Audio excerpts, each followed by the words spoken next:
And we're live.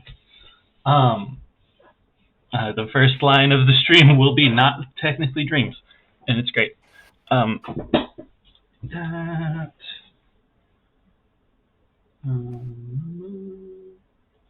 Get my chat box up on my phone. Oh, it looks really good, though. Does it? Yeah, I think so.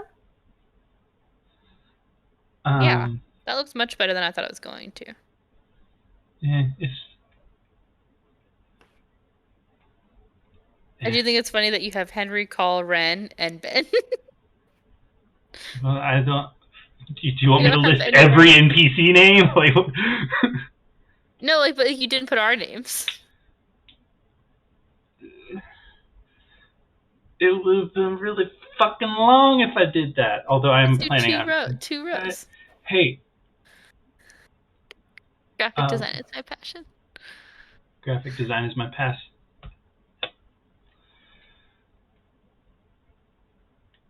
I did not size the text properly, and therefore that is all you can read. I think it looks good, and okay. Well, this at is what we're least using. if the one person who chatted last session comes back, they will have their answers, have their question answered of who is everybody, what class, and what level. I didn't know you were Oath of the Ancients. Yeah. Aw. I read through all the different oaths, and I was like, no. I was like, can I just like some of the parts of the oath? And Ben was like, no, the whole thing is you have to like all of them. And I was like, okay, I don't like any of these. This one's perfect. So, worked out well. Okay. Let's get rid of that because I don't like looking at my own face twice. Minimize. Okay.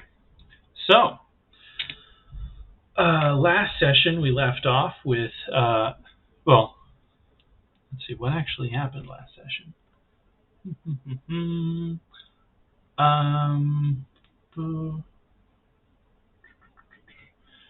We had some library work done, some just discussion of what will we do next. Henry went to the guard hall and healed some more people. Found out that the poison that was used is called Tolona's Embrace, which is made from lots of different things, but most notably mushrooms, a specific type of mushroom that only grows underground, and snake venom. There is a little bit of flexibility on which snake venom is used, depending on what snake venom is used. Different effects, or it'll be different levels of potency and possibly different effects on the poison. A sample was given to Oren to study. What else happened? Colin Wren Zerka stayed juggled. in. Sorry? Zerka juggled. Zerka did juggle. Yeah. And also, Zerka gave Call a little task to do involving a landlord.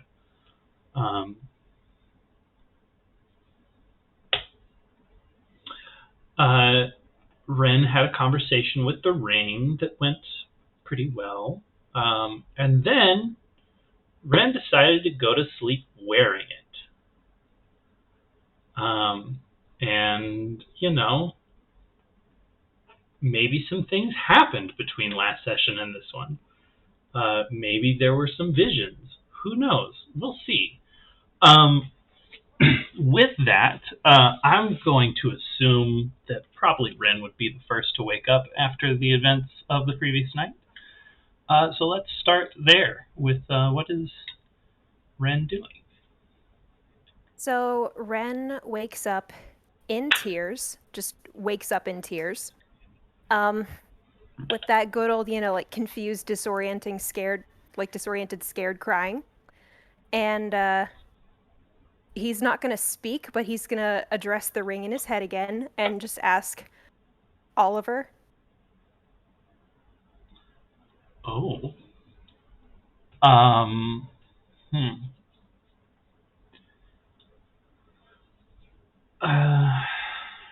There is an odd sensation that you get back that feels like the gathering of thoughts. Let's start it off quick. Why don't you give me an insight check?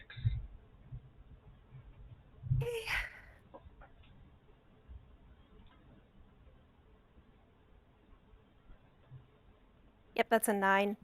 9. Okay. Excellent. Excellent. Um,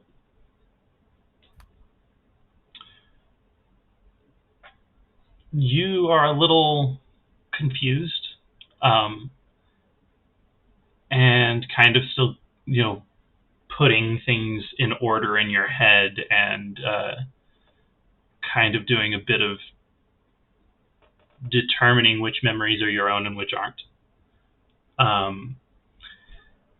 And so you're very distracted, but you do feel this sense of thoughts being gathered, and then a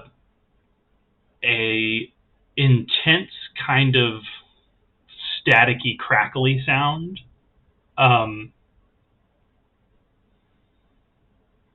But you don't hear any words in reply.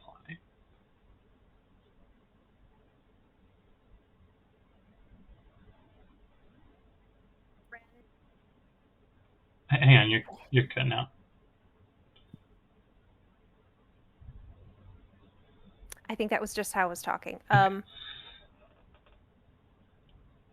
Ren takes the ring off and sets it on the nightstand and just curls up under his blankets and cries. Okay. That's how Ren's going to start his day. Okay. Well, given Henry's tendencies to sleep in, I think that we're going to say that we'll go to Call next.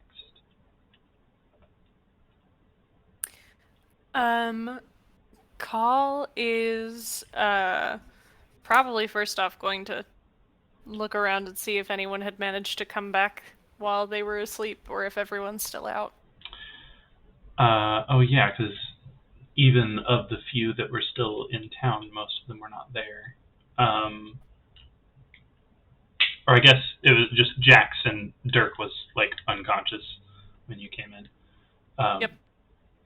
Because when he is asleep, he is dead to the world.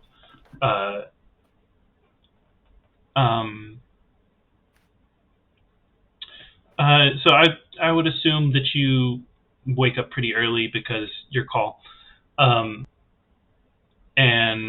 so you do see that Andy is back asleep.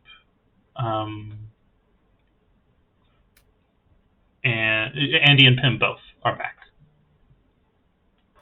sleeping.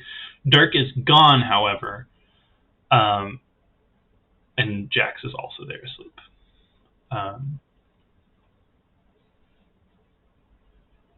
Okay. In that case, Call is going to go ahead and get ready for the day. Probably take Truffle out for a little while for some much needed sunshine. And is I think essentially going to be heading to the courtyard soon to group up with everybody else, and might, depending on how many people are around, might check the drop-off spot for the notes with Erida to just see if the note even got picked up. Give me a perception check. And do. That is a nat 20. Okay. Let's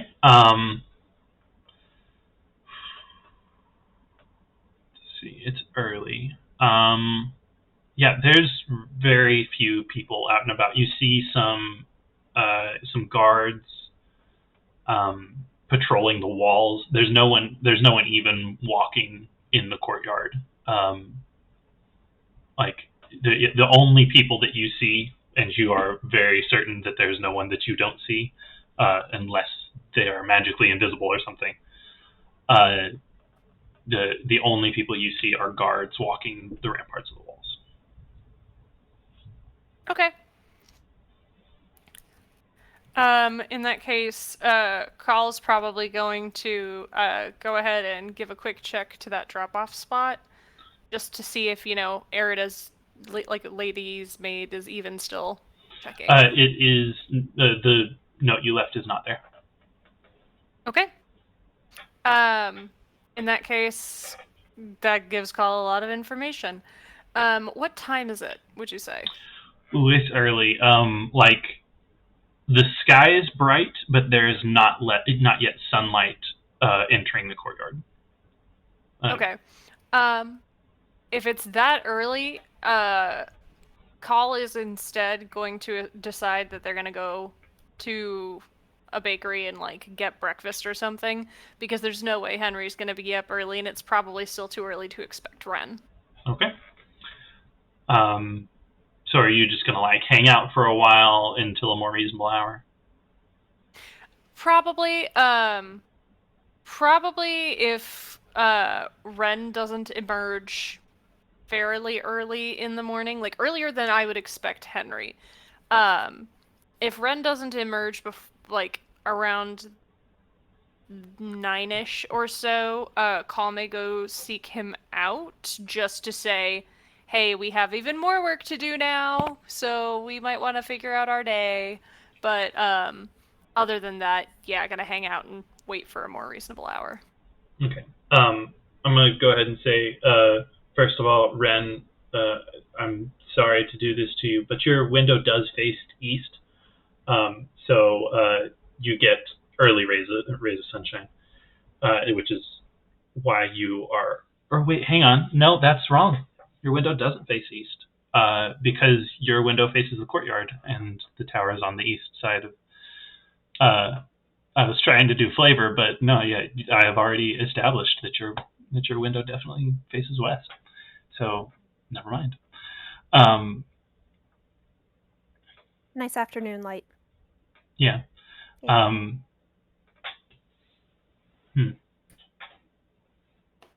Well, that's kind of disappointing for the last line of the thing I sent you, but That's okay. yeah, it's flavor. So yeah, actually, you wouldn't be woken by the sun anytime soon. However, I am saying that you woke up pretty early. So do you think that Ren would stay where he is until someone disturbs him, or would he rouse himself after a while?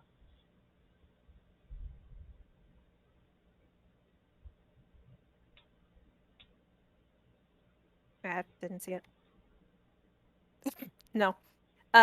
He's taking a late morning. All right.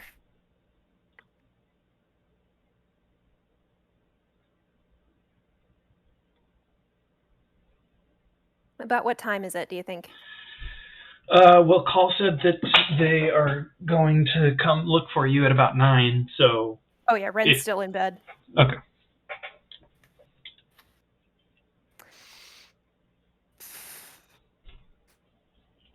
Which is unusual for him. He usually gets up about 7. So. All right. Then Call, I guess, arrives at your door? Yeah? Yeah, if it's about 9 and no one's emerged, then yeah, Call's probably gonna head to the Mage Tower. All right. And does Call see anybody on the way? Give me a perception check. Sounds good. They got a 18. You got a 20 in the courtyard. We get 20 in the courtyard before they went to the bakery. This is is- like this 4 is hours later. This is So from remember, literally ass crack of dawn. literally sunlight isn't over the walls yet to 9 a.m. is a little bit of a jump. It's like 3 hours or something. So with an 18, actually, when you first enter the Mage Tower, like through the doorway to the courtyard, it's bustling. Like there's people everywhere because it's a weekday and this is a university. And so there, like, you see people that you've never really lots of people you've never met really. Not many people of rank, because they are all in whatever lecture halls or whatever that they would be in at this time. But like, there's just tons of people everywhere. Nobody really that you recognize, though. Okay. Well, Call is probably going to be a curious little motherfucker and keep an eye out for any like interesting fun things. They don't have to be plot relevant things, just cool shit. It's the Mage Tower on the way up towards Ren's room. You see a couple of young wizards practicing prestidigitation. One of them sets the other's robes on fire, and which leads to a brief panic before they realize that the same spell can put the fire out.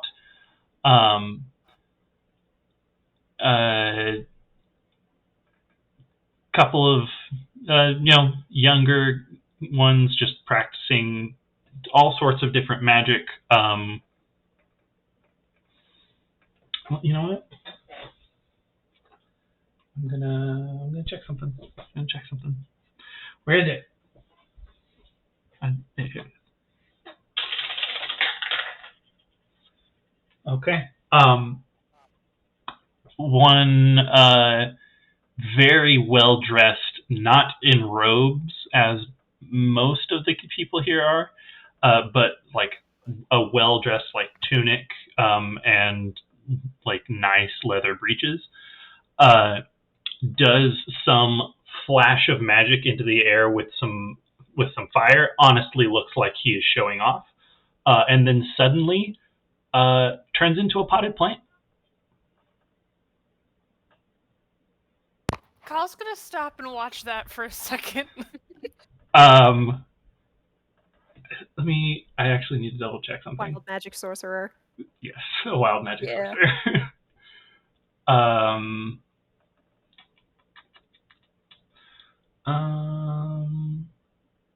I gotta double check if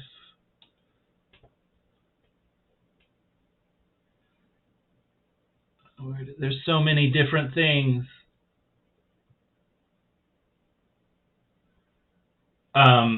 Okay, so for about 6 seconds they remain as a potted plant and then suddenly pop back into themselves, looking absolutely terrified.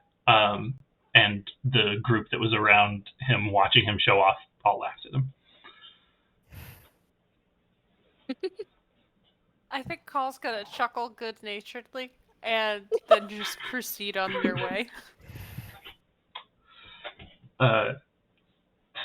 Yeah, so wild magic sorcerer is if you get a wild magic surge and roll a 41 or a 42, you turn into a potted plant for about 6 seconds. Also, you can break the pot. Does it kill them? No. If you drop to 0 hit points or your pot breaks, your form reverts. Okay. Yep. You get to Ren's door. All right.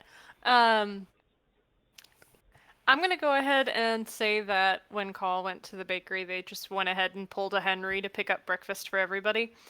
So Call is coming laden with food. Whether or not they remember everybody's favorite breakfasts is a different story, and I'll have to roll for that in a second. But Call's gonna go ahead and knock on Ren's door. Call probably hears something like 1 minute, and like 30 seconds later, roughly, Ren has kind of roughly made his bed. He hasn't put his hair up yet. He's probably still in like his like nightshirt and everything like that, probably with like just like a morning like robe thrown on too. Just he doesn't look very put together, and his eyes are probably like suspiciously warm around the edges, kinda, you know? Ren doesn't look like he's had a great morning, but he's going to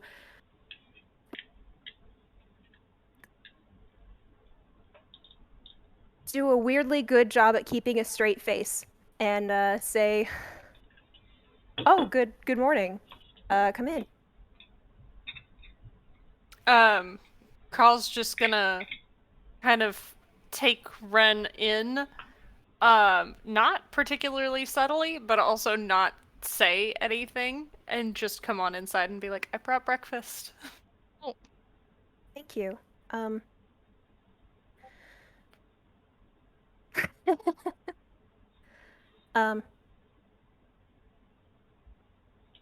Ren loves whatever Call brought. For the So folks at home, Call rolled low, does not remember what pastries their friends like.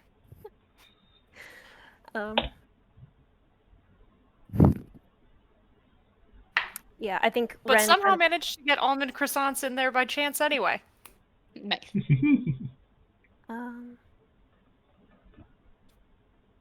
yeah. So yeah, Ren probably kind of is like doing that thing where you like kind of straighten things up as you go, like as you move around the room, even if they're already straight, you know, even if it's already fine. Just kind of like adjusting little things and, you know, kind of making the desk a good place for Call to sit, because Call sits at the desk or something like that, and he's just gonna kind of sit at the end of his bed and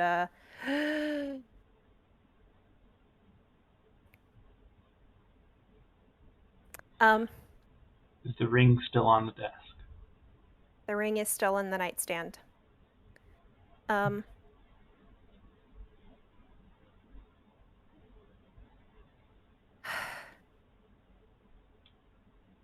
He's probably gonna like take the initiative with conversation to like, you know, direct it, you know, in a productive kind of, you know, trajectory.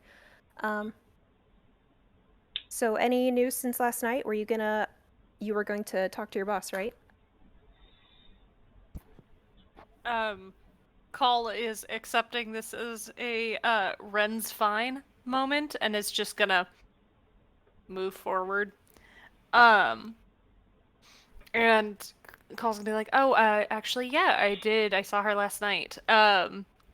So we talked a little bit about the light hands, and I'm sorry, guys, but Bronwyn's had a very fucking tired day and spent most of it asleep and does not remember the logistics of the conversation with Zerka. So if Word of God could remind me what she said."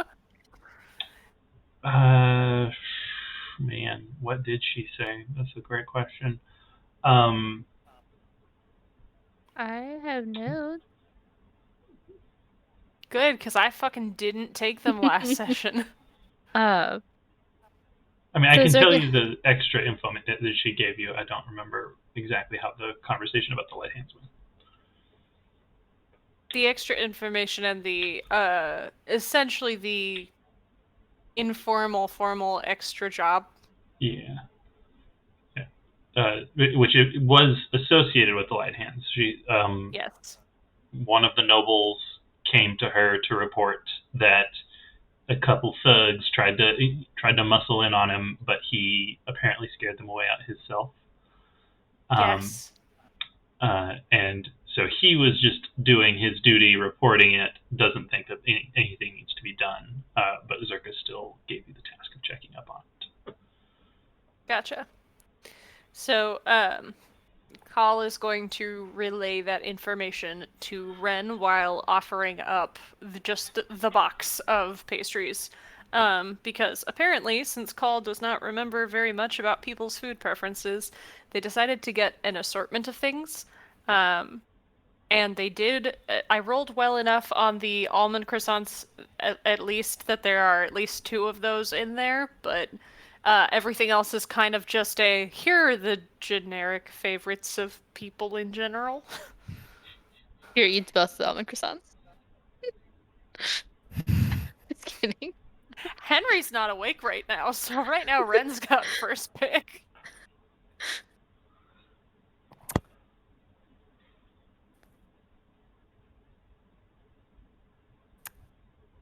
Ren goes for like an apple turnover thing, but So much Yeah. rolling and role play about pastries.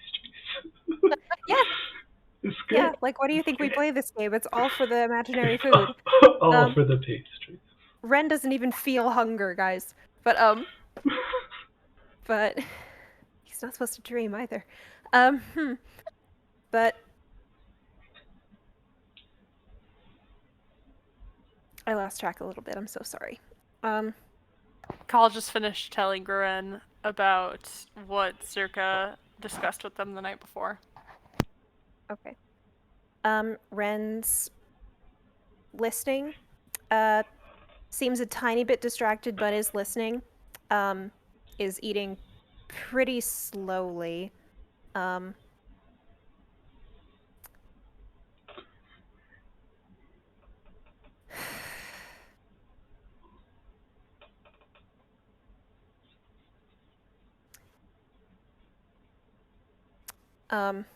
Yeah. Okay. This is fine. Jenny is not very clear right now.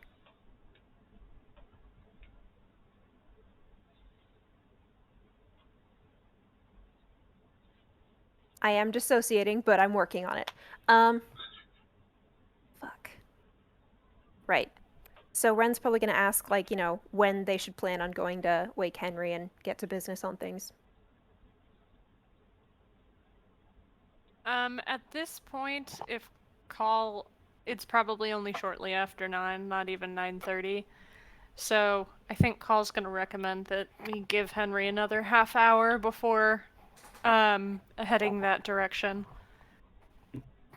And Call's going to be like, I can tell that I came over a little too early. If you'd like me to leave, like, I can get out of your hair and you can get ready for the day and we'll just meet up later. It's fine. I should probably address this and tell you something. So he's gonna pick up the ring and kind of fiddle with it, but not put it on really. And then kind of put it in his pocket again. If he even has a pocket right now. But I went to sleep wearing this last night.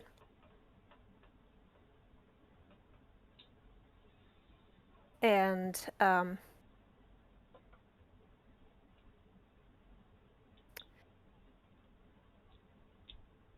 I don't know if I've told you this. I don't dream. And I had a dream last night. He's gonna kind of, suspiciously kind of look at his door and his window and stuff like that. He seems to just do that now these days. Just like kind of look at, any sort of space where somebody could be listening in or anything like that. And he's just gonna kind of keep speaking quietly.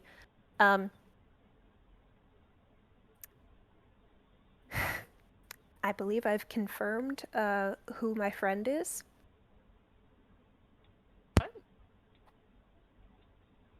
Let's see, had the group kind of discussed this before? Like, hey, like, we have a suspicion who this is? Well, Drake told you outright. Yeah. Drake told us outright, yeah. Well, Drake told Ren outright. I don't remember if Ren actually told the rest of us. I don't think he did.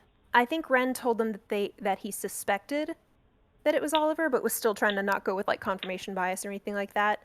And so, like, I think we did have a discussion where it was like Ren kind of saying it is very likely that this is Oliver, but didn't really confirm it because really still wanted to check sources and stuff.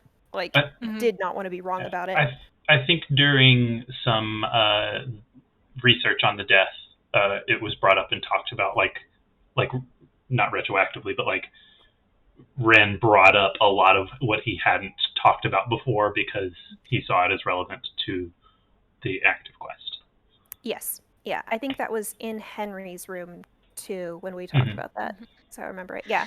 And While Orin Orin was like doing distilling the experiments. solution. Yeah. Yeah, and Orin was like, okay. So, but yeah, so Ren's gonna say, I think I've confirmed who my friend is. Okay.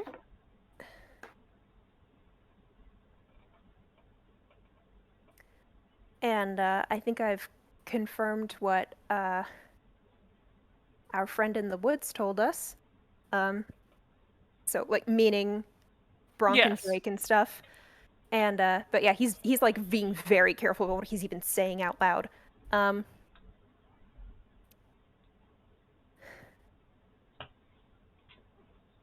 The end of his life was not a pleasant one. And I think he's stuck somewhere that none of us want to go.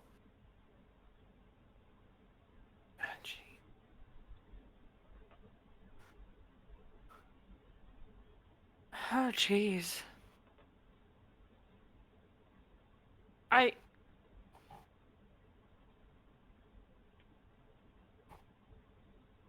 How did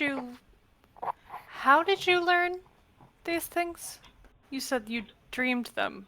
Yes, I had gone to sleep wearing the ring last night. And I don't know whether he intended to show me those things or if it was just a side effect or inadvertent consequence. But I think I confirmed a few things, and I'm a little bit more intimately aware with the situation than I was before. It also sounds like you're more aware than you want to be. I would rather know. I would rather be informed. Even if the learning process is unpleasant. I don't know what we can do for him. I mean, you've been a good companion for him already, haven't you? I mean, you've been being there for him as best you can. Ren looks suddenly very, like, worried and, like, agitated, and kind of shuffles a little bit closer to Call. Wherever they're sitting, he just kind of shuffles more, like, directly facing them, kind of. And, like, speaking even quieter, his mind and soul are split. Part of him is trapped in Shadowfell. I don't know how to help him.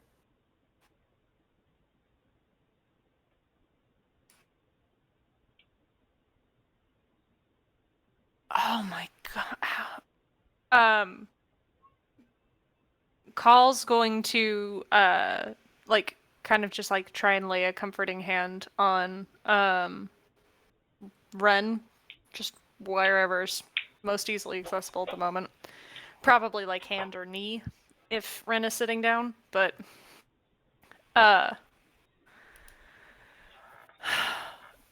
Call is going to just pretty much look horrified. And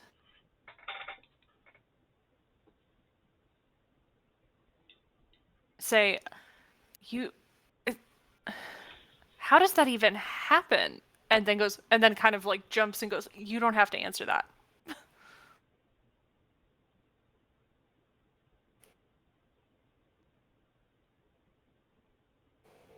This, the ring is a sort of vessel. This is what I understand about it, which is very limited. The ring is sort of a vessel. He was wearing it in the moment that he died, and so part of him is trapped there. But the methods that he was using in the situation in which he died, I think involved the Shadowfell. And that also came into play in that moment. And I don't know exactly how it happened, but it seems that his mind and soul are split. Two things very quickly. Yeah. One, it's not that, just for clarification's sake, because Okay. text block, it's not that like his mind is split from his soul. It's that Okay. both of them are split, and part of each is in Shadowfell and the Ring. Yeah. Um, All right. Other than that, can you make a history check for me, please? Okie dokie. Baby boy, that's a 5. Okay. He's not at his best this morning. Call can make a history check as well. Okay. Because of what you did say could be enough to jog memory. That is a 9. Never mind. We'll keep working on it. Get fucked memory.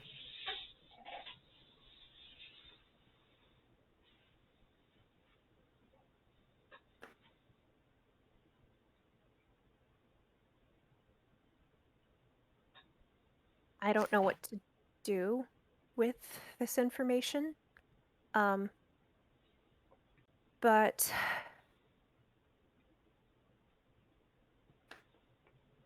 what we learned from the book, is even more terrifying to me now. And I very much hope that the kind of inventions in it didn't fall into anyone else's hands, Oh, good or God. none of that information. Oh, God. That... Okay. I agree with you. I'm wondering if maybe there is a way we can help. Maybe that involves some very careful research.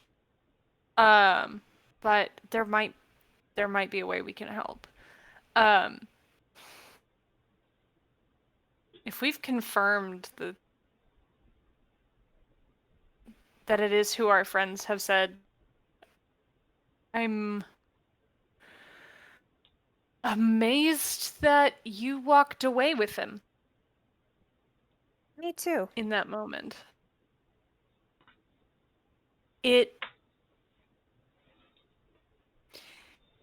If our friends are to be trusted and they let you walk away with them, maybe they thought we could help.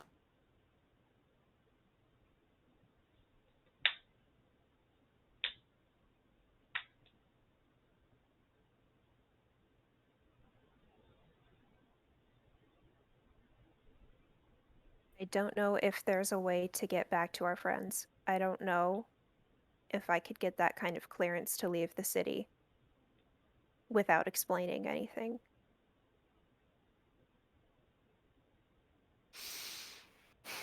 I can look into it too. I don't know what we would even do.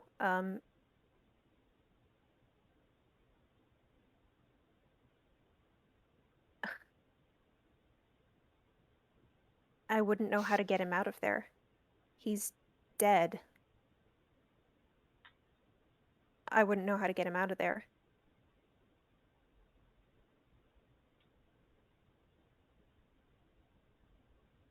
I mean, dead or not,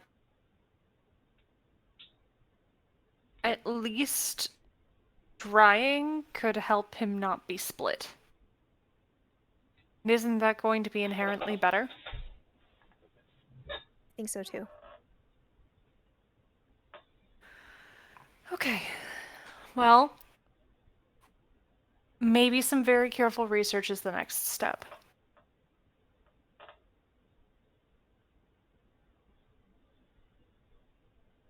Do you have any friends in the Mage Tower who might be able to tap in and help you look? I feel like the Mage Tower would have people who would be better at this kind of research. Magic is outside of my wheelhouse and most of my friends as well. Ren smiles a little bit and says, "What friends I do have tend to be busy with their own research projects. And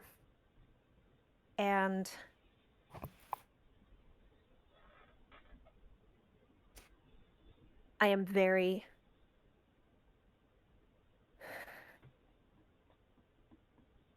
I'm afraid of what would happen to what we do have left of him if anyone found out who he is. And I don't want to risk anyone finding him."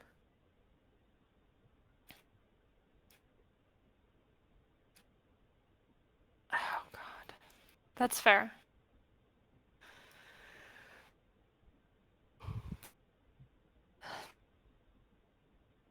It's fair.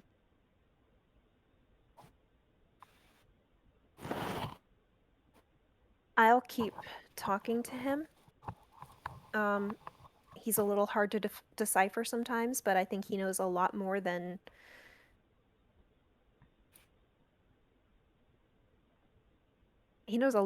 I've been getting out of him. But I'll keep trying. I'll keep talking to him, and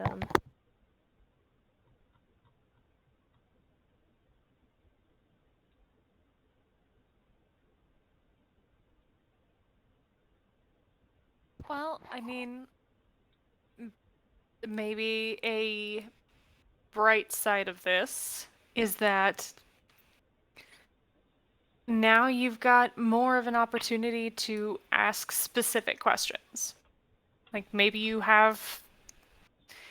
learned enough for better questions that can lead to better answers.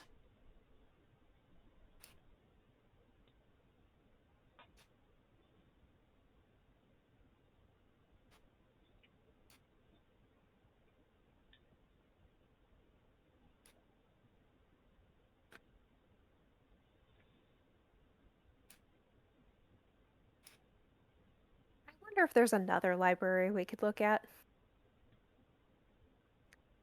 The one in the Mage Tower is expansive, but at least the front section of it seems to be mostly very enthusiastic about the honorable city of Storgard, rather than, more in-depth or niche kinds of research.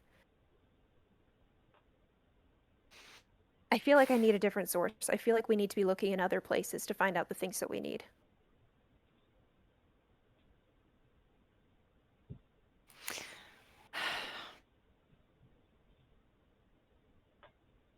Okay. Okay. Give me a little bit to process this and maybe we'll be able to figure something out. Okay.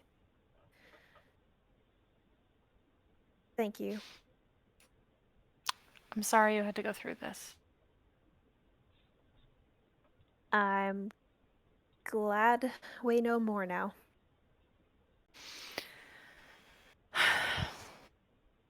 I mean, true.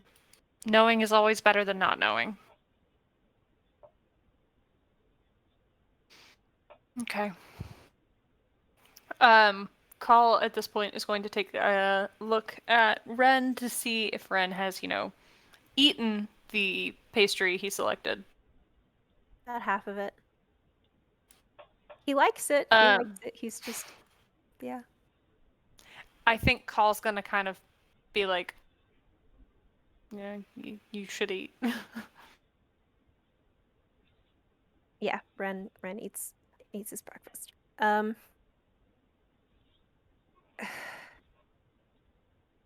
Yeah, after a while, I think Ren starts like showing.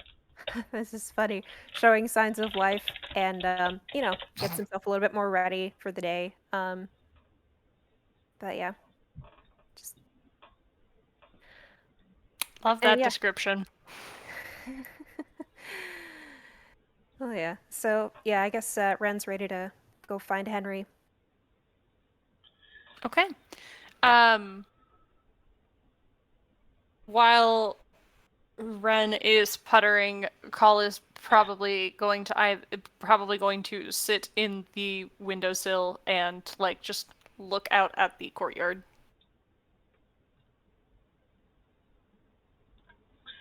I think we would be pushing 9:30 by now, easily. Which is perfect because Henry woke up around 9 and probably would have emerged around 9:30. That's what I was thinking this whole time. So.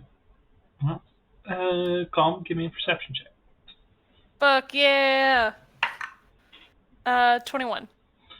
Yeah, you see Henry walking out into the courtyard. Henry's walking in the direction of coffee, wherever that is. You hear a small beep as he slowly turns. Beep, beep. as his radar leads him to coffee. Oh, I love that.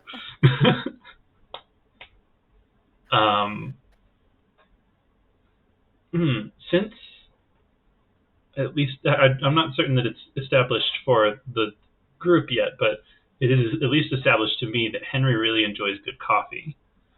And the closest best coffee, so like kind of on a scale, like without fully going out into the city, the best coffee is gonna be at the university.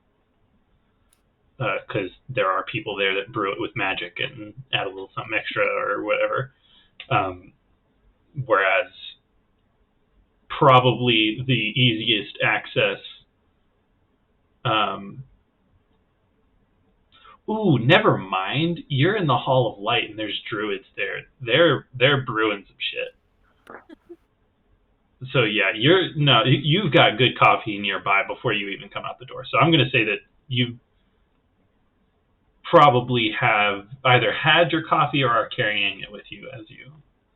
I would like to say that making a cup of good coffee depends more on the process of preparing it, like the beans and the roasting, and then also preparation of like brewing it. That matters more than growing good beans. So I would say. So you know what? I'm going to say the university probably has better coffee, but you can certainly find quality coffee within the Hall of Light. Yeah. So I guess that's up to Henry whether he goes for near or better. Which one tastes more like the first cup of coffee he ever had? I don't know coffee tastes. I can't. I don't Just have make as much insight to even put into that. Probably. I mean, is that something you want or something you're trying to avoid? He's gonna seek out something that tastes more like the kind of coffee he first had. Then today specifically. Okay, then most likely he would. I'll just say he goes to the university. Okay. I was thinking like the most like the first cup of coffee. Yeah, I don't know. We'll say university. We'll say that you could get coffee that tastes like whatever you want it to taste like at the university. Is what I'll say. Okay. Perfect. That is what Henry does. Like there are some super coffee snobs who tell you the right way to drink coffee there, and there's also some that are just a bit more joyful than that and just will do it how you say you want it. So. I'm sorry, I'm just imagining the coffee snobs from 10 Things I Hate About You, where Henry accidentally bumps into somebody and they just yell, "That was Costa Rican, butthead!"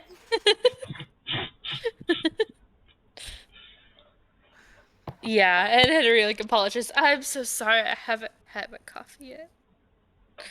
And then sympathy for the coffee snobs. Okay. So I will say, Call, you do see Henry enter at the door, kind of straight down from where you are.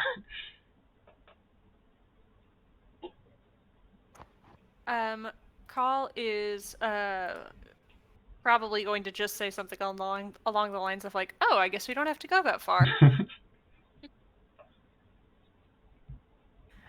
How far up is Ren's room? Ooh, a good ways.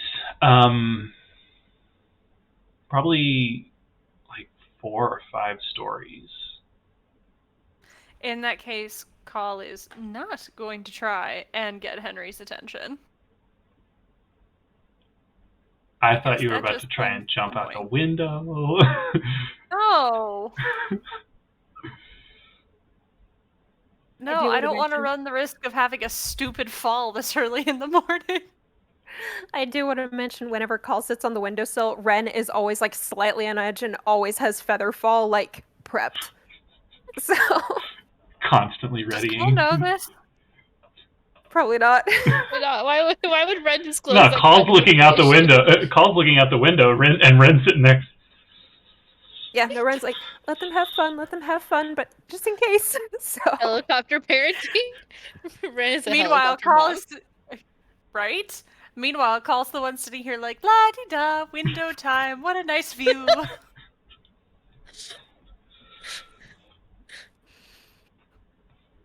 Yeah. When Call says that, Ren probably laughs a little bit and then he's ready to go. So we'll go see Henry. I think y'all would know where he goes for coffee. Y'all would just know. Yeah. Okay. Let's go see our boy. Yeah. So we all meet up for like kind of aim towards Henry's going this way for coffee kind of thing, and we meet him there. Yeah. Yep. Easy enough. Henry doesn't move quickly when he's before the coffee, so easy to catch him.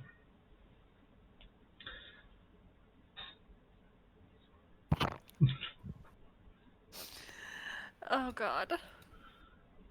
He goes, "Good morning. How are you two?" Doing well. Okay. Call is going to present Henry with the box. Kind of in lieu of a response. Oh, my favorite. Thank you so much. And he takes an almond croissant. Call's mentally going, okay, Henry likes these.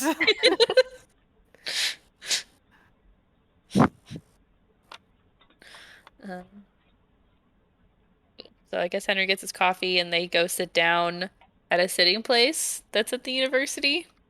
A sitting place? A sitting place? A bench or something? They are all over the place intermittently. One could certainly not call them regular, but they're not hard. Yeah.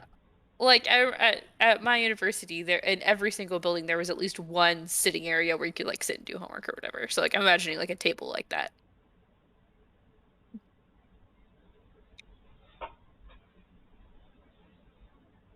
I think as Henry drinks his coffee, he kind of realizes the mood and he's like, Did I miss something? I feel like Ren's kind of like rubbing his hands, like wringing his hands slightly, like this whole time. We can talk about it after you've had your coffee. Is Ren wearing gloves? Oh my god, he is. I think today Ren is wearing the gloves again.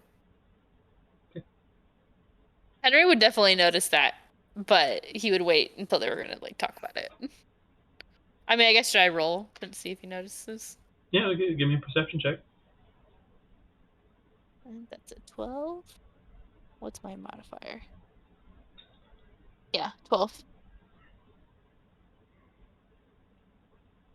I mean, Ren's not trying to hide them, so.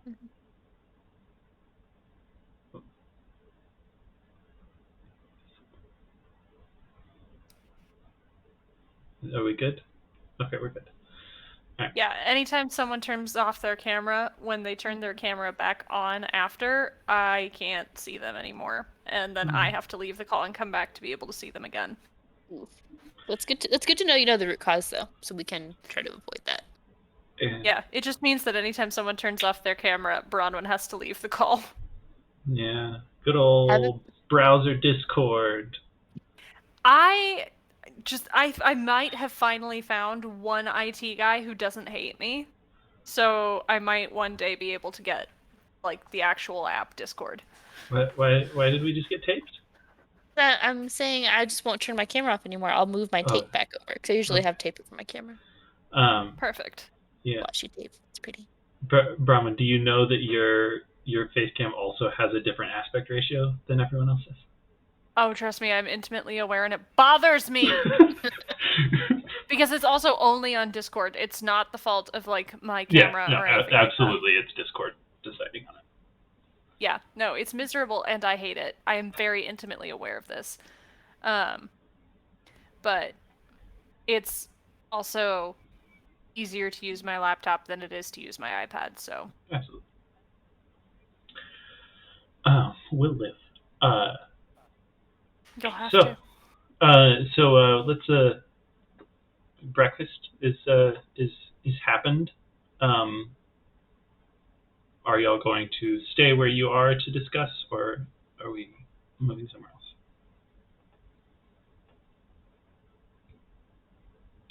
Might possibly move back up to Ren's room. Okay. That seems to be like the place where we can actually talk privately. There's still a lot of hustle and bustle in the halls intermittently. There's not like public school schedules, so like classes don't begin and end all uniformly. So there's just randomly large groups traveling through. And also it's not as packed of a schedule, so sometimes there's just people hanging out in all sorts of areas. But once again, almost everyone of rank is giving lectures and the like. So y'all make it back to Ren's room without really seeing anyone that y'all would recognize. Okay. So I guess we're going to give Henry the rundown of everything we discussed. Of everything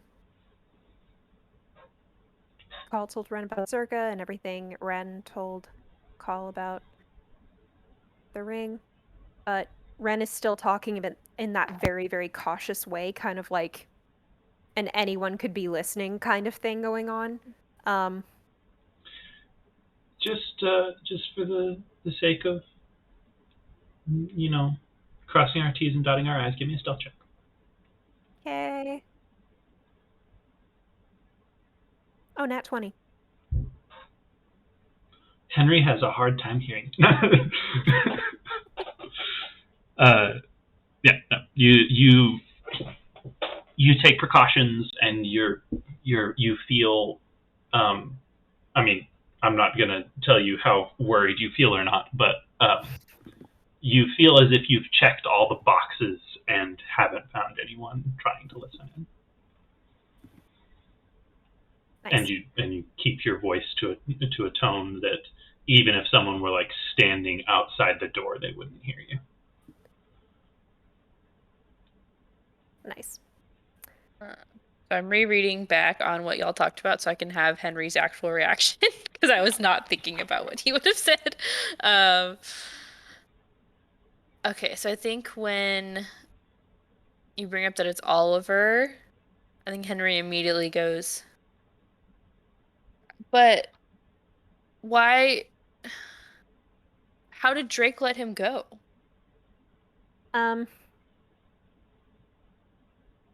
Call's gonna be like, I asked the same thing. Yeah, like, aren't they like best friends? Isn't it like his dad? Ren is gonna.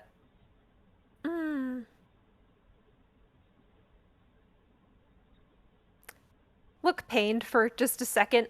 But I'm in your document, Asher. I'm looking at your notes. Nice. Menu bait. I almost put where Don't Henry's you first dig? cup of coffee is, and it's kind of, I don't know. It's important to me, and I almost put where it was. I'm like, no, what if somebody reads my notes? So I did it.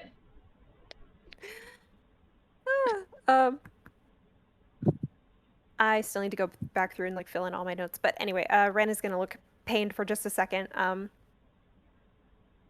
then say, I don't know.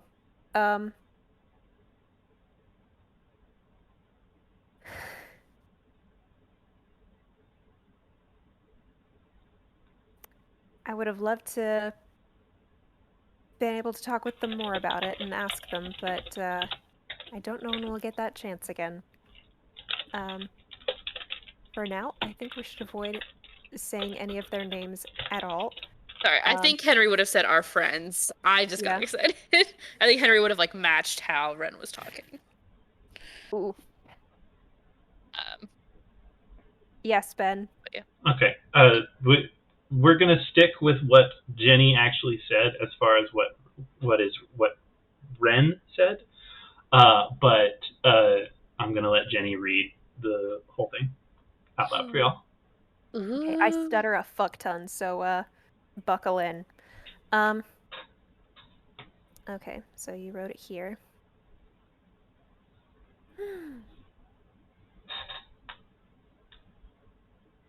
Okay, as you lie down for the night, you grow cold, as you usually do while trying to sleep, as you don't have a full solution to raising your body temperature yet.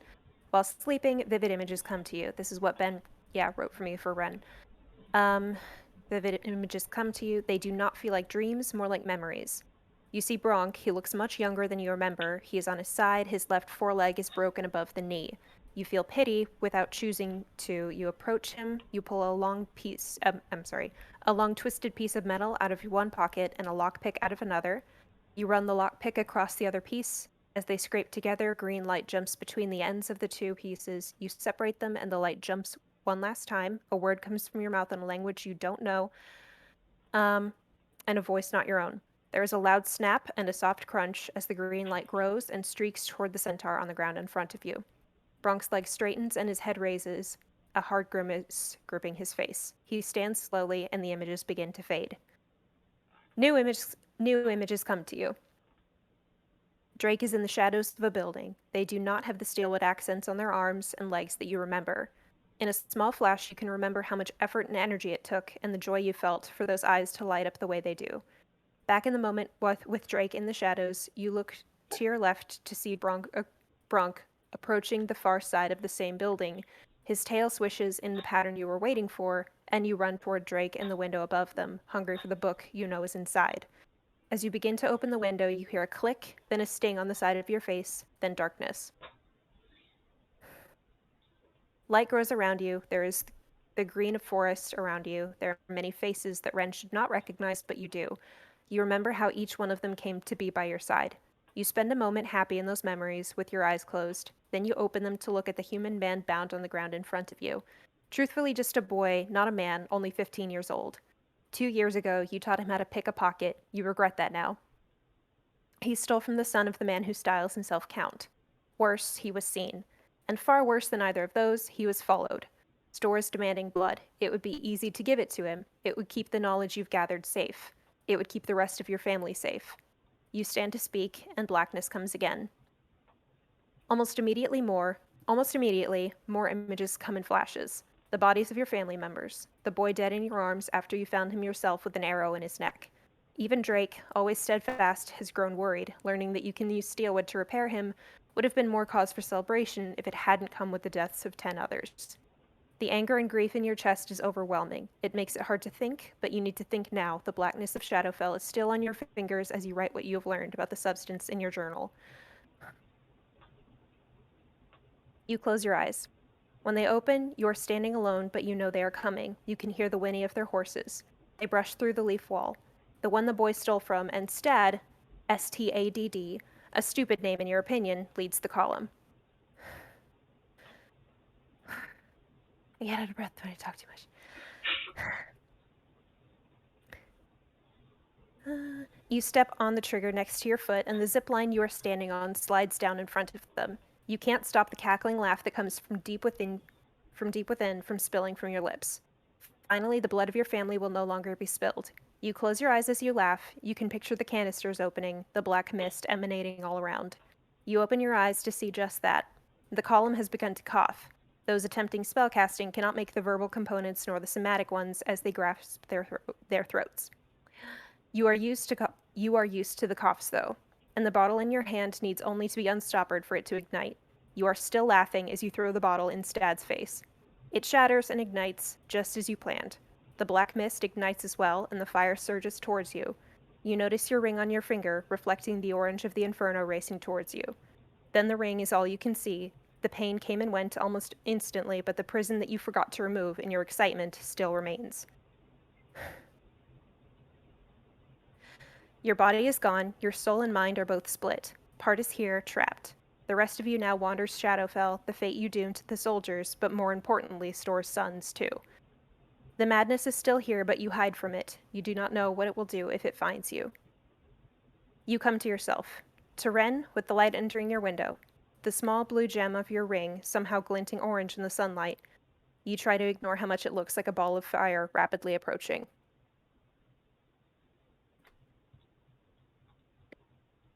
So yeah, Ren had a great night. And Oliver had a great life, seemed. He had a family and a Yeah. son. Yeah. So like all of that matches up with, you know, kind of Jenny talking right now. All of that, this is metagaming. No, it's not. I just told you the whole thing. This is not metagaming. So all of that matches up with what Drake told us anyway. So it seems like kind of a reliable account of things. So, yeah. Who likes propaganda from Storgard? What was the factoid we learned that like if you die, like was it with the Storgard, you die in spell? real life? But like if you die under the influence of the spell, then you get stuck in Shadowfell forever? Don't know about that. That was the history check because you brought it up. So that wasn't exactly the wording, but you did discover this reading through the book, the three of you. The airborne version of the death that was described, both how to make and how to stabilize in, or the airborne version could not be stabilized, but it was described how to make the like vials of liquid death. It was discovered how to make that airborne. Once it becomes airborne, it becomes highly volatile and loses its properties after a little while. However, it also becomes extraordinarily flammable. But the fire isn't just fire. It also acts as a banishment spell. Because that's how fire works with the death, is when fire burns it, it banishes it back to Shadowfell. It does not destroy it. So when affected by this airborne version, if something were to die, its soul is then banished to Shadowfell rather than whatever plane it would go to. But also in the text of the Ring of Mind Shielding, I'll go ahead and just give you this as well because, Ring of Mind Shielding, if you die while wearing it, your soul enters the ring. You can choose to have your soul enter the ring. That's the exact text. I removed that choice. So because when Oliver died, his soul was basically being pulled to two different places. It tore, and part of it was trapped within the ring, and part of it was trapped in Shadowfell. And that was 60 years ago, I think, if I remember my timeline correctly. How much of this would we know? Would our characters remember? I would say that well, so you all know all of the banishment and that bit. Yeah, all the pieces, right? Yeah, you do have all the pieces. I would say that Ren knows the properties of a Ring of Mind Shielding. Like he bought it as that title. That was the item he bought. And he lives in a magical university. To be honest, I expected Jenny to know exactly what the item was when I didn't. And when I saw the title in the book, I was like, I'm not going to look at that in case of spoilers. See, I did. well, I thank you for that, but you live in a magical university. You could very easily have researched it. Like this is not a one-of-a-kind magical item. This is a thing that exists. Like it, not mass-produced, but like as mass-produced as magical items can be. I believe it's just an uncommon item. So Ren was also a remedial student, basically, and is having to play some catch up with some things. He's only been in school a year, guys. Yeah, it's just an uncommon item. So it's not crazy rare or anything. I would say if he didn't look it up himself, I would think it would be hard to have hid it from Barnabas, the whole time. And if he saw it, he might have just been like, "Oh, you have that. That's good. It keeps people from dominating your mind. That's excellent protection item. Good." But yeah, I will go ahead and read the description as far as what it does for you, just real quick. While wearing this ring, you are immune to magic that allows other creatures to read your thoughts, determine whether you are lying, know your alignment, or know your creature type. Creatures can telepathically communicate with you only if you allow it. And you can use an action to cause the ring to become invisible until you use another action to make it visible, until you remove the ring or until you die. And then the rest of it is about the soul bit. And the last thing, because you can deny telepathic communication while wearing it, the last little bit is that you cannot deny telepathic communication from a soul within the ring while wearing it. Nice. Okay. That's the ring. Whew.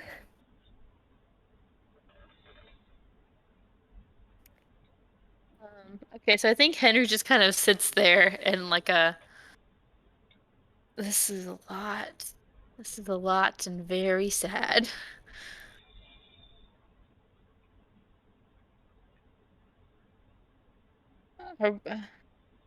I think I should have done this sooner. I learned a lot. I think I should keep pursuing this.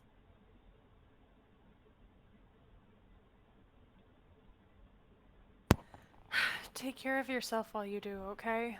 I don't want you to be sucked in or overwhelmed or...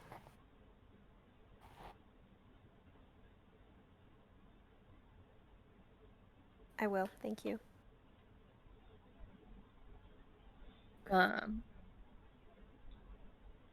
Henry's nodding along as Call says that, and then says, when he says someone knows, do you think that that's the other half of him? I strongly believe it is. I would assume so. Hmm. You know, the someone but not this someone kind of implies that they are parts of the same someone. So sad. I had Which also suspected kind of something implies like that he knows that his identity has been split. mhm. Honestly, I kind of suspected something like that for a long time. I've been hoping to get him to... I didn't know how bad it was before, when he's referring to someone.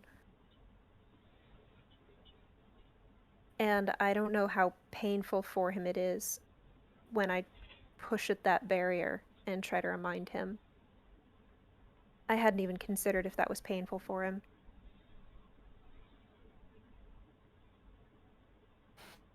Ben, can I make a religion/arcana something check of knowing how to get souls back from other planes?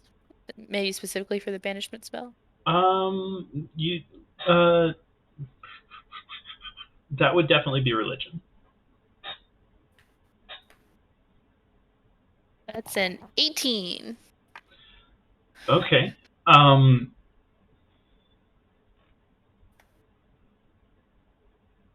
Yeah.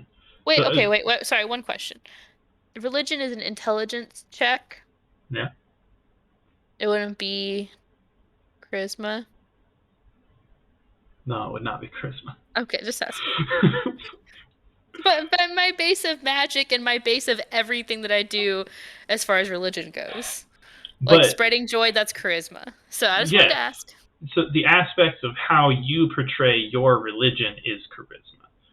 This bit of information would be something that you had learned about in a church Okay. or through religious means. So it is an intelligence-based check. Please bring up stuff like that, because if you can make a case and you can get a better roll, because I'm all the way down for it. But this is definitely, so you said 18, right? Yes. Okay. An 18 is certainly not bad. You do know that for most religions, the service to a specific god and kind of acts of service to them are different paths to different planes of the afterlife. Normally, the soul just goes kind of where it's assigned to go. If you were evil in life, if you were evil in life, then you go to one of the 9 hells, which would be designated specifically in what type of evil you were. If you were good in life, typically you go to the heavens. And then typically if something happens to your soul to make you be damned in some way, that's how you end up in the abyss. Those are really the only places a soul is supposed to go after death. Now, there's some strange overlaps depending on which gods you serve, where in some cases you can actually be wanting to go to one of the hells, and in some cases what is heaven or what is hell for you is actually heaven for another being. It gets really weird. D&D gods are weird, okay? I like that. But it should be one of those 3 places that your soul goes after death. Shadowfell is not one of those places. So you know that much. On an 18, you don't I'm gonna say you don't have any like concrete knowledge of a soul being split. Like it's not that it's not like you hear about it and you're like, that could never happen. It's more of like you just don't really fully know what could happen, what should happen, how it happens.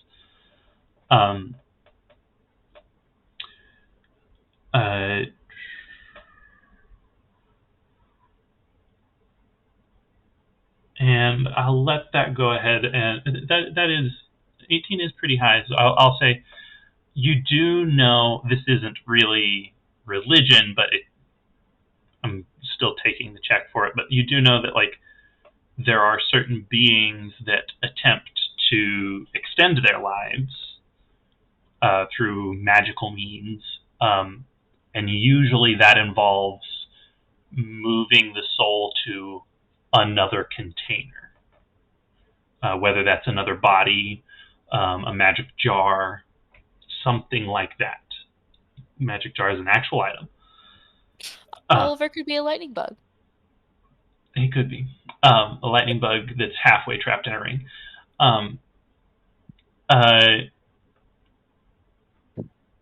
You're muted. Your headphone. Vertically or horizontally? It's actually like a checkerboard.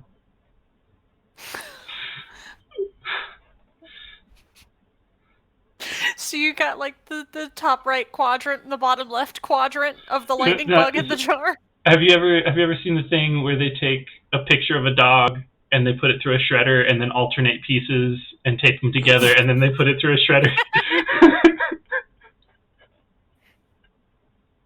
Okay. I'm very glad I asked. Me too. What the fuck? I'm sorry, I've got a weird brain, okay? That was amazing. Oh my gosh. Anyways, what was I saying? So like, you know, there are ways to transport a soul without someone's living body. Is what I was getting at there. You don't know particularly what the ways are, but you know that ways exist.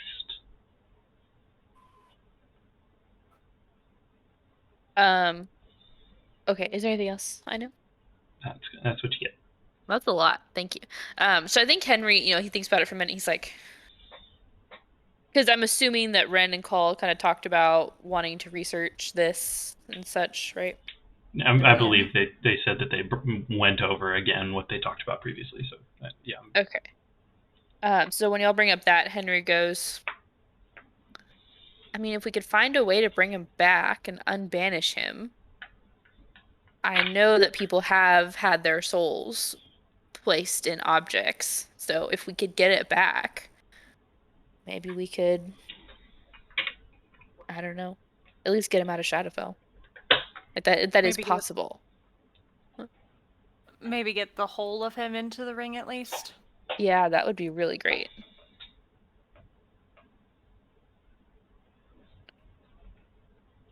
I agree.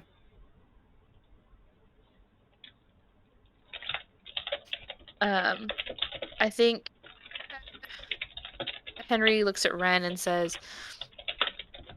I don't know if the Magical University would know more about this, or if my more religious background would know more about this, but maybe we can both kind of look around and see if we can, like, from two different avenues and see if we can figure it out. In addition to reading and research what y'all were talking about, but maybe talking to a person that might know, since this sounds like it would be forbidden knowledge. We'd have to be very careful who we chose. True. I would like to look into the religious aspect of it too. I don't know much about planar travel, and even among the sorcerers here, not much is known about Shadowfell.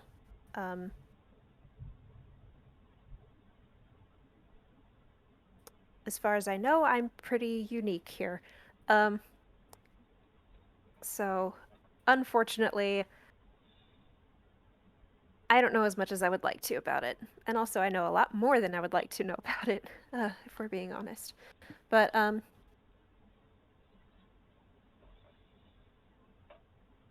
I don't know ways to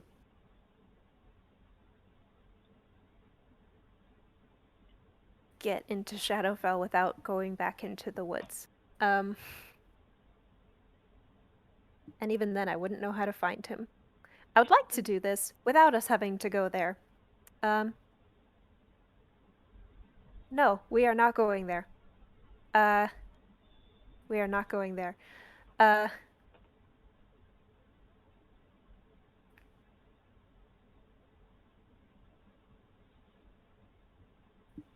But yeah, if there's some kind of ritual we can cast to summon a soul or something like that, I'm wondering if the clerics and paladins might know more.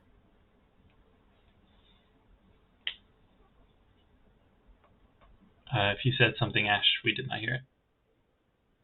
Locate object doesn't work on a soul, right? No, a soul's not an object. But it's a noun Yeah. or someplace or thing. Yeah. idea. The locate object is thing. A soul is a thing. No, Yeah. soul is, I would say a soul is more a person. Also, there's a look. I mean, creature honestly doesn't super fit that either. And also, nonetheless, both of those spells have a range of 1,000 feet. Oh. Fair. I tried.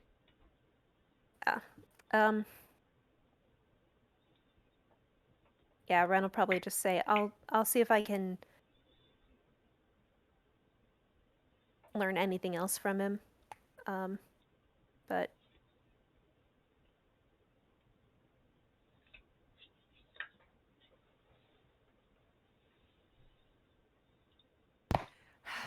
Okay.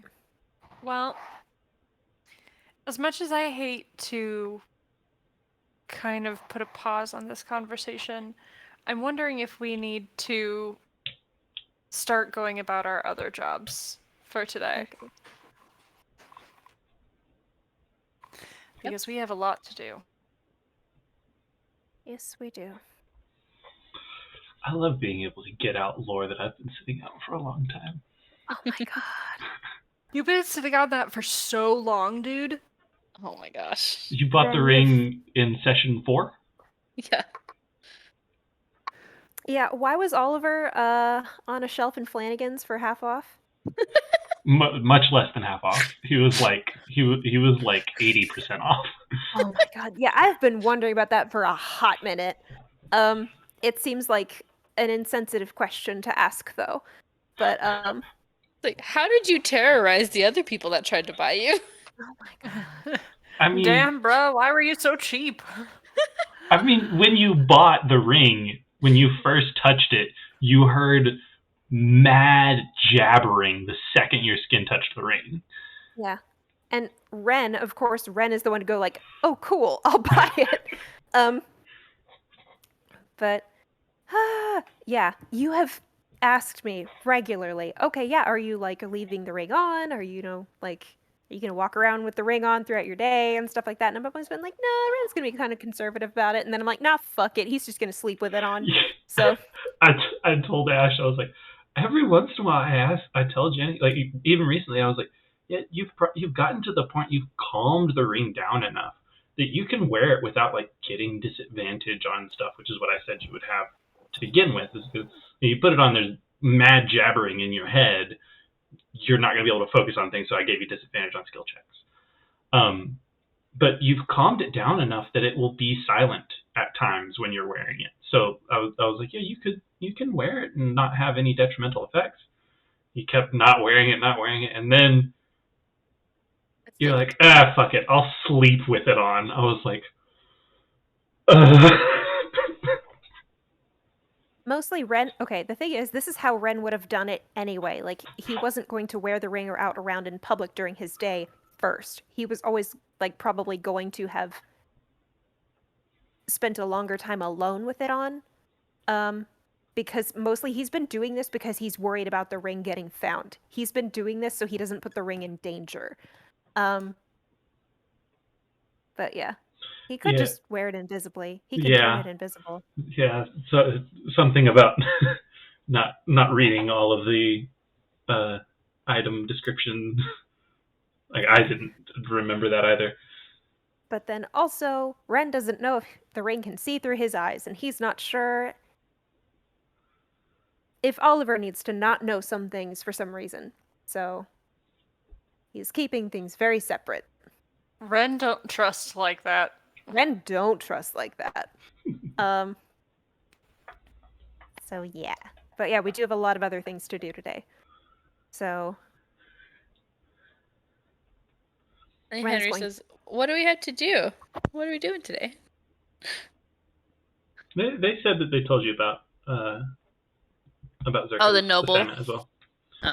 Yeah, the noble as well as the other light hands stuff we need to consider. I also need to talk to Oren about the poison that was on the arrows. He was running some tests. And I had a few other things I wanted to do today. But if we're doing stuff for investigation, that can wait. I mean, honestly, that is a helpful part of the investigation. So, we might as well go ahead and knock that out.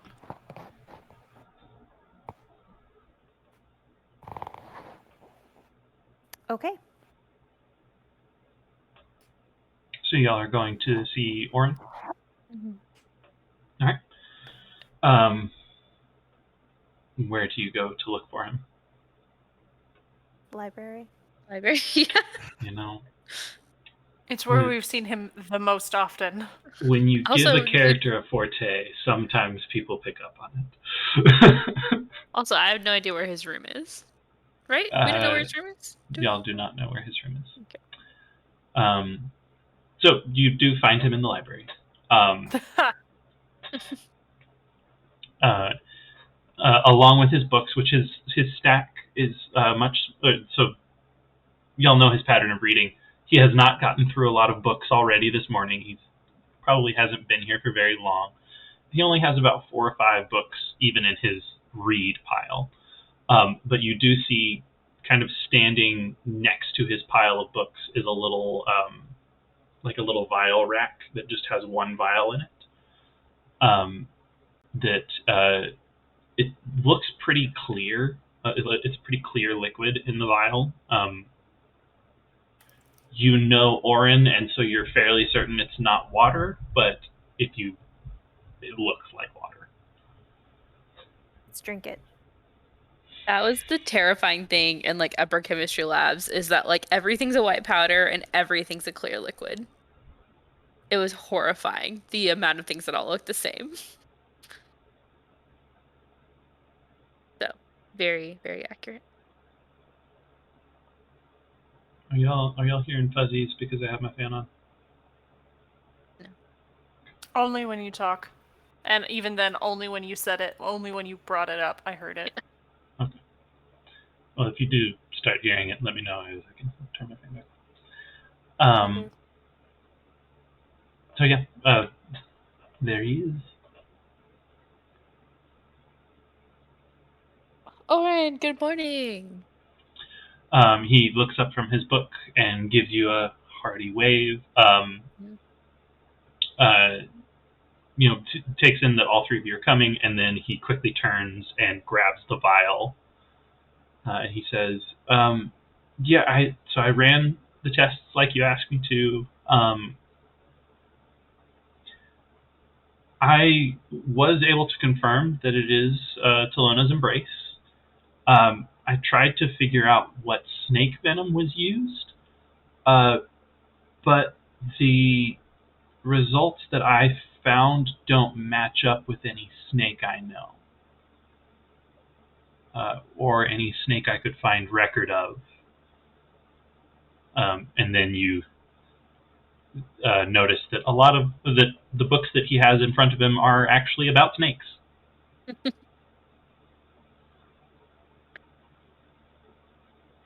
A helpful boy. A helpful boy. Henry thanks him for like thank you so much for doing research into the venoms, and I really appreciate how thorough you were with this. He just smiles and says, I like to know things. Henry laughs and then says, if I brought you some venom, would you be able to tell if it was the same? Yeah, yes, definitely. I have a random idea. It might not pan out, but I'll keep you posted on that. Okay.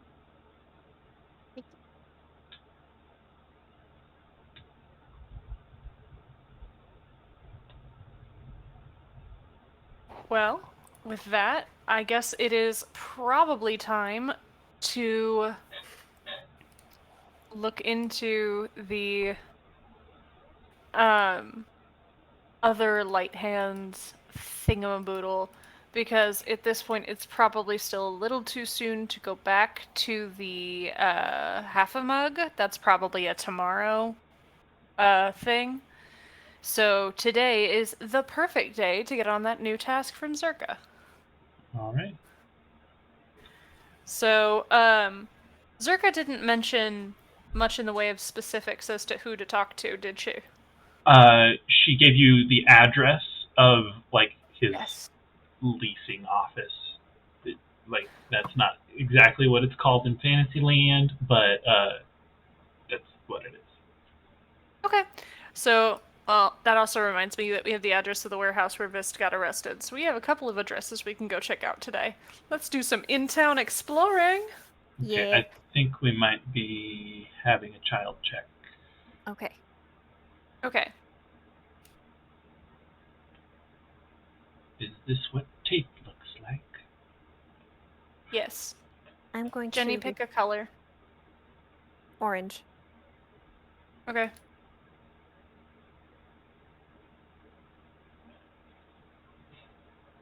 I'm going to refill my water real quick.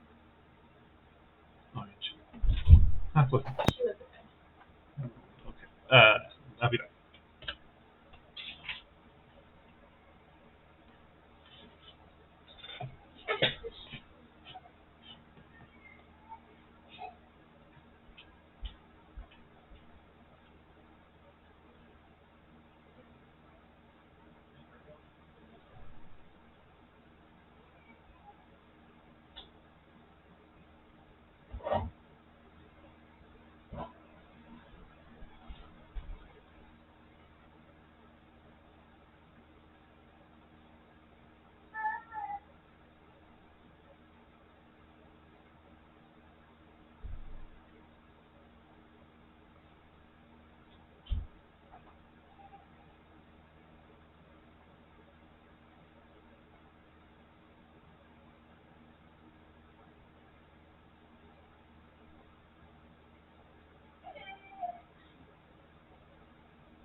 All right.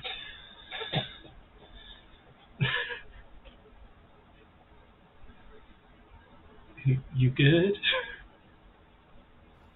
Oh, I was just telling Jenny that you were back. Oh, okay. I got a little bit of a, as you were like bent over for your camera, got a little bit of a, I don't know, stern look. Oh, that was on purpose. I was Oh. just trying to give you like a weird facial expression. What? Ash says she loves you.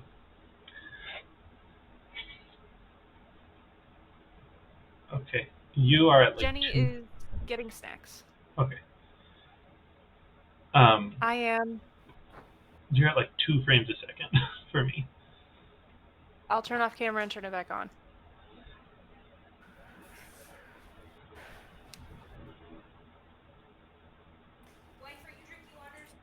Not enough.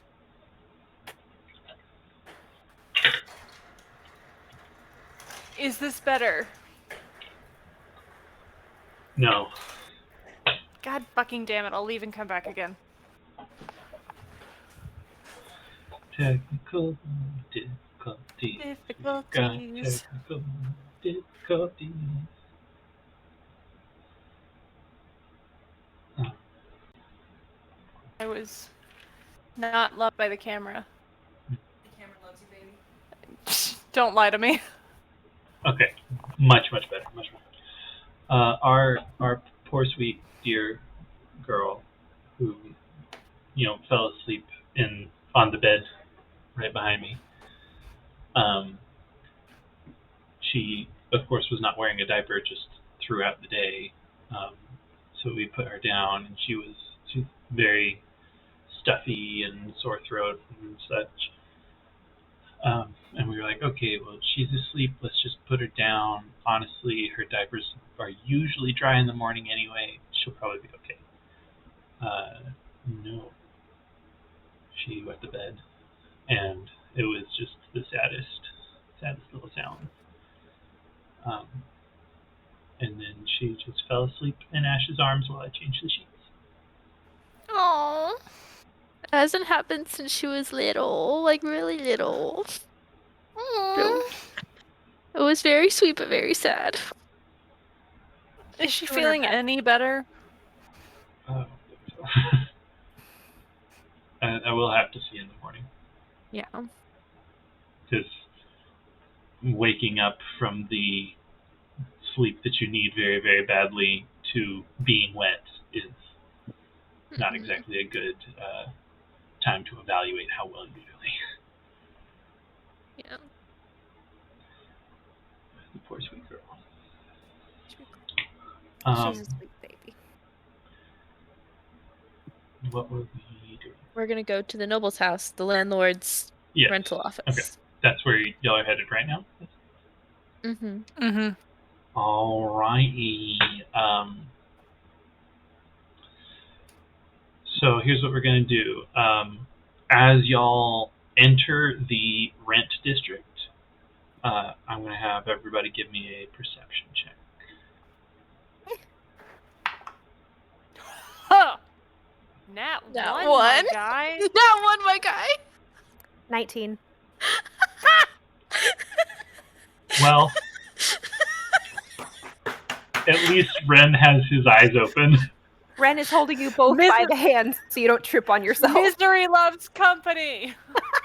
Paul and Henry are just like staring into each other's eyes, having a very deep conversation about nothing. And Ren is just like, okay, y'all, whatever.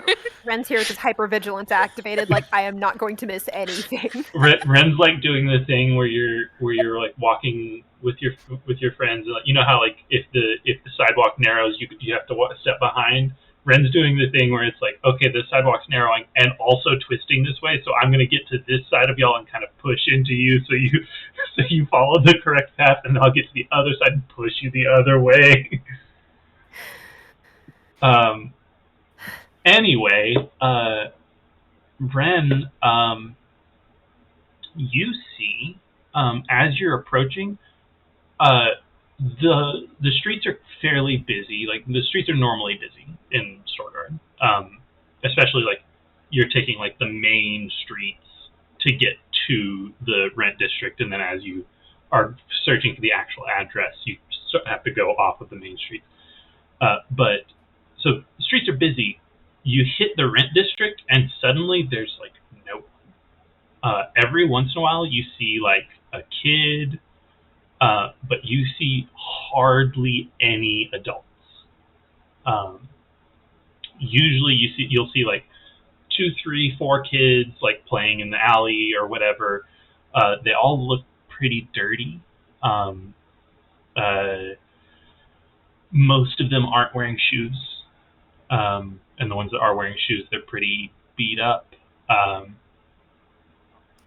Just to be fair, like not wearing shoes as a kid isn't really like, that's not like, oh, this is an impoverished child. Like kids sometimes just don't wear shoes, but very, very, very few of these kids are wearing shoes.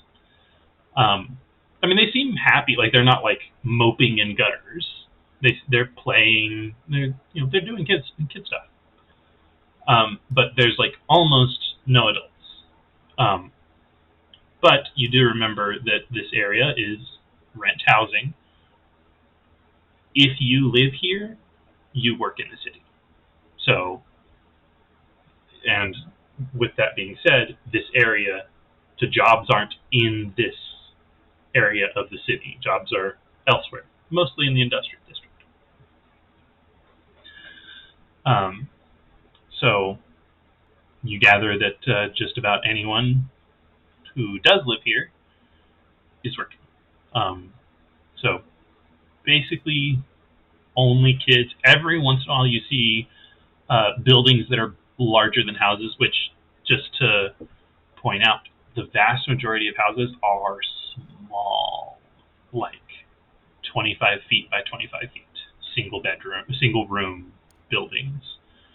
Every once in a while you'll see larger buildings that are sometimes even a couple stories tall, that are basically apartments, that, judging by the spacing of the doors, are even smaller areas than these 25 by 25 foot houses. The apartment type buildings are, like, if you had to guess, are more like 15 by 25 feet. Itty bitty living spaces. They don't have to live there for 10,000 years. They don't. But they're fairly orderly. Like the like rows of houses and such. There's no like real. There's not really any like fences or gating anywhere. That it's it's just like open houses. There's alleys and such. Sometimes there's trash in the streets. But it's mostly clean. It's not too bad as far as trash is concerned.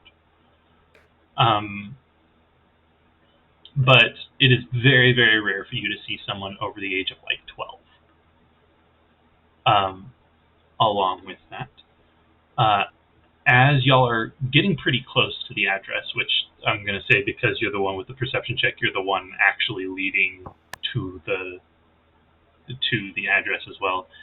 You start realizing, like, you're counting the streets and whatever, and you're like, okay, we're starting to get close. Like, you're just a couple blocks away, and you see a small girl who wouldn't be, wouldn't be much different than anyone else, except for the tail and the horns of the otherwise human girl.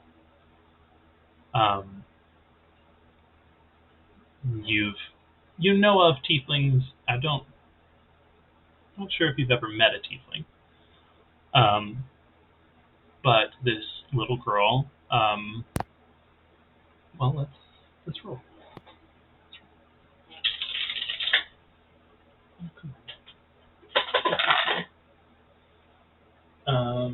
Yeah. She kind of clocks that you see her, but doesn't really change what she's doing. She runs up to another group of kids and whispers to them for a little bit.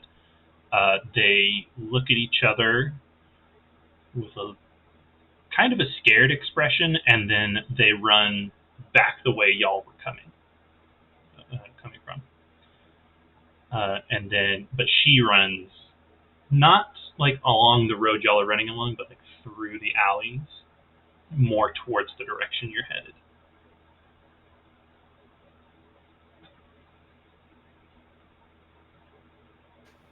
And with the nat 1, that was not something that Carl Neither of y'all. Henry noticed. Okay. Ren makes like little, like quiet commentary to Colin Henry, like, you know, essentially like, wow, I guess like all the adults are at work right now, and like, wow, those kids ran off fast, kind of like wondering where the little tiefling girl is going. Like, you said that she didn't seem to think that we were doing anything wrong, just maybe that we're unfamiliar or something. But she clocked that you saw her. She knows you saw her. But doesn't really seem to be giving you much attention. Okay. She doesn't seem to care much that y'all are there. But she talked to like a pair of kids and then ran kind of in the direction y'all are going, not like straight to the building you're headed towards.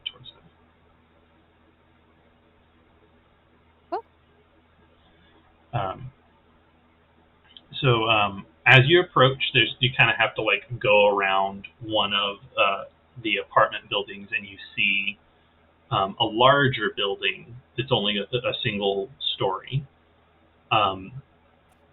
It's kind of significantly larger than the houses that you've been passing. It has a sign in front of it that says, "Fuck did I name?" It says Peddle Homes. Peddle spelled Peddle. I don't like that. It's a house peddler. A little bit. I mean, you're right. You're right. Give me another perception check, just Ren. 21. Damn. So you see the sign, you can read it, and then you kind of look down an alley to your left, and you see the little tiefling girl again, once again talking to 2 or 3 other kids, talking in hushed tones. With a 21, you hear one of them say, "A ghost," and then they run. Ren actually does look kind of dead inside. He doesn't comment. 21 perception. They don't look at you. The kids that she's talking to don't see you. Okay. Once again. So the kids she's talking to leave, and then she takes a little bit of a circuitous route, kind of like going around the building with the sign. The building you are headed towards.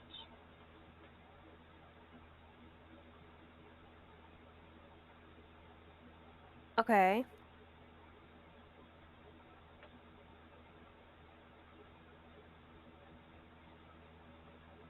Ren is tempted to like look over his shoulder and see if he notices anything else. Just feels kind of weird and kind of spooked. You know what? I have to make another perception check. 'Cause you're, Okay. Oh, there's my nat 1. Welcome to the club. Yeah. Hey! Someone literally stole all 3 of your eyes. We ran into the conversation we were having, and we're all focused. I'm going to say, actually, Ren did hear the kid yell, "A ghost." Looking behind you and not seeing one, I think you do think it was you that they're talking about, and that distracts you from actually seeing anything. Yeah, he's nursing his hurt feelings. Anyway, Okay. even with the nat ones, y'all are basically at your destination now. Although the three of you may bump into the sign before fully realizing how close you are. You know what? That's fair. So I guess with that, Call will go ahead and knock on the door. Okay. You hear a woman's voice from inside, just kind of holler out, "Come in, we're open." Proceed to enter inside. The door opens. Directly in front of you, you see a goblin woman who seems about middle age, sitting at a desk. Behind her is another desk with a human woman. Directly to your left is there's 4 desks. They're all kind of the same. Directly to your left is another human woman, and then behind her is a dwarven woman, all working at these tables. You're kind of in an L-shaped hallway, where if you were to go left, there'd be a door on your right that opens into the rest of the building. But the goblin lady is looking up at you and says, "Looking for lodging?" And then kind of looks at, I'm assuming y'all are dressed in your official capacity. Yeah. Okay. Looking at what y'all are wearing, kind of squints a little bit, but doesn't say anything.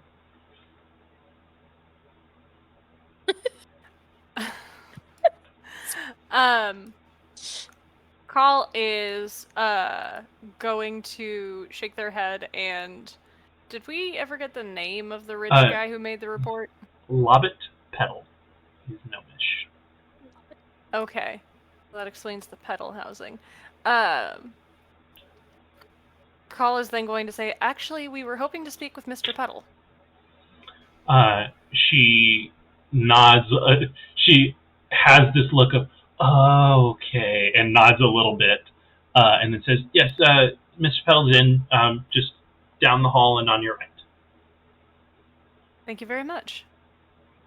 And will proceed to head that direction, assuming that the nat 1 does not mean that they get horribly lost on the way down the hall. It's about 20 feet. It's a nat 1, though. It's a nat 1, though. There's only one door, and it's only about 20 feet. So, upon entering the room, you see a gnomish man with kind of salt and pepper, black with gray coming in hair, and some mutton chops that curve up into a mustache, but no chin hair. He's got also upon entering the room, there is a dwarvish man wearing what looks to be some pretty thick leather armor, who is just inside the door to your left, just kind of hanging out there. And he has a sword on his belt, as well as a club on the other hip. Love that.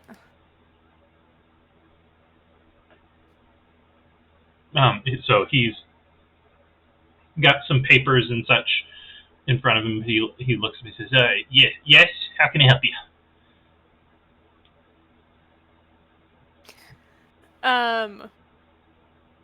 Call is going to step up and say, I was informed that there was a reported incident with an organization trying to impact your business. "Oh, yeah, they came by yesterday, but Clive here handled it. We're fine. Couple of dwarven fellows came in, told me that my rates were too high, but my rates are comparable." Okay. I understand that the situation has been resolved, but it would be useful if we could have just as detailed a report as possible for our own records, just in case anything happens again. Yeah, I guess. Okay. Yeah, they came by a little bit after little bit in the afternoon time. Just the two of them. Well, I guess it was a little bit later than afternoon. I was on my way out. But they stopped me. They tried to corner me in an alley, but then they saw Clive and they left it at threats, and then said that I'd be sorry, but it's no big deal. They scampered off with their tails between their legs. I don't know much else to say. Had you ever seen any of them before? Were they dressed any specific way? No. I mean, they were a little sooty, like those that work up in the. I mean, honestly, like most of those that live here, that work over in the industrial district, but I didn't recognize them. They're not my tenants. Okay. Which means that if they were trying to rough you up for your rates, that they were coming on behalf of someone else. Give me an insight check.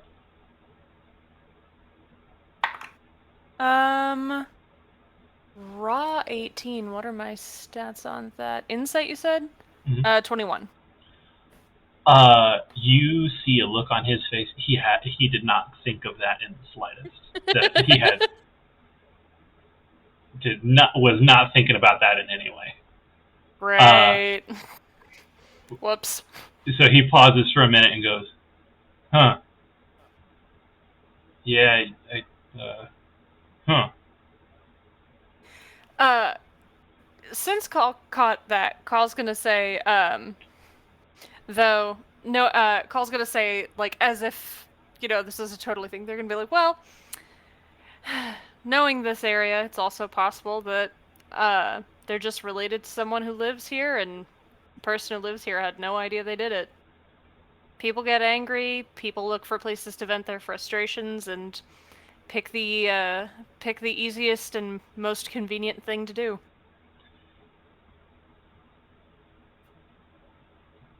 Give me a deception check. Unless you think it's persuasion. Do you think it's persuasion? I think it's deception, but Okay. either way, that would be a 25. Fuck. What? I have a +7 to deception, and I rolled an 18. Oh, you have expertise in deception. Wow. Yes. Ren is not the only one who's good at lying. Right. Oh, okay. Man. Yeah. Yeah. So he, like, as you're talking about, like, as you're giving that explanation, he kind of starts nodding along. He's like, yeah, probably, yeah. Is there anything else I can help you with? Just another question. Did they give any indication if they were in isolation, where they'd heard about your raids, anything like that?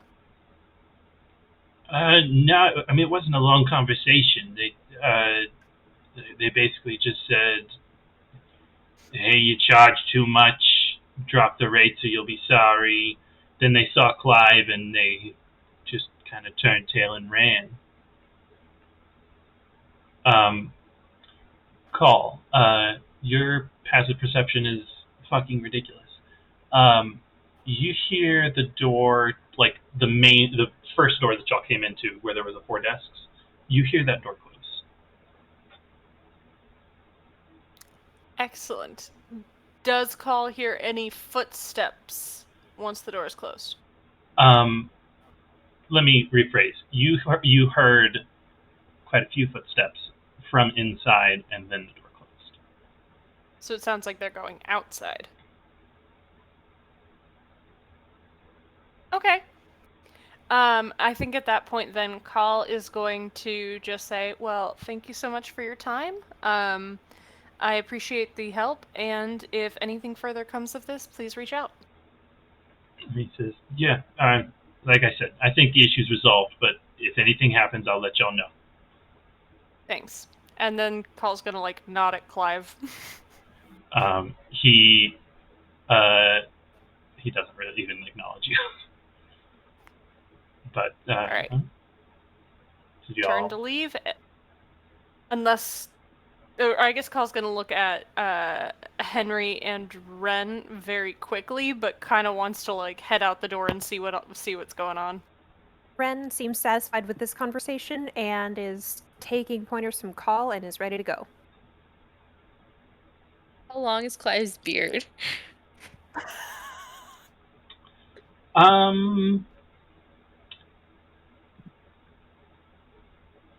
It's in the Katugaran style.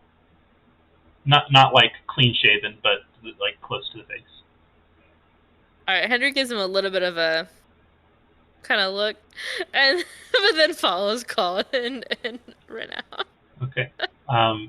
As you leave his office, which he immediately goes back to his papers, he's not even looking up as y'all exit the office. The 4 women are gone. What time is it?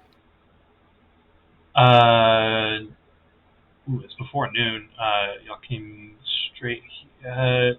It's nearing noon, but it's not there yet. It's 11:30.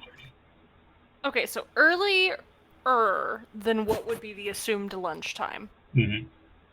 So it's not an easy assumption that they just went on break. Also, a little odd that they would all go at the same time. That is also true. Okay, I think Call's gonna take a more thorough look around the room. See if there's anything, potentially anyone, if there's paper on the desks that might look out of place with their method of business. How thorough are you talking? Like, are you like going through things, or are you just looking around? Call is not going to touch anything, but Call's not going to be afraid of, like, actually walking up to the desks and, like, looking around. Give me an investigation check. Yeah! Call gets to investigate shit. Let's hope I don't roll in that one. That is a 24. 24. Okay. Oh, you haven't. You do find a scrap of very, very dirty cloth, like right next to the door.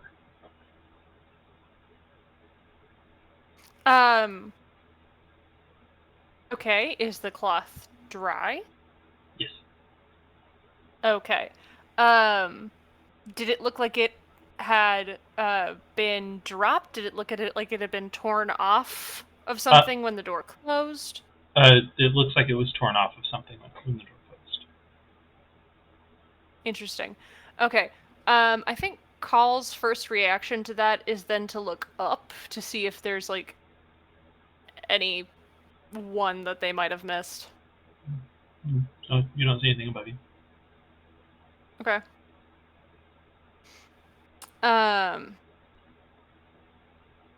Can Call smell anything? Make a perception check, I guess. 25. God, I forgot your perception is stupid. I mean,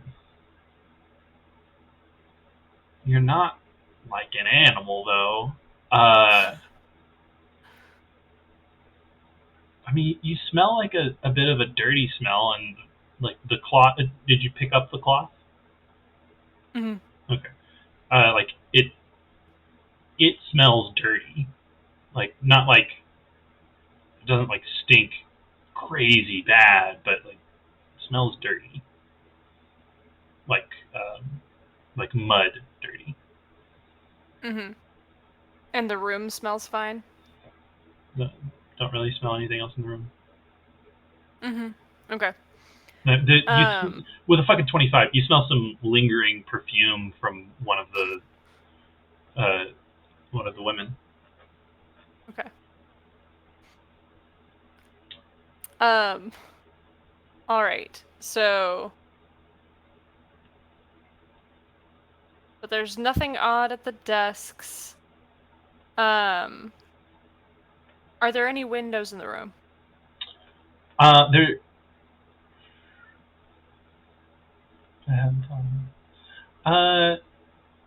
No, there are not. There was a window to the office, to Mr. Petal's office. There's no windows in this room. Like there was a window on the back wall of the office, but not in this little L-shaped room. Okay. Did the window overlook the street behind, one of the alleys? So like it's opposite wall of the door that you entered for the whole building. So it's like Okay, the back. so It's like a back. Back of the building. Yeah. Okay. There was also a door there. It was a door a door and a window next to each other. Okay. That opened into the alley.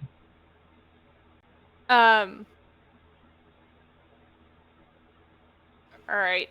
Call feels confident that they found all that they can find here, but does not like the vibe of this, so Call's gonna gesture for them to leave. Okay. As you open the door, you hear the sound of, like, it sounds like a shelf falling over in the house. Like you walk out the door, the house directly in front of you. Oh, that's not good. Okay. So I think Call's gonna do just kind of a quick sweep of the area near the house. So like if they can see anything near near any windows or any people out on the street. Give me a perception check. Okay. 23. Okay. That's a good check. You're still staying in the doorway, or are you moving out? I think Call's moving out from the doorway. Okay. So each of the rent houses has the door has a window in it. Give me 1 second.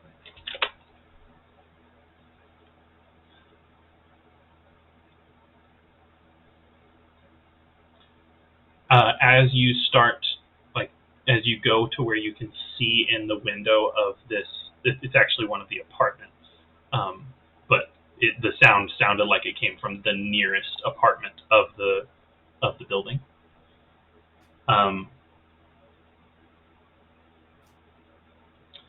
You can see that there is a shelf that has been tipped over and is now in front of the door.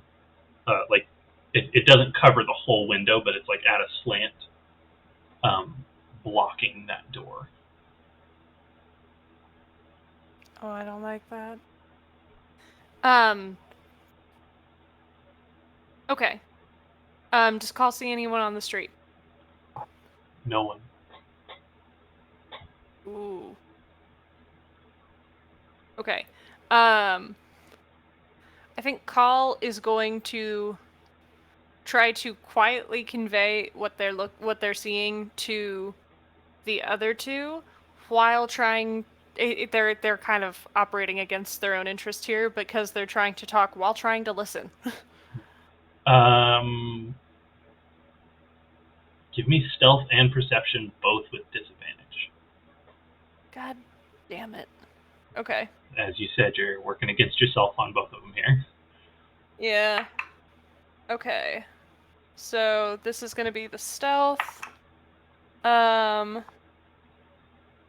Stealth is gonna be 15 with disadvantage. And 15 perception with disadvantage. All right. Okay. Gotta get that dice. Where is it? Where is it? Oh. There. Gotta get the right dice.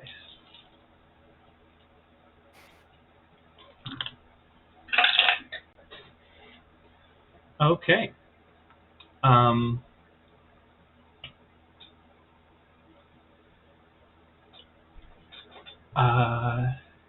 Well, I suppose we could go ahead and get in the map.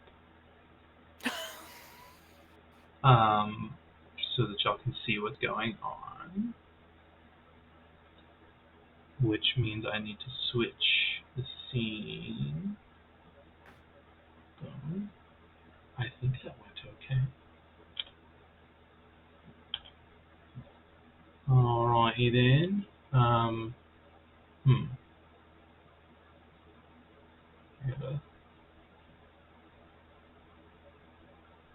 One second. Sorry, I have to doctor the map slightly, and then I will get you. How dare you?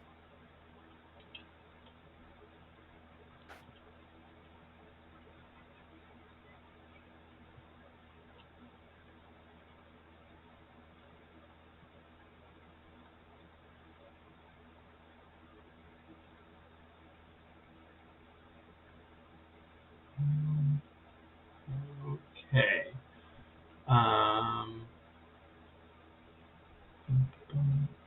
So everybody go ahead and hop in.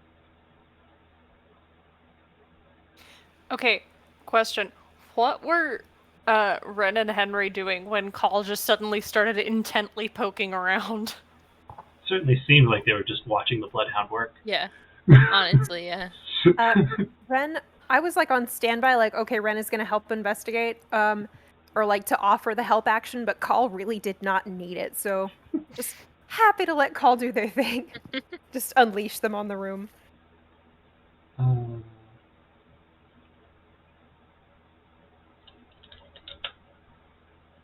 Okay. Bronwyn, can you see yourself? You're the only one I have.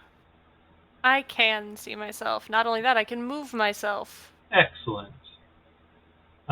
Yeah, so that you are standing in front of the door to the office. You can see the little sign there next to you. Yes. Directly to your right, that's where you're hearing noises. Can you see inside those rooms? I can see inside some of them. You should not be able to see. I will pretend I didn't. Alrighty, let me. Why? One of them just got blacked out. Yeah, they should all be dropping. I'll leave the one below you. I do see the one below me. I do not see the like L shape of the office area or anything like that. I don't know if that's in there. Yeah, there's no characters in there at the moment, so that's what to give you sight. So I'm gonna actually go ahead and put Henry in there because Henry and Ren didn't say that they walked out yet.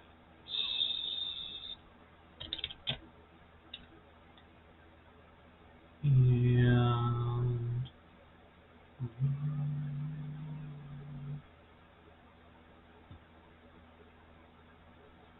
okay. Select. Set enable. Okay. Can everyone see? Can everyone move themselves? I think I might have to manually take Henry and Ren out of the building, but I'll just do that when we get to it.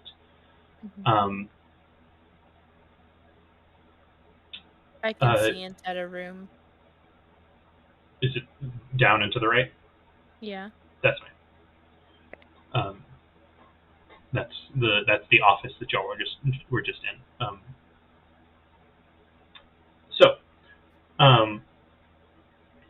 you heard that thud, and right now you hear some voices in the office. You hear Mr. Pell and Clive talking, but no one has come out of that doorway yet. Oh, and I apologize. The door isn't straight out the back. It's on the side. Semantic. So, What did Call lean back and say to Henry and Ren?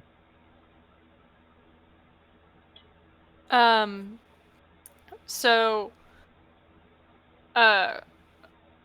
they presumably saw the scrap that Call picked up. Yes. So Call's just gonna say, the absence of people seems very suspicious, and I just heard a noise in the building across the way. Ren, give me a perception check.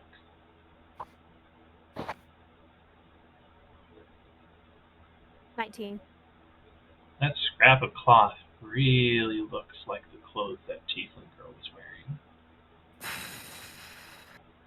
I was hoping that was true. Me too. Yeah. Like, we don't technically know, but Ren is gonna point that out really quick, like really under his breath to them, like there was a tiefling child in this street earlier who was wearing clothes that look like that.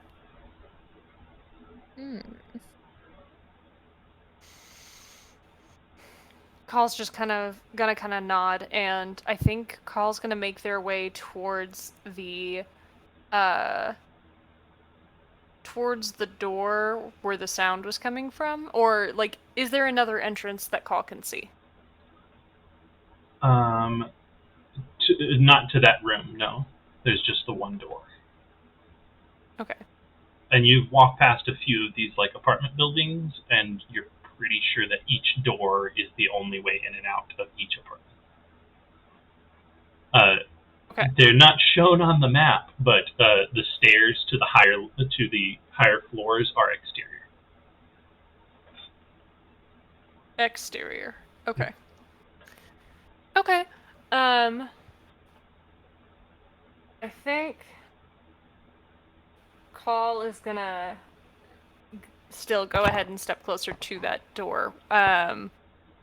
Which door was it? So it's to on the this one map? east side. Okay, so it's that like narrow This one. walkway. Oh, that one. Okay.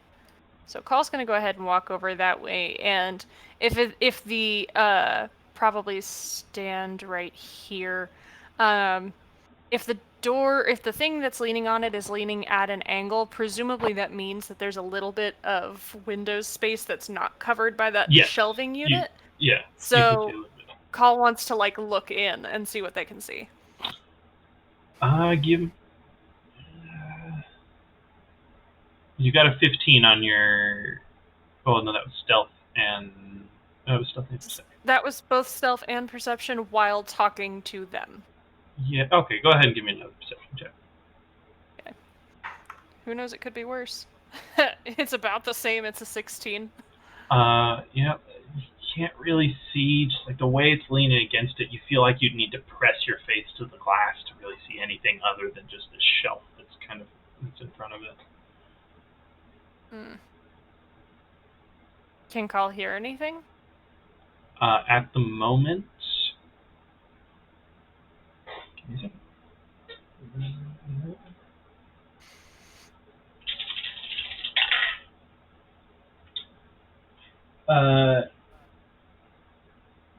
No, you do not. At the moment, you don't. There's no sounds of movement. You don't hear anything.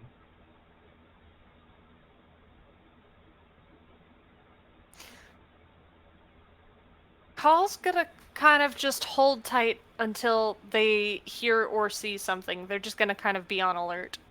Okay. I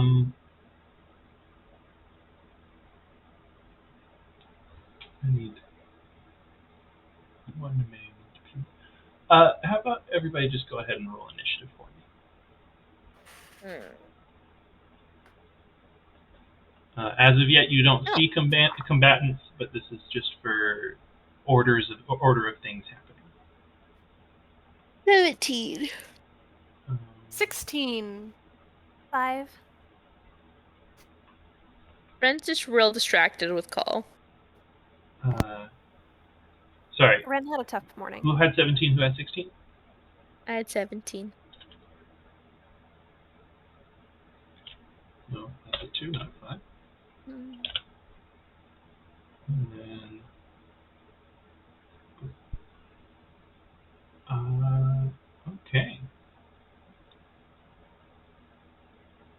So,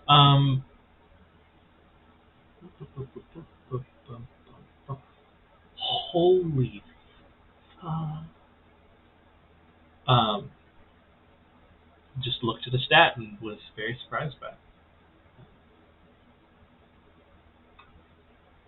I mean, I guess.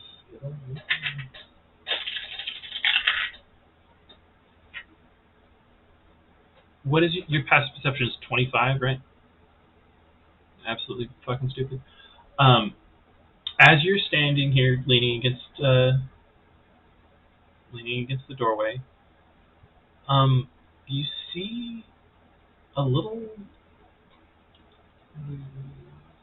Oh wow, that's way faster. But it only moves to about there. Just a little orb of light drifts out of the next apartment over. Just kind of drifts through the wall and hangs out right about there. That's all it does.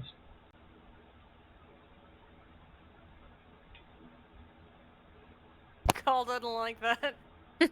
Call doesn't like that at all. Call's like, I don't know magic shit. I don't know what this does.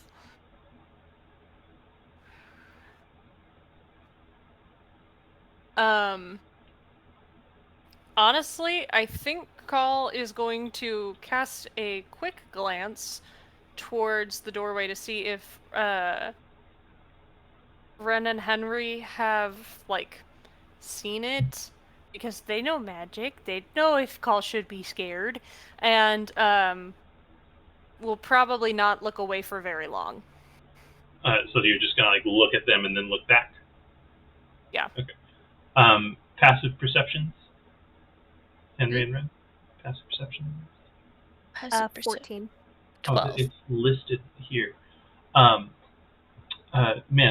D&D Beyond guys, amazing. Not sponsored. Love to be though.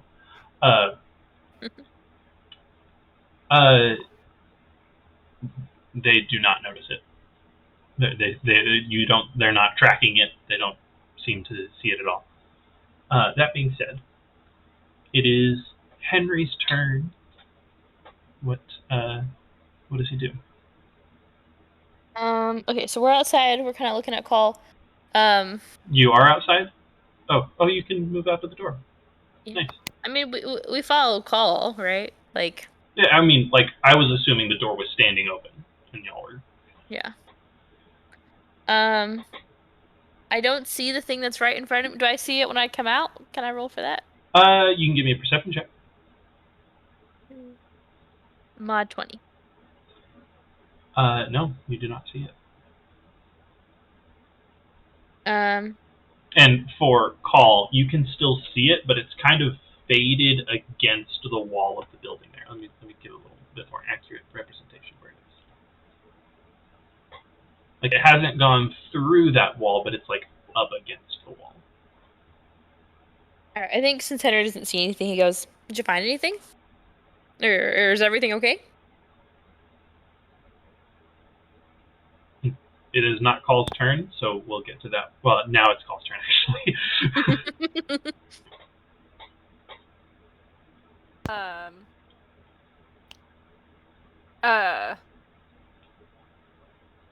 Call is going to say, I'm not sure yet, and then kind of wave a little bit at the orb thing. Okay.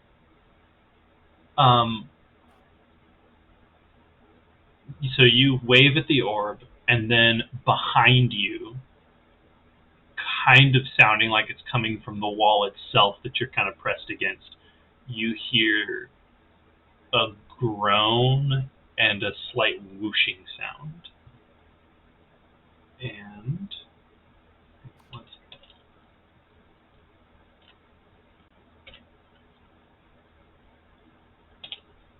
I need to do some denotion real quick.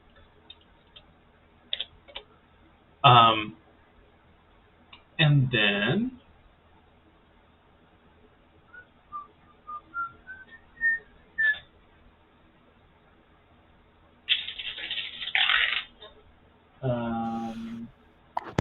Your AC is 15. Yep, so a 21 will hit you. And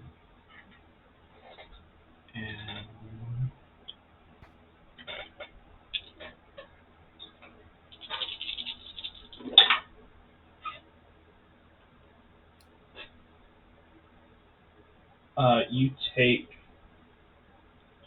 22 points of necrotic damage.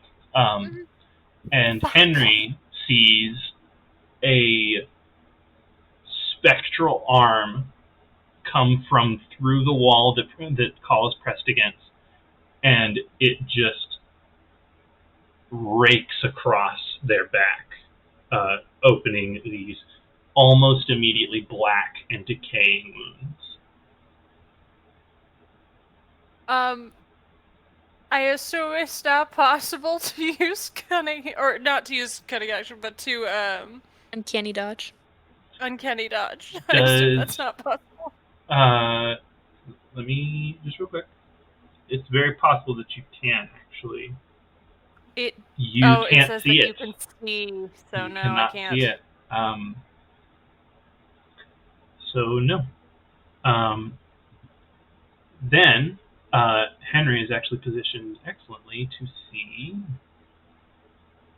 Gosh, these guys are. That. Oh, it's a as- ghost. Is that Ren?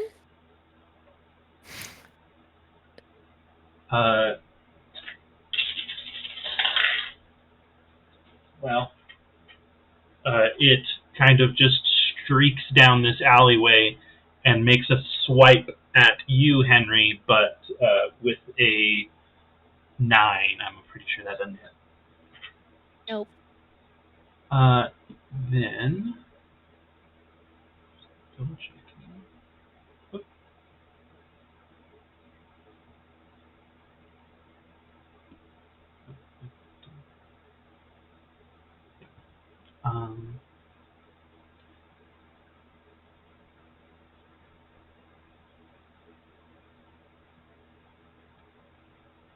Henry, you recognize this one very well. But it is going to also take a private call. That's a nat 20.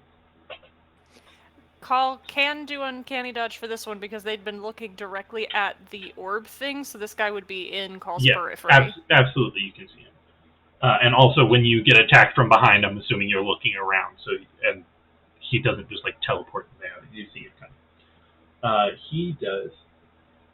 These guys do more damage than I thought they did.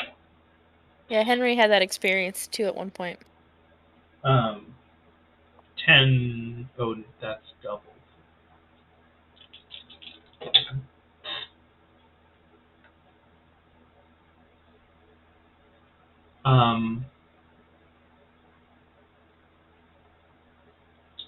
So 24 uncanny dodge, halved to 12, and I need you to make a Constitution saving throw for me.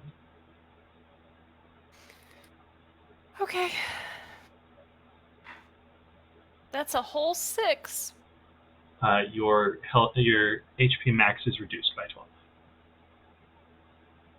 Great. Okay.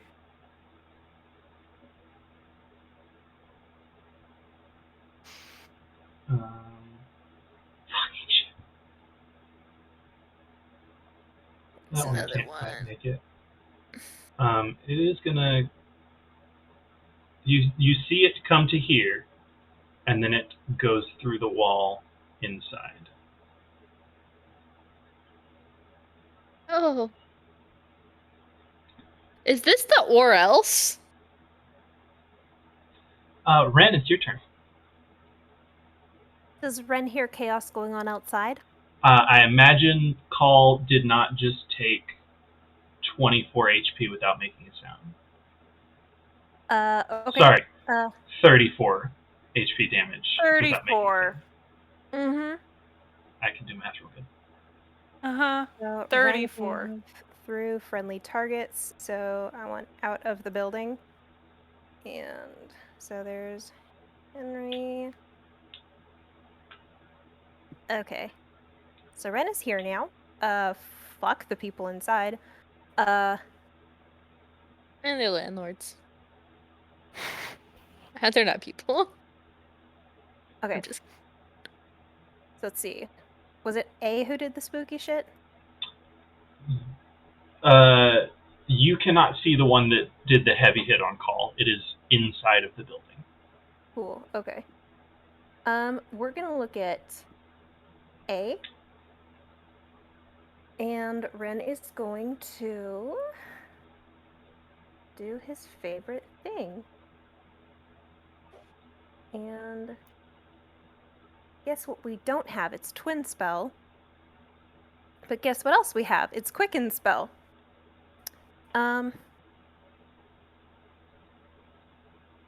So Ren is going to cast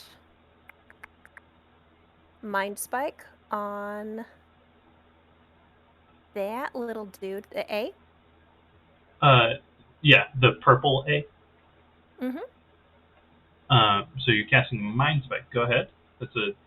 You rolled a hit, right? No. They The roll a creature save. makes a wisdom save of whatever the fuck. 15. Well, an 8 is not a 15. So he fails. Okie dokie. So that is. Getting my dice together. 3d8 psychic damage. Okay. Numbers. 19 damage. Okay. It goes from perfectly untouched to there are bits of it that are entirely see-through. Like, it's already a little bit transparent, but there are bits of it that are just not there at all now. And its face, which was already very, very angry, now looks like scared and horrified as well. Okay, Ren's gonna do it again with Quicken Spell. Same one? So, yep. All right. So it's another wisdom saving throw. 18? That is half damage. Yeah. Oh, God, okay. 20 damage, so that's 10. It's dead. Okay. It's the like kind of ectoplasm holding it together just suddenly turns to goo that falls to the ground, but rather than splattering across the ground, just passes through it and continues falling. Cool. Okay, so that was Gross. movement, attack, and bonus action with Quicken Spell. So that's what Ren has, I believe. Alrighty. So if that's the case,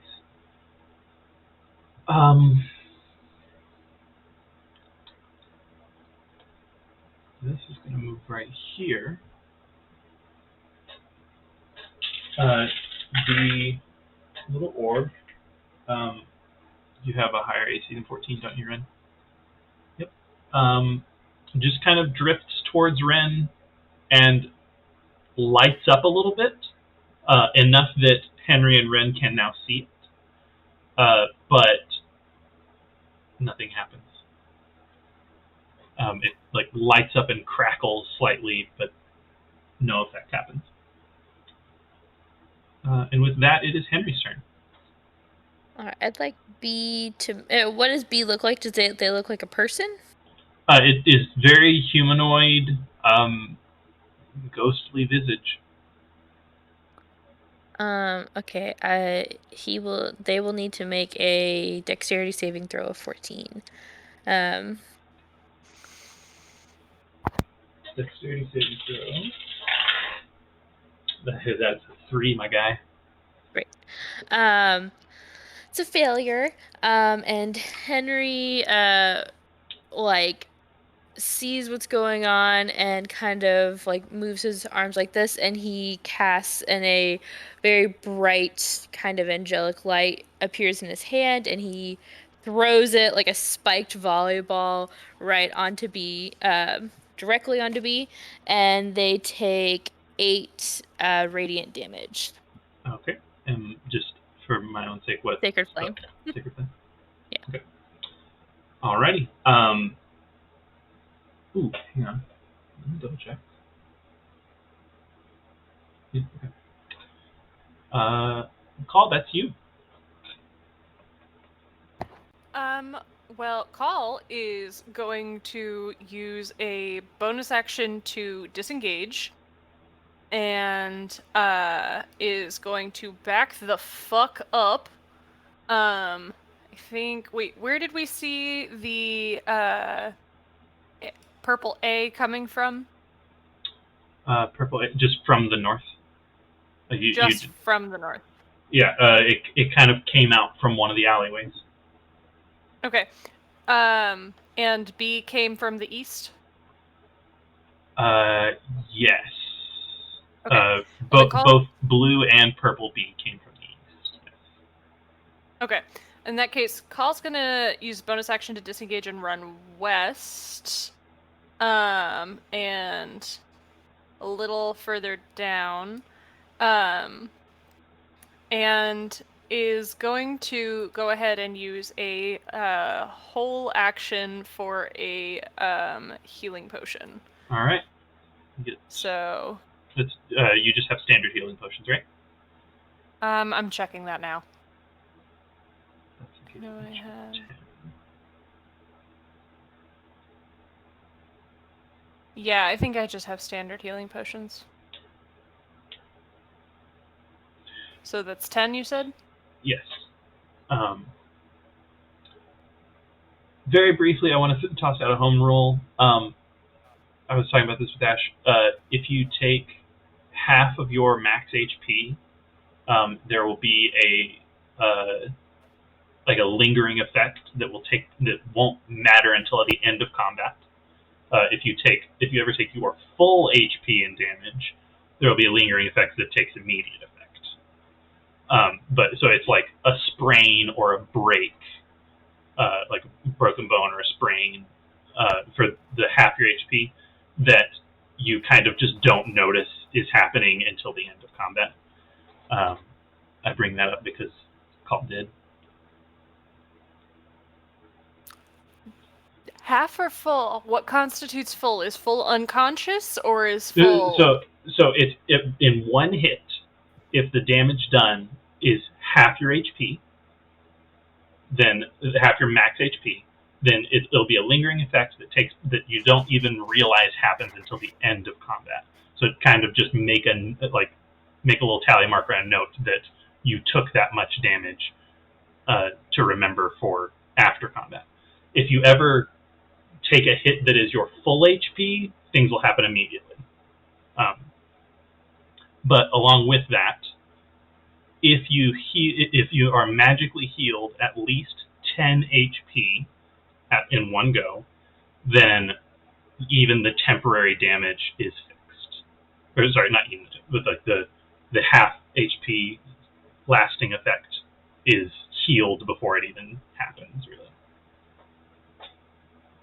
So you have a standard healing potion, which is, if I remember correctly, 2d4 plus 2, right? Yeah, so that is 10. Because you took an action to drink it, you get that full 10. So actually, I have a potion of greater healing, I think Call's gonna take that. Okay, so you take the potion of greater healing, which is more than 10 HP, so that sprain that we would have narrated later is actually already healed. So that lasting effect won't even come into effect. Okay. And since I'm taking a full action for it, it's 44 plus 4. Yeah, so you get 20 health. Okay.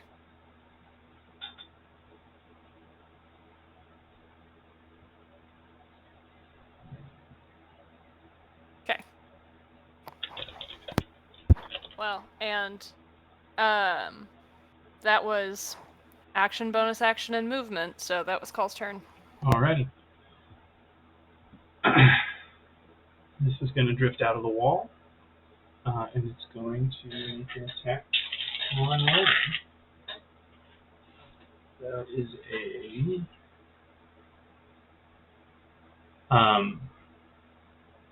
15 to hit.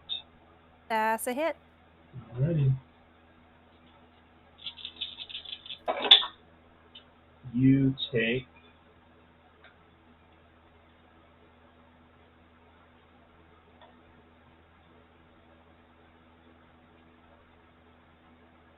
19 points of necrotic damage. Yeah.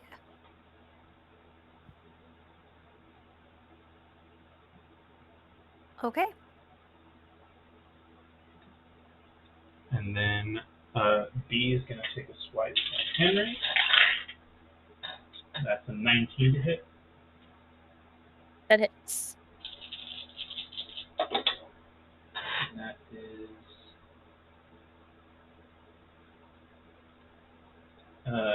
15 points of necrotic damage.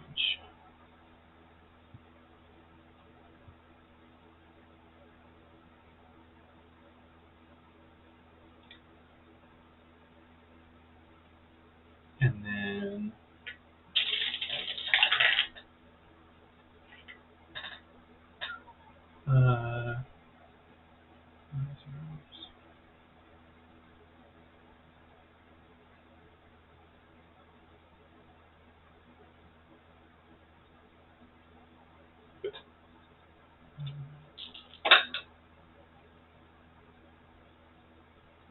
you all hear a scream coming from the office direction.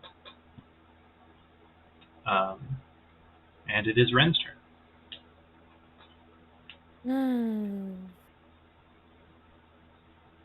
Okay.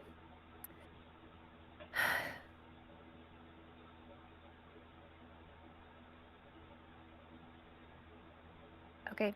Ren is going to hit A with a Mind Spike level 3. Okay. That's a saving throw. Double check. Not the wisest. That's a 12. That is a fail, so they are going to take 4d8 psychic damage. Okay. Numbers.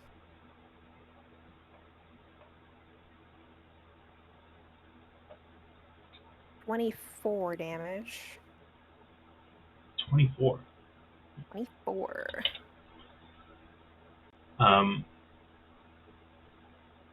These things don't have blood, but as you do that, it lets out this moan, and it just kind of grows more transparent, and kind of shakes its entire body.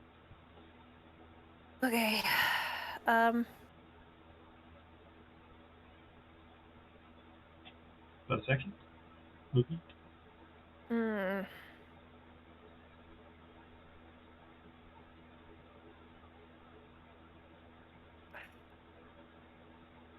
Without using disengage, because Ren is a reckless bastard, he has to run back into the building. So 10, 15, 20. That's so many opportunity 20, attacks. 40 hit. Hit. 19 to hit. Babe.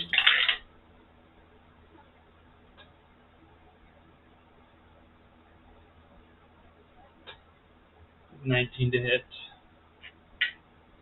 Let's go.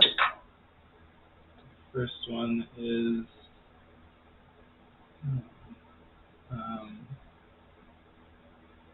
22 damage. Ooh, yeah, Ren fucked up. Are you still up? Yeah. Second one is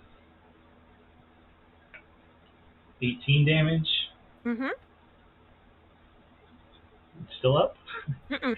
Okay. Okay, so you're back here. He's fine. Yeah. Do Oh you, yeah, he's right there. do you want to do your I don't die thing? Yeah. I mean, let's see if he gets hit again next, but let's see.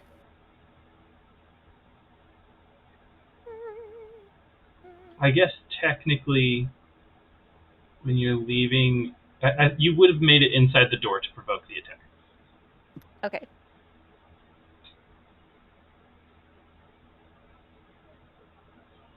Oh shit. What's that? Okay. So the last one was how much damage? 18? 18. 18? Okay, so I'm rolling against that. That's my DC. Okay. 18 plus 5. Ah, fuck.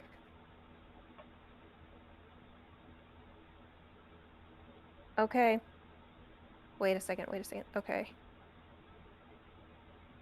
Okay, so I have to beat a 23.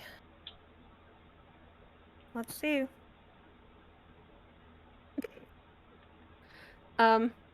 He got a 26, so I guess he's okay. Yeah. Let's go. So he's back up with 1 hit point. I'm gonna kick your But- ass. But there was a third hit. There was the third hit? Yeah, all Fuck three of them yeah, hit let's you. go! Alright. Does this? Yeah. Yeah.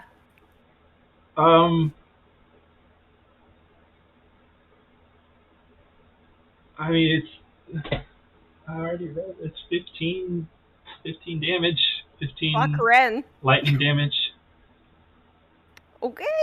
Well, he doesn't count that as an absolute or an automatic failure. So, Yeah, so Ren drops. Alrighty. he's cool. With that, our little orb, It's okay, I have a backup character. Henry, you get an opportunity attack as the orb floats past you. Oh, great.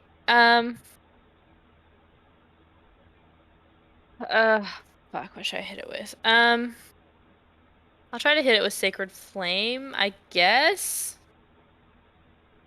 Dexterity saving throw of 14. Homie has to be- It has to be a melee weapon attack. Oh, okay. You can't. You don't have Warcaster, so you can't cast a spell as a opportunity attack. Is a 15 hit. No, it does not. Lame.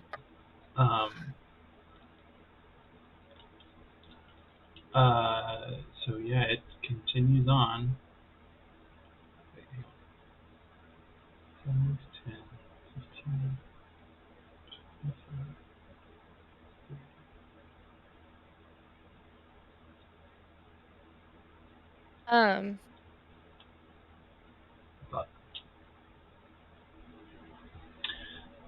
What's up? I'm gonna ask a question. Tell me if it's something that I would know because I'm friends with Ren, or if it's I wouldn't know because rules. Does Henry know if like Ren's bounce up, bounce back down? Like does that have any effect on death saving throws and that kind of thing? Or is it just regular rules for death saving throws? I don't think you would know if it's special. I don't think you would know anything that it's doing anything special for him. Ren is not overly open about his capabilities and powers, so I don't think he would have told you. I don't know if Ren knew he could do that. So, like, it's not something he does while he's conscious, so. Mm-hmm.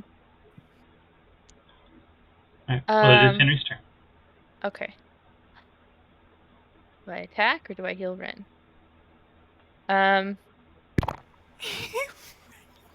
I like Henry, because Henry is like ready to, like, I feel like Henry was like ready to go. He's about to call down Moonbeam. He's like ready, and then like he sees Ren. He's like, "What are you doing?" And then Ren, gets hit and he falls down, and Henry just like reaches Listen. down and places hands on Ren and gives him 25 hit points with magical sparkles, like on hands pool. I'm So just yeah, imagining those like electroshock thingies that they do in like the EMTs. defibrillator. Yes. Yeah, that's what it is. That's the It's bitch. just like, bam! And just gives them, 25 hit points. Listen, Um, the more damage we do to them, the less damage they can do to us because they're dead. Yeah, I know. But, in the same way that Ren ran and got 3 opportunity of attacks on him, Henry's gonna do the same thing of must protect. Very all fair. right. Bonus action. I wish I could grab Ren and Misty step away. That's what I wanted to do, but I looked up the rules. That's not allowed. What? It's not. Is it not? Let me look Is at it a it. bonus action? The bonus action. Why do you think that you can't? So the spell doesn't say. So the range is self. You can. I'm pretty sure Misty Step. You can take one person with you. Maybe not.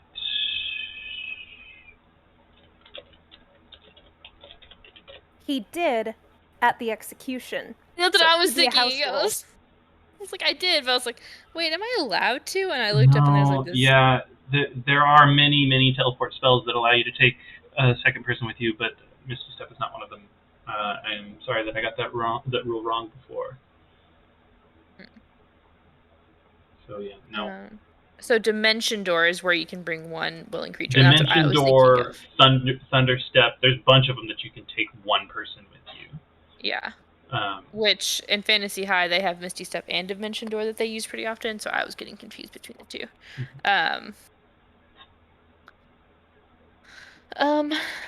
Okay.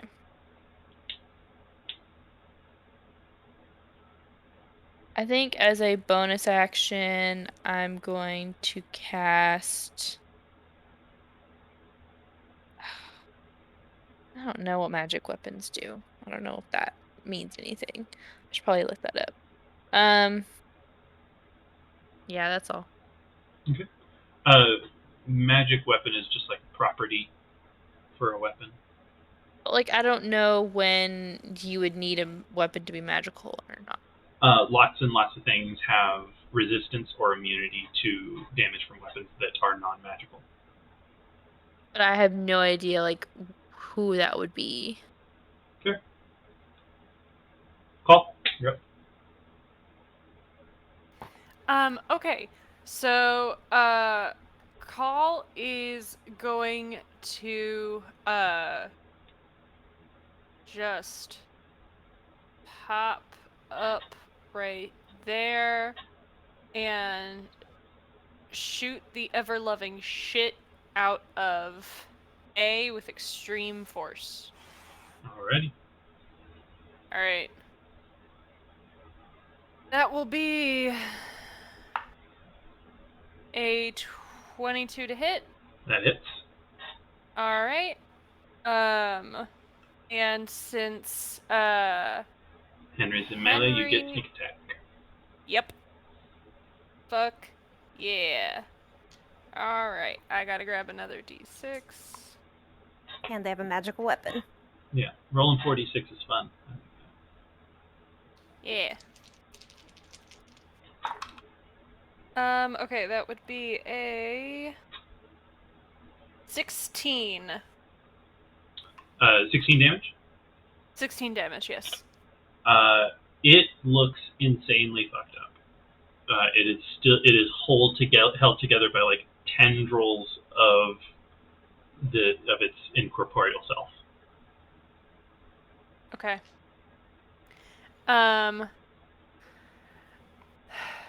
Shit. Okay. Unfortunately... Okay. Call's also gonna go ahead and, use Eye for Detail to see if there are any other hidden combatants that they have not yet seen. Okay, that's a skill check, right? Perception check? Yeah, it's a bonus action to make a perception check, yeah. Yep, go ahead. That was a nat 20. You do not see any combatants that you have not already engaged with. That is a waste of a nat 20. Okay. You can proceed with Um, confidence. It Alright. is a nat 20 that tells you there's not more shit coming for you. At least there's that. But yeah, okay, well that's everything Call can do, unfortunately. Because unfortunately for everybody, Call has to stay ranged if you want them to be effective. We want Call safe, so I'm happy with Well- it. Yeah. I'm a little annoyed that Ren's so close to the action, to be honest. He always is. It's fine. I fucking swear. Henry? Yeah? A 7 and a 12 don't hit your AC, so... No, they don't. Let me... This is Alright, why I you're- like being close to the action. I want my friends safe.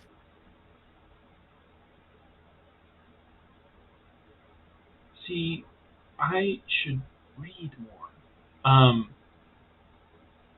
Great question. But Bob. I already made the attack roll, so I'm not going to have him do something else. Oh, hey, Ren, heal that 25 on your character sheet.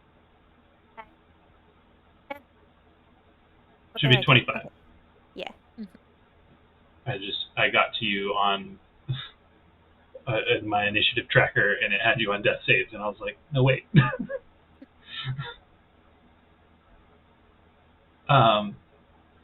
So it is your turn. Sorry, I skipped past you on my tracker, but it is your turn, yes. It is Ren's turn. Okay. He sees the purple dude across the house.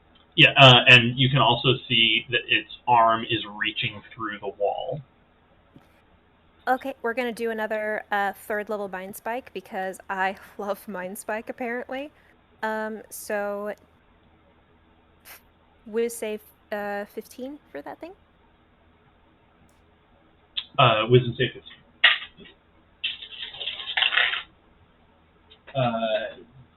It's not the wisest spectral being.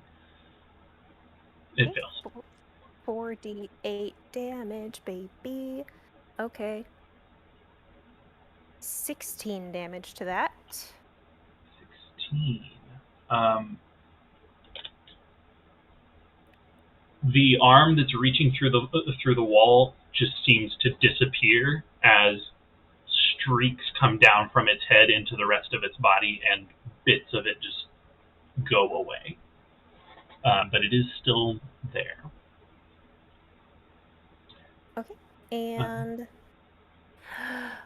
bonus action second level Mind Spike.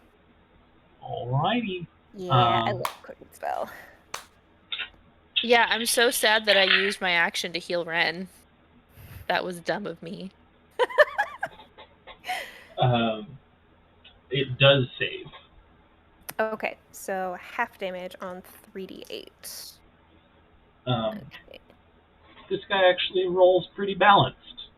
It's not Nice. always the same thing. Okay. 14 damage. Or halved, that's 7. That's still enough. It kind of starts turning to look at you after the first one, and you repeat the spell, and its already gaping maw just continues to open as the entirety of its structure falls apart, and once again that ectoplasm that just falls, and rather than splattering on the floor as you expect it to, it just continues to fall through the floor. Nice.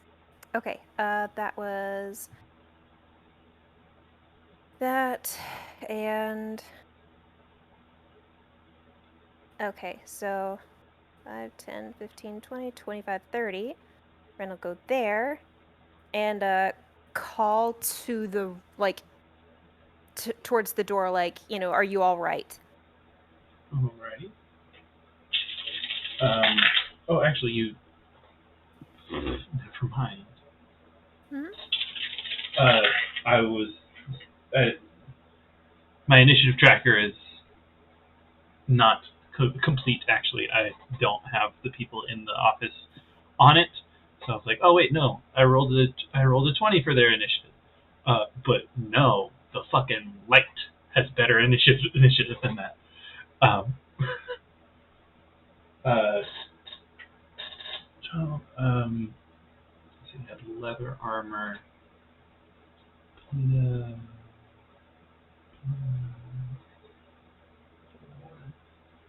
Hit.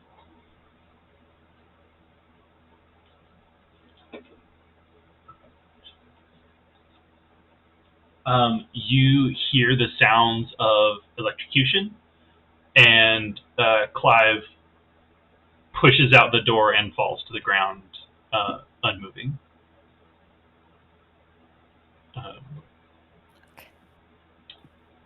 I'm going. Serves you right for not saying hi to Call. I'm kidding. No, he deserves death for this, honestly. So, there he is. Oh, fuck! I'm leaving him there so that I'm leaving him there so that he can, like, if someone heals him, then we still know where he is. But yeah, he did. Next is Henry. Okay. Henry goes, let's try this one more time.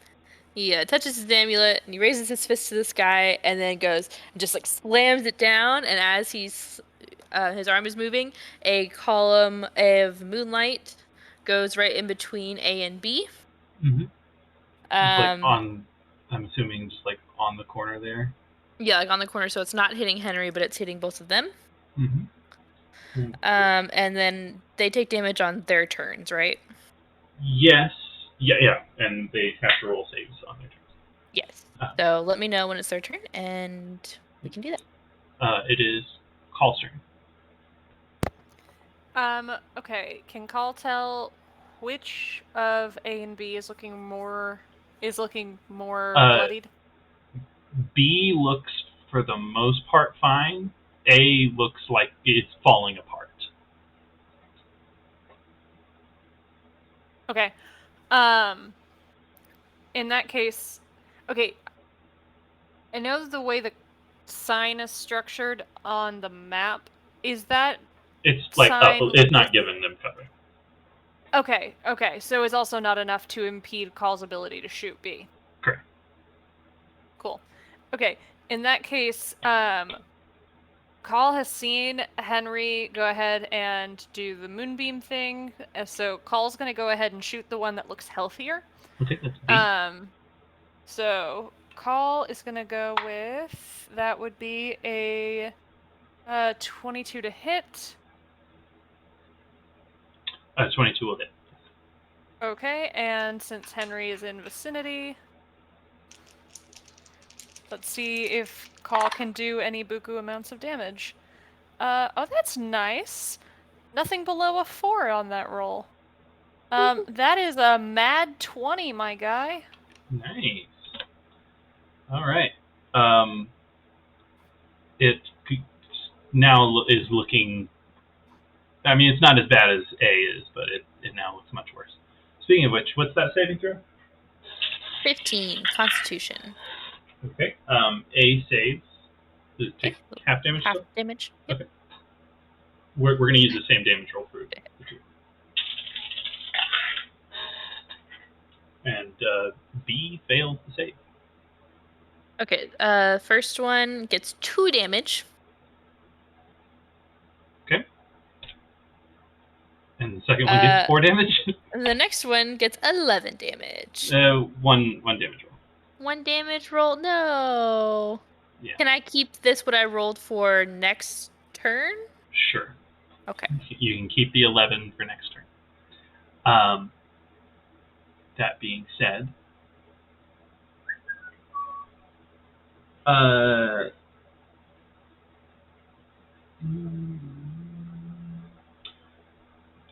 bits are disconnecting and burning in this moonlight, hang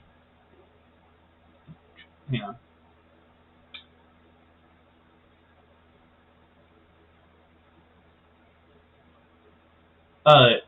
Suddenly just changes into a horrifying, like it grows in size and just it just looks absolutely terrifying. I need Henry and Call to both make a wisdom saving throw for me.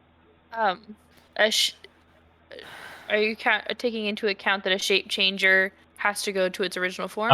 This is the Its effect. original. This is the effect of the ability. It is not actually shape changing. Okay, that's what I just wanted to verify. What? Wisdom saving throw. Okay, Call gets +3. No. Call is not Yes? meant to be. Damn it. Call gets a 14. That saves.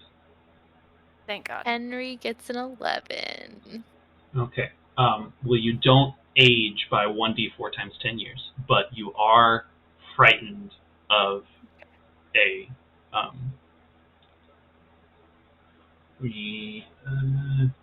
You can repeat the saving throw at the end of each of your turns.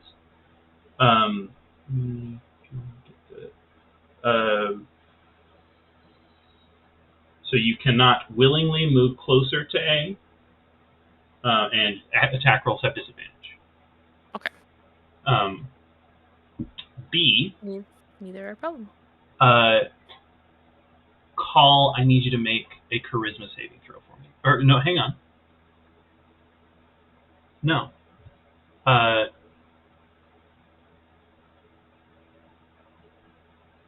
Henry, you get an attack of opportunity. Nice. It's a disadvantage. I'm going to hit him with Sacred Flame. You can't use a spell. It has to be melee with Yeah, attack. sorry, you said that already. My B. Okay.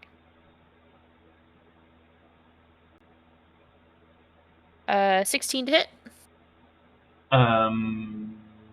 That does hit. Great. You rolled with disadvantage? I did. Okay. That is a 6 + 3 is 9 damage. Your hammer is not magical, correct? No, it is not. Okay. As you swing, your hammer passes through it. It still damages it, but not as much as you expect it to. Okay, so next bonus action. I know what I'm doing. And Call, I need a charisma saving throw, please. Jesus, this is what, the third kind of saving throw Call's done this session? Yeah. I think I'll do the second. Con and Wisdom. Oh, yeah, never mind. My bad. Forgot. Those guys are already dead, so That is an 11.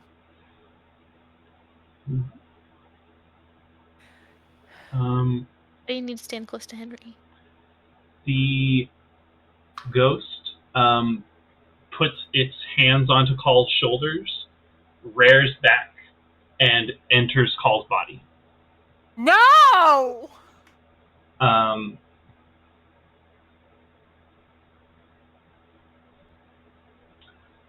Do I have any sort of, I compel thee to... You are still aware of your surroundings.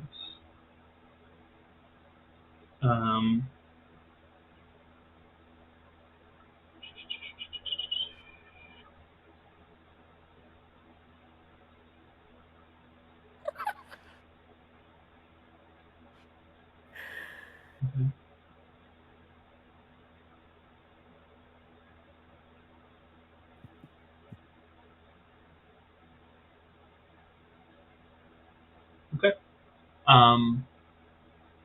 That's the end of that turn. They're both dead. Ren, it's your turn. Okay, Ren's gonna move 5. Does he see anything in that room? You see pedal in the corner. The light is there, but you can see it starting to drift towards him. Okay, let's try. I have a good feeling about chill touch for some reason with this one. Also, I should probably be a little bit more smart about my spell slots. But let's try.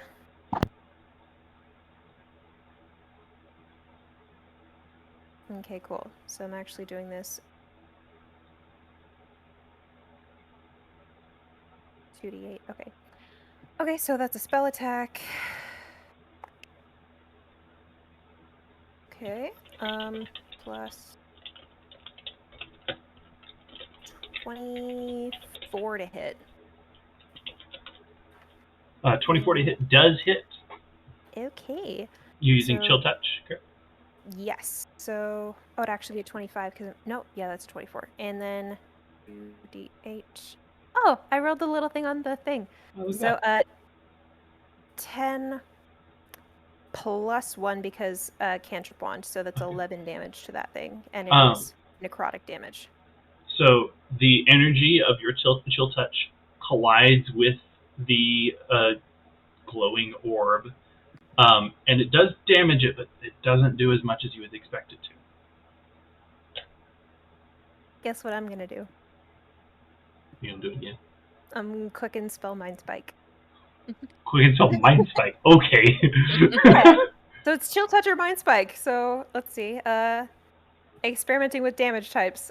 So let's see. Let's do second level Mind Spike, I think. Okay, and that's wisdom saving for you. Yes, and I think that's 9 doesn't Alright. save, I would assume. okay. Cool. So that is 3d8, and that is 15 damage. All right. The light is flickering, but still on. God damn. Okay. And it continues to drift. It's going to make an attack on him.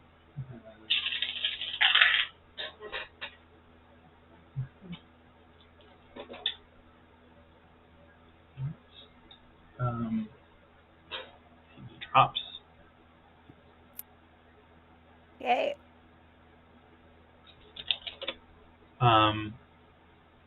And then you got to make physical paper notes on things. What? I have to keep track of things, okay?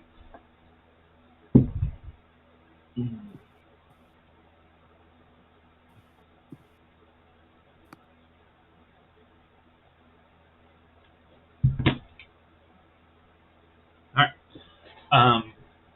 And then.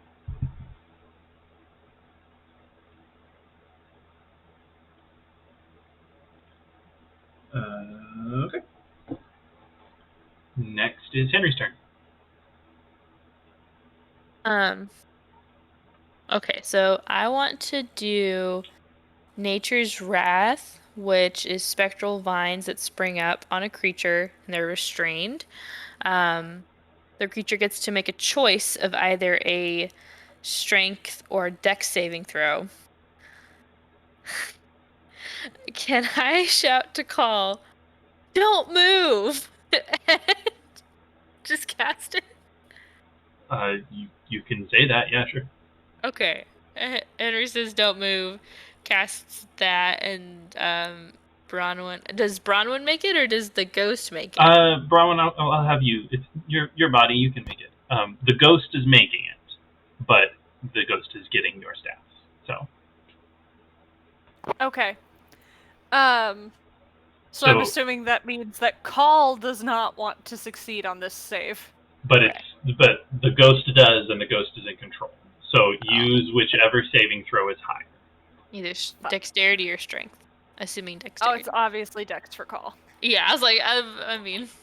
Okay, roll low, roll low. That is an 18. That succeeds. Does that mean that they're not bound at all? Yeah, they're not bound. All right. Henry's going to cast Hang as on. a bonus action. What? Oh. What? That was not a spell. It was not a spell. Oh, No. never mind. It was one of my class features. I'm gonna cast magical weapon as my bonus action. Gonna cast that on my hammer.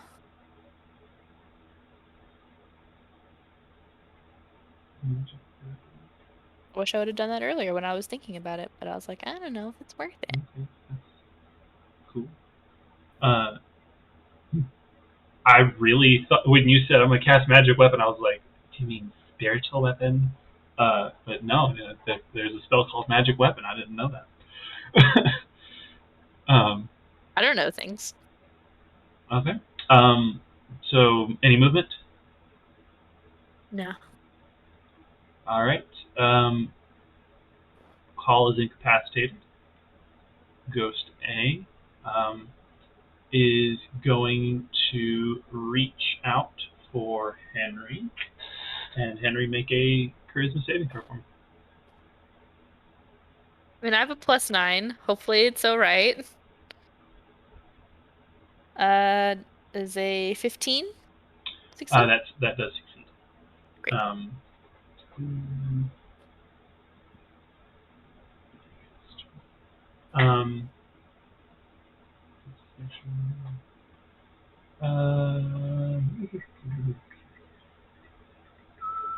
Yep, that's all it does. Actually, Oh, it's never mind. It Constitution doesn't saving even. throw. It doesn't Oh. even do that. And you rolled an 11, so even if it saves, it dies. So yeah, it's dead.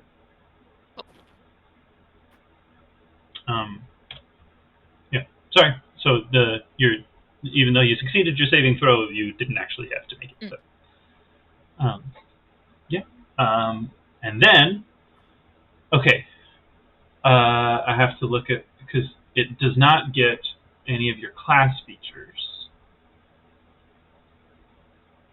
but does get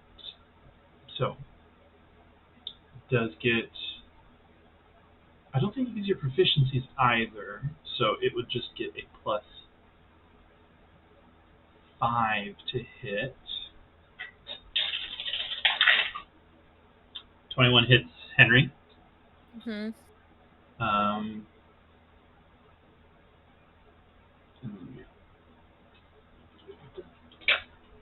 Henry takes 7 damage.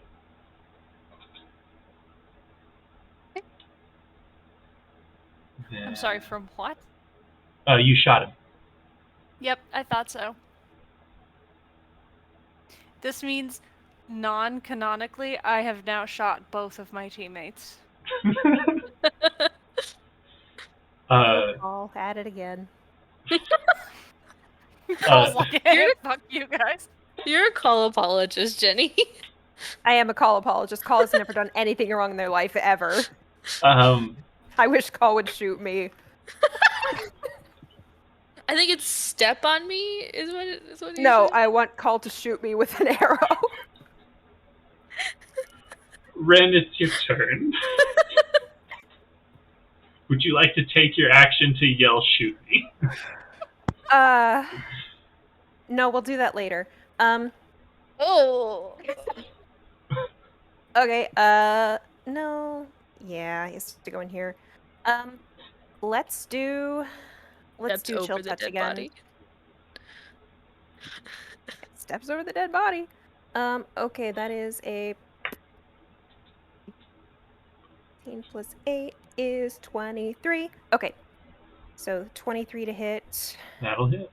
and 2d8 necrotic damage to this bitch that didn't Oh, live. yes, A is dead. I'm sorry. That's 4 damage. 4 necrotic damage. 4 necrotic damage. The light, which, because of its resistance, takes 2 damage and winks out of existence. Fuck yeah! Okay. Me.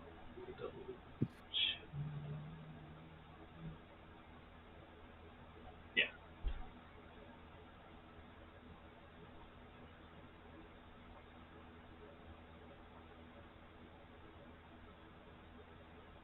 Well, it wouldn't. It had things to do. I just keep reading the abilities of my monsters because I forgot about them. But it's dead. Anything else from Ren? Okay, that was action. Ren is going to use a bonus action to use a first level spell slot to restore a sorcery point because sorcerers are the math nerds of the spellcasters. And Ren is going to 5, 10, 15, 20. 5, You did 10, 15. step into the room on this turn, didn't you? Yes. Okay. So he has to walk back out. So Okay. 20, To the 25, table. 30. Plus what he's got. So yeah, that's Ren's turn. Um.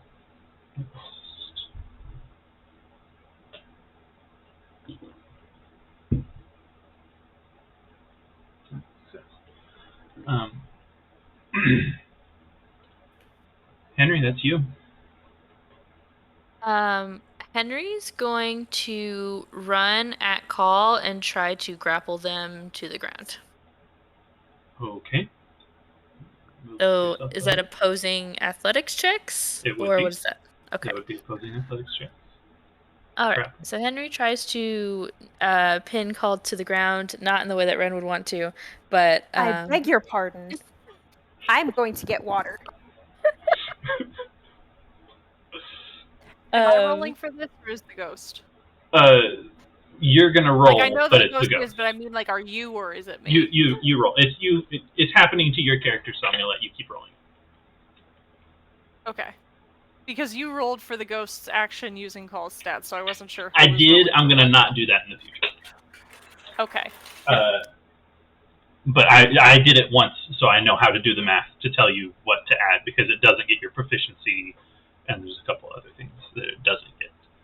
Because it Okay. isn't you, it's using you. You said acrobatics check? Athletics. Athletics. Give me 1 second. Athletics.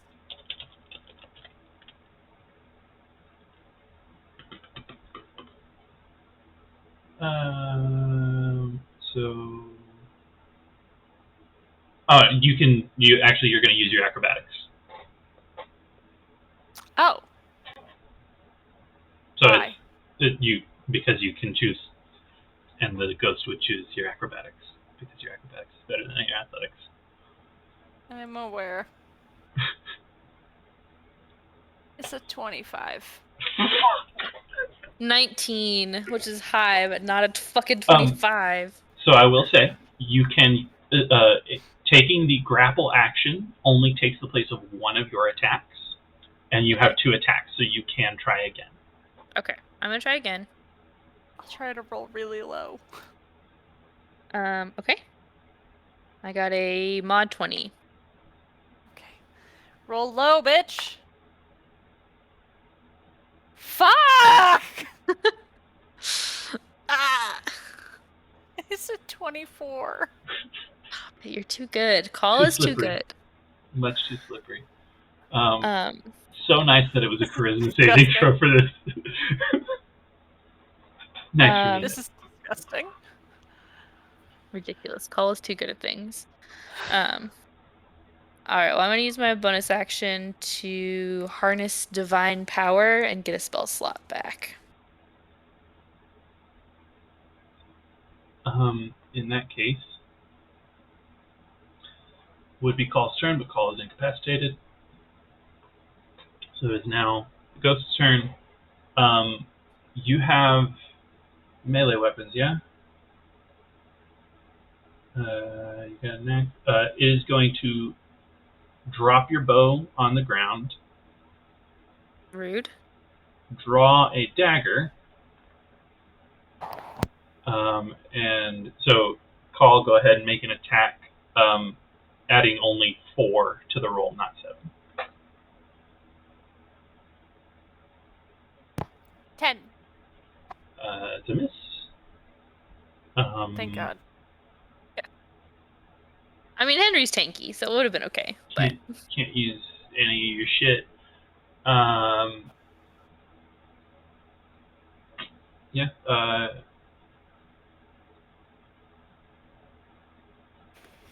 It doesn't know that. It's going to move you 5, 10, 25, 30, there. Henry, you get an opportunity to attack if you would like to take it. You can use it to try and grapple. I'm gonna do that. All right, another opposed acrobatics check. I got a 21. Henry, you can use athletics. Yeah, I am. Okay. 23. Ah! Slippery little bastard. It was 18, 17, 16. In that order. Hey, if you just keep trying long enough, eventually you'll be rolling a 1. Because also that means Asher's also been rolling a their numbers have also been going up by 1 because 19, Yes. 20, 21. So eventually Eventually next you'll one we're meet. gonna beats it. No, next one's gonna Next beats one's it. you're right. I Try don't know. one more time, Ridiculous. Henry. Let me. Like at this point, he might just need to use Moonbeam and just be like, "Sorry, hopefully you go down, and then I can heal you, and the ghost will leave." Moonbeam is still up I where know. it was. But like, if Just Henry fucking can't, shove Colin into it.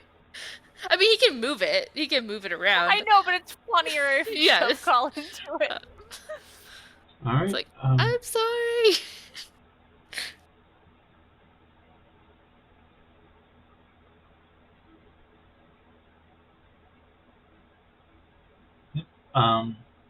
Okay. Well, with that, it is Ren's turn. Does Ren notice anything off about Call right now? Like, they've The like fact never that fucking used their they're daggers. they don't have their bow, walking with a dagger. They don't seem to notice you. Their eyes are fixed on the door to the office, and that is the direction they're headed.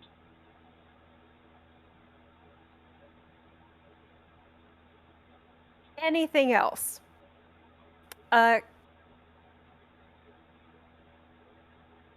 Somewhat vacant expression. I think that's enough.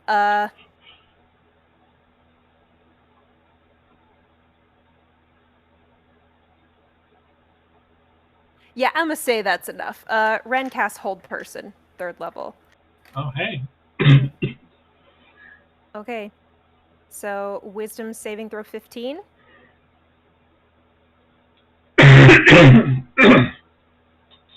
Sorry, I had to cough really bad, and I was trying really hard to mute.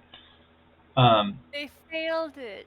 They failed it? Yeah, Okay, finally. The target is paralyzed for the duration, which is up to 1 minute, or as long as Ren holds concentration.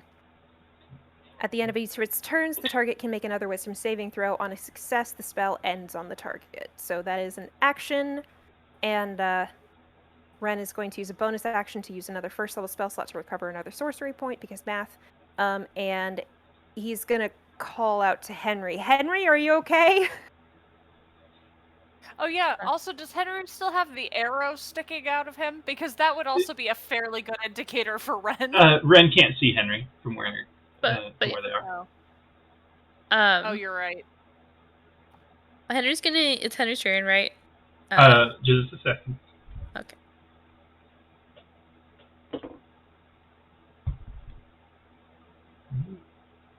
Now it is Henry's turn. All right. Henry is going to take his movement. What? Maybe?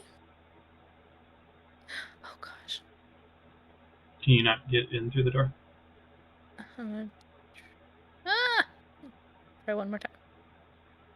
I can't. Okay. That's all my 30 feet of movement right there. What was I about to do? No, Oh. you have 5 more feet of movement. Okay. I can see that Call is statuesque, Yeah. right? I'm going to cast Spare the Dying on the dwarf. Clive. Good thing he had 2 successes and 2 fails. Oh, good. And I'm gonna be like, looks at my arrow and the arrow that's like right here, and be like, yeah, I'm fine. What? The ghost possessed call. What do we do? With that, it is the ghost's turn, and being in a body that is held, just and all that advantageous to it, it pops out. Good. Thank God. AOE. And Ren, go ahead and make a Oh. charisma saving throw for me. +3. You did get the +3. Charisma saving throw +3, so I'm adding 10. So 25. That does save. And there's a ghost there. Ren, it's your turn.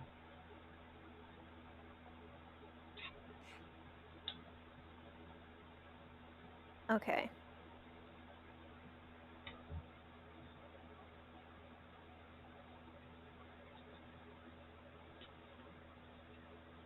Okay, yeah, convert sorcery points is 1 bonus action. So. Whoop. Oh. And that was a hold person, so that was that one. So Ren is. Whoop. I'm doing more math points because Ren is really, really cutting it close with the spell slots. He's going to trade in 2 sorcery points to get back a 2nd level spell slot. And he's going to use that. No. 3. So he gets back a 3rd level spell slot because fuck this ghost. And we're gonna do Mind Spike. So, Alright. Wisdom 15 saving throw. It saves. Okay. Half damage on Holy shit. 23 damage. Okay.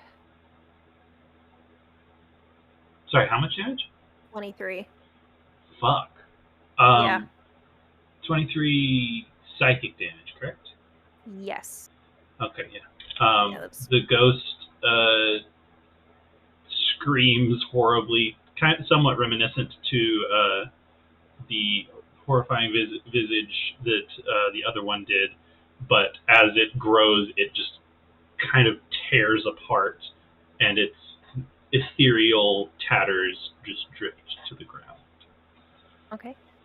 Ren drops concentration on hold person and immediately goes to call and is actually patting them down on their arms and stuff, kind of like Ren's frazzled. So yeah, just checking on call. With that, so is we Henry. come out of initiative. Which also means at this point, Call is doing the same goddamn thing because Ren went down outside, which means Call could see it. Yeah, Ren did get So- swiped at twice and electrocuted and fell down. Stood up halfway and then fell down again. Yeah, so I think both Ren and Call are sitting here going like mother henning each other. Playing patty cake. Pretty much. And I think in the squabble of this, Henry goes, "Are you guys okay? Do you need me to heal you? What? Are you okay?" This is the moment where Call turns around and goes, "I fucking shot you!" Yeah. You shot him! Henry looks down at the arrow, just kind of breaks it off, and is like, "Yeah, it'll be okay." And then Call hastily clarifies, "The ghost, but me!" Yeah. Alright, I'm gonna drop the map and switch us to the other scene for the stream. And I guess Henry casts Spare the Dying on Petal as well. You go to do so and find that it is not necessary. He has stabilized. Okay. Cool. Are you leaving them both unconscious, or are you going to give them some? I want to talk to Colin Ren first, and then I'll make that decision. Ren is immediately like, I'm fine, he'll call. because like Call took some like what fucking like necrotic damage everywhere. Well, we're.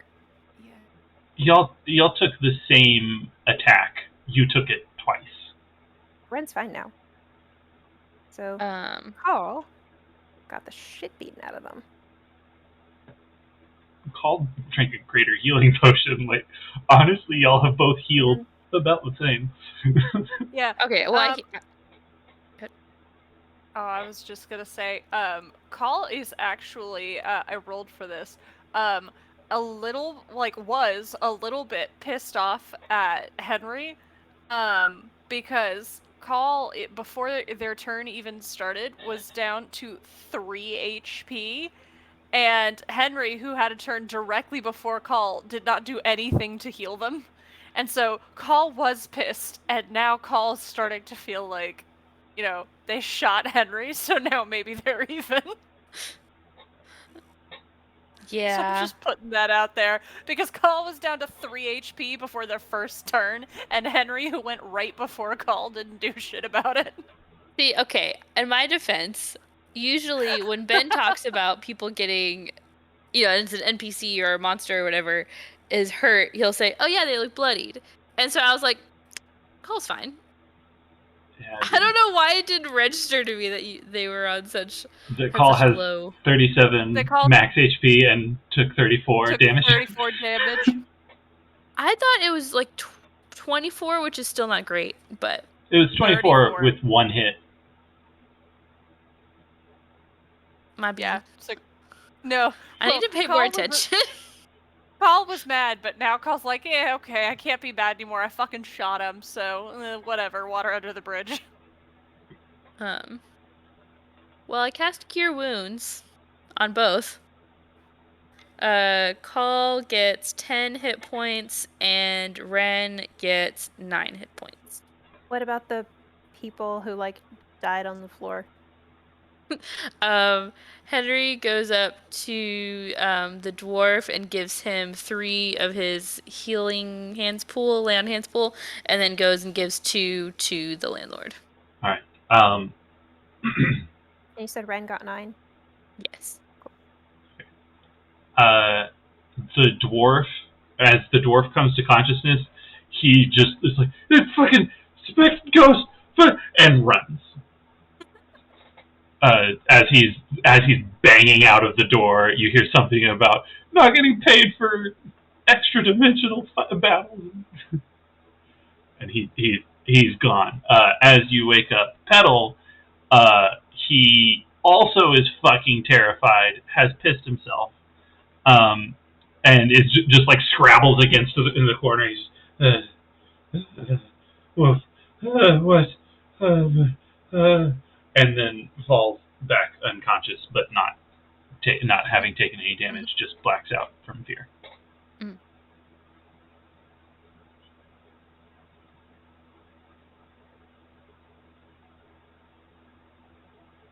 I feel like our cover's blown. Call unfortunately wants to check out the house they came out of. I love Call. You can absolutely do that. I can just describe it. We don't need the map for it. So the building that you were like up against, that one reached through the wall and scratched your back. That one, the door is blocked by that shelf. Do you want to try and find the other room, the rooms the other ones came out of?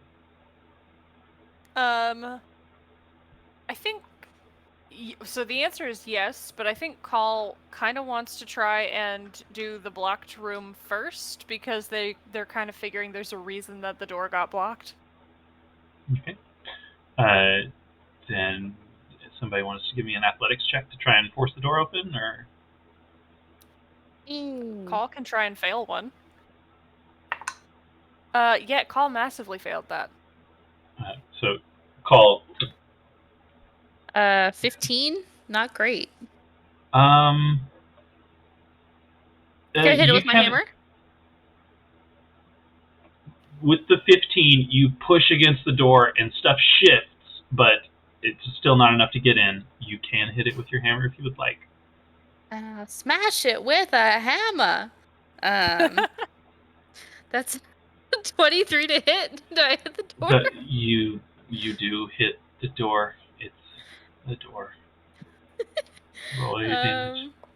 That's 7 damage. Yeah. Oh wait, no, +1, 8 damage.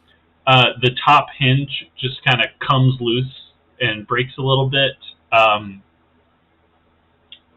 It's now the door is just like hanging there, leaning onto the shelf.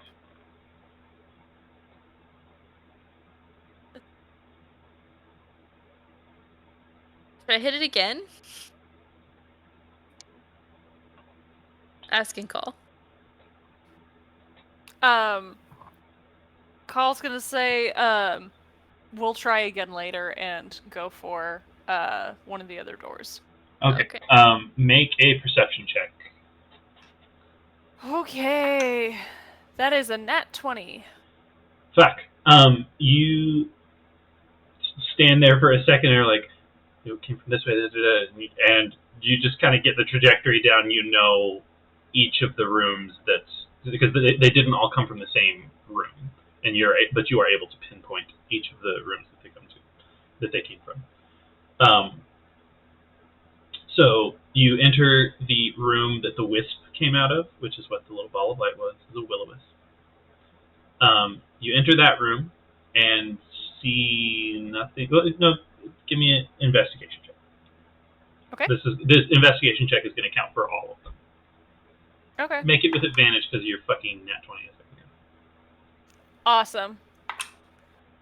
So that would be a 22. 22. So you enter the room that the will-o-wisp was in. You find a small,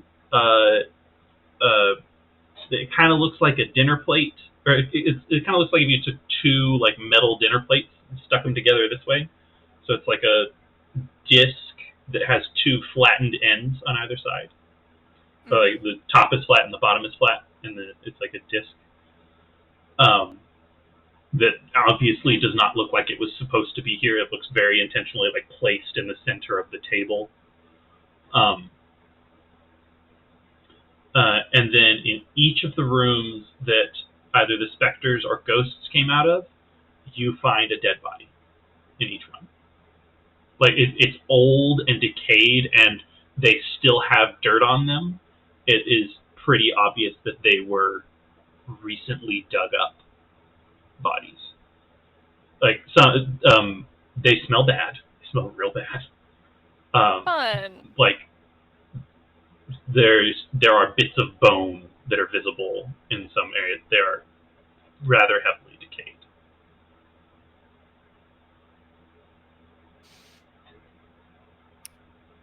Any identifying markers as to where they might have come from, or like what class they were, or?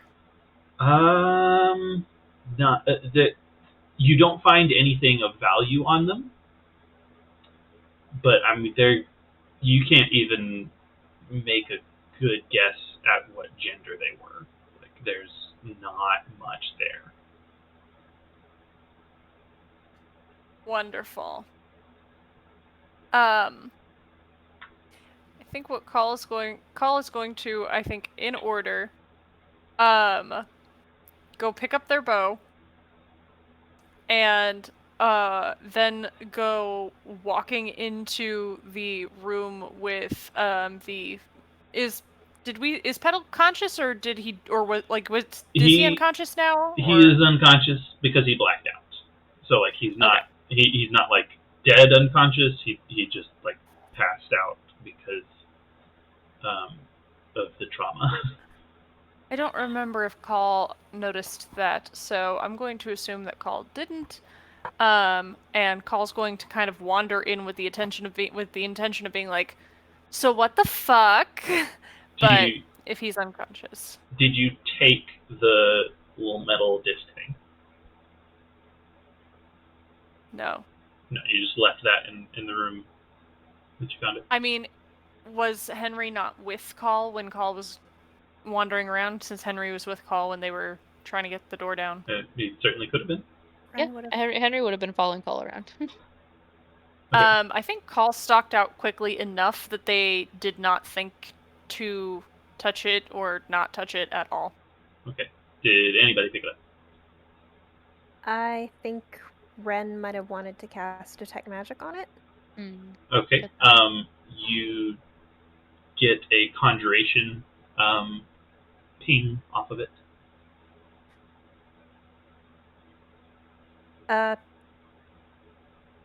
Ren points at it and explains that to Henry, and basically suspecting that yes, maybe this conjured the ghosts and shit. So You do get the conjuration ping, but it's fading.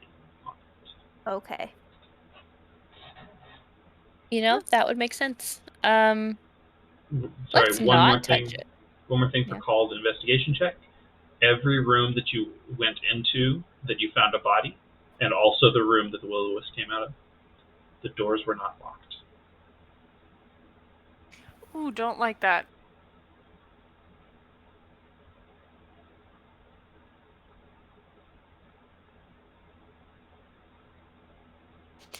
Okay. Well, if the...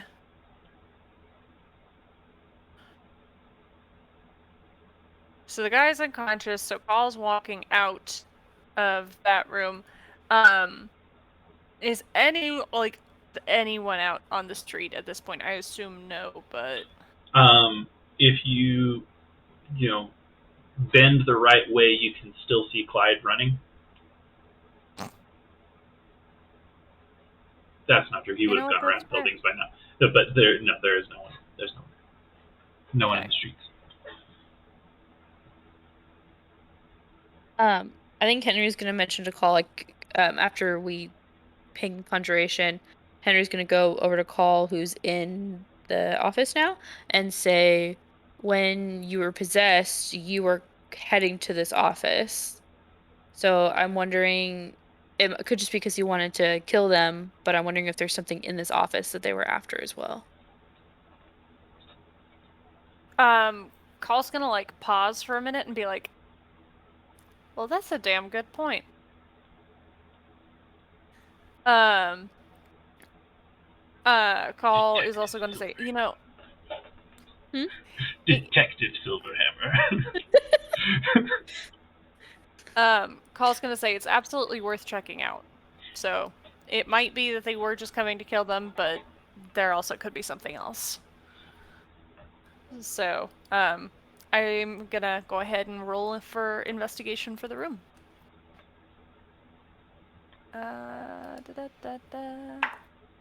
That is less than that. That is a 17. Actually, Okay. Is Henry providing the help action? Ren is. Is him? Okay. Yeah. Y'all. Okay. Go ahead and roll it with advantage. Woohoo! Try to throw out your help action before the roll, though. Yeah, but I mean, it's because of Henry that Call is even looking around. So Yeah. Yeah, Ren. So narrative- I'm assuming with the help action being called there, it's just the one additional roll. Yes. You can only get one advantage. Yes, so I rolled lower on the second one, so we're sticking with that 17. Okay.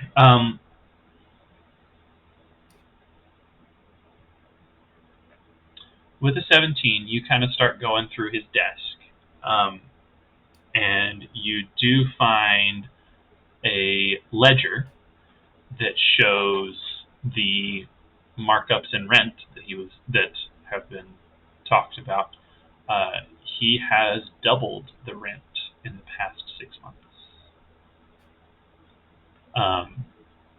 which for that comes to a silver and a half for one of the apartment rooms, or 2 silver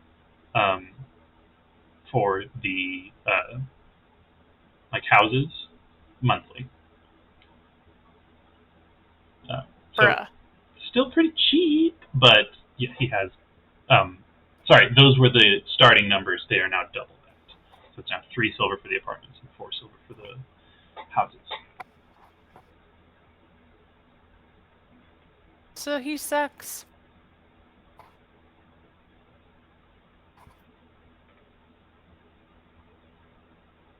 I really want to be like, Henry goes over and kicks him while he's down.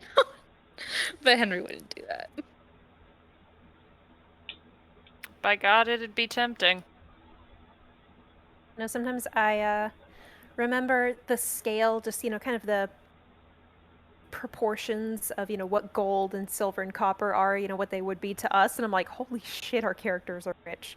Because, yeah, that's a big difference.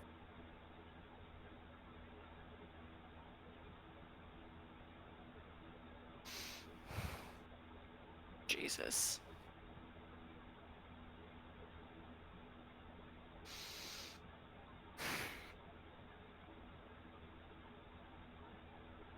I Should think we- Call's so disgusted. Sorry, go ahead.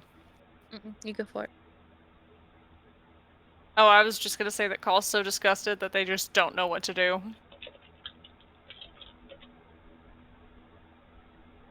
I think Henry says, I feel really gross about saving them. I'm glad we saved them because life is valuable.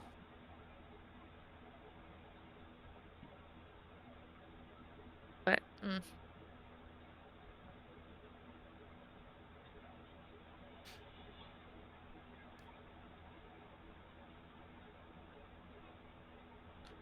I think Henry also goes, should we leave?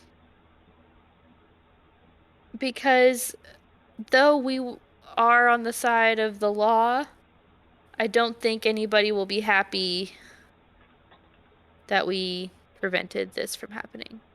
The locals. Well, I also don't think that at this point the locals particularly enjoy the law in general. So maybe leaving is for the best. Like, We can go get the city guard, maybe? I think that's a good idea.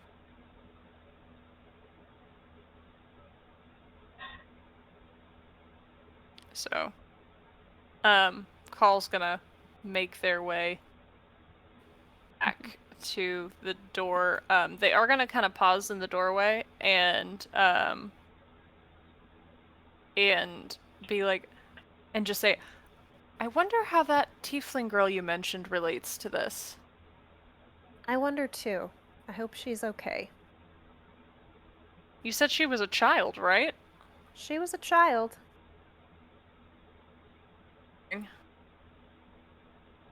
And I wonder where the women working here went. That is a lot. Seems like they knew what to expect. That means they'll know that it was probably us that saved them. Well, this just gets more and more complicated. And if this was the light hands,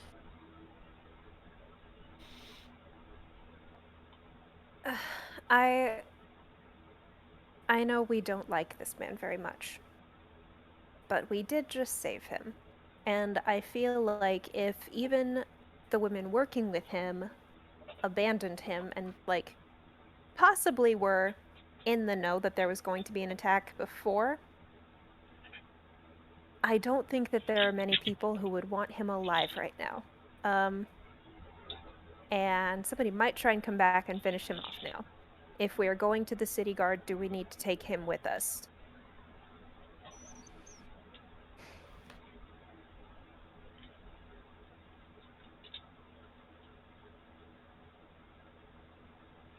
we do. I'm casting invisibility on him. I think that would be wise. Do you not just want to cast invisibility on him now and leave him for the guards? That would work. Or then the guards would have trouble finding him, Yeah. so maybe Yeah. not. I'm imagining slinging him over my shoulder, casting invisibility, and then us walking to the city guard. Yeah. He'd be somewhere safe. I mean, he's a piece of shit, but he would be somewhere safe.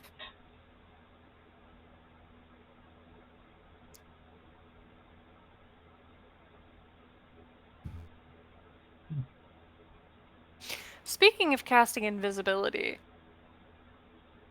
I'm sorely tempted to ask someone to cast it on me so I can hang out around here and see who comes back first and how they react.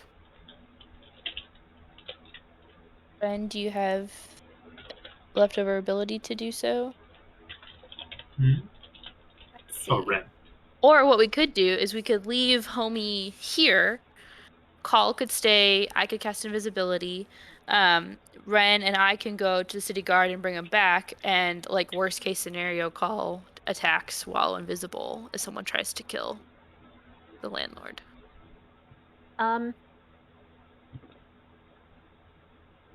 Unless Ren has spell slots, but from what I heard, you did not have spell slots. Well, let's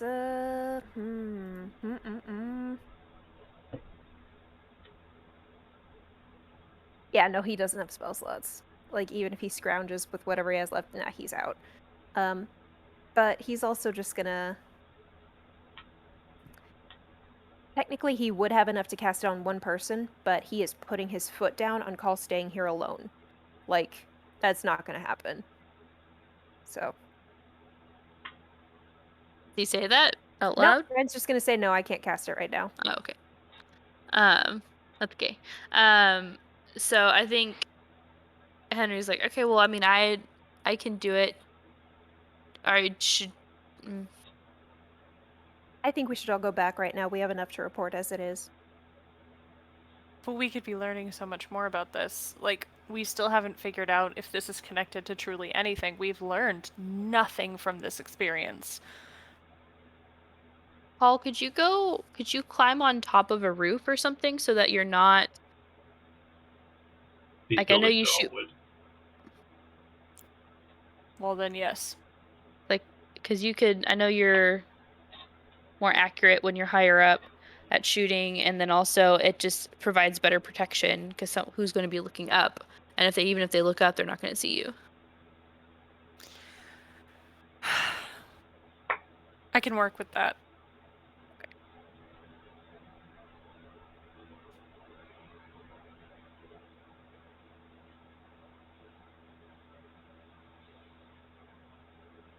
So are we gonna do it?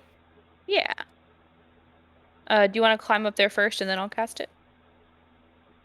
Can I do- Sure. What's the range on this? Oh, it's touch. So yeah, I'll have to touch Call first, and then they can climb up.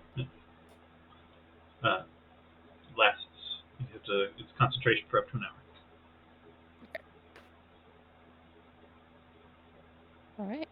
I don't have to be like in the vicinity, right? No. Nope. It's just concentration. Concentrating spell. All right. So as I do that, Moonbeam fades. Okay. Forgot that was still up. Just killing any bugs that walk into that 10-foot cylinder. We love it. Yeah, no, I think Ren is gonna find it in himself to cast one more spell if he uses one more sorcery point and sacrifices one more first level spell slot to get one more sorcery point and get a second level spell slot back. Being a sorcerer is all about math points. Then he can cast invisibility on himself, and Call doesn't have to stay here alone because don't like that. Okay. So what's the plan here? My understanding of the plan is that we leave unconscious man unconscious in his office. Henry goes off to fetch the city guard, and Ren and Call hang out invisible and wait to see the fallout of this decision. Okay. Where's So Ren gonna be? Call's on the roof. Yeah. Where's Ren Yeah. hanging out? The map's not up. Ren is going to wait.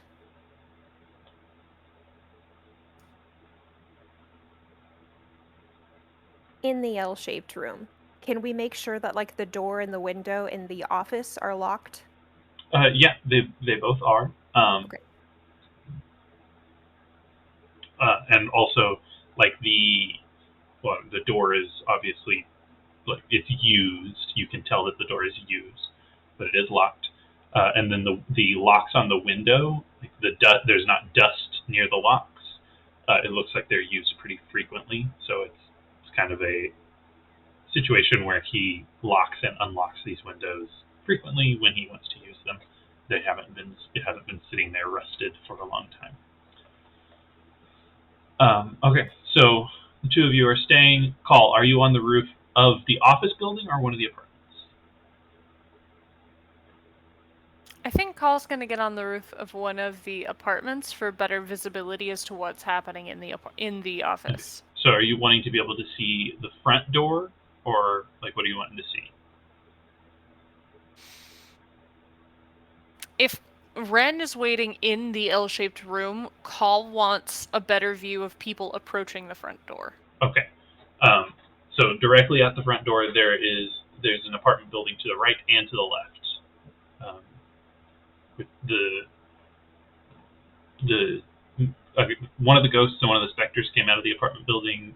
One of the ghosts, one of the specters, and one of the wisps came out of the apartment building on the right. That's also where all of these are on the ground floor, but that's also where the little metal disc is in that right side building. So are you on top of that one or the one across the street from it? The one across from it, so Call can also keep an eye on that building too. Cool. So it's a little bit of a ways for Henry to go get guards. So All right. Wait, before I leave, are Ren and Call, before they go invisible, are they looking hurt still?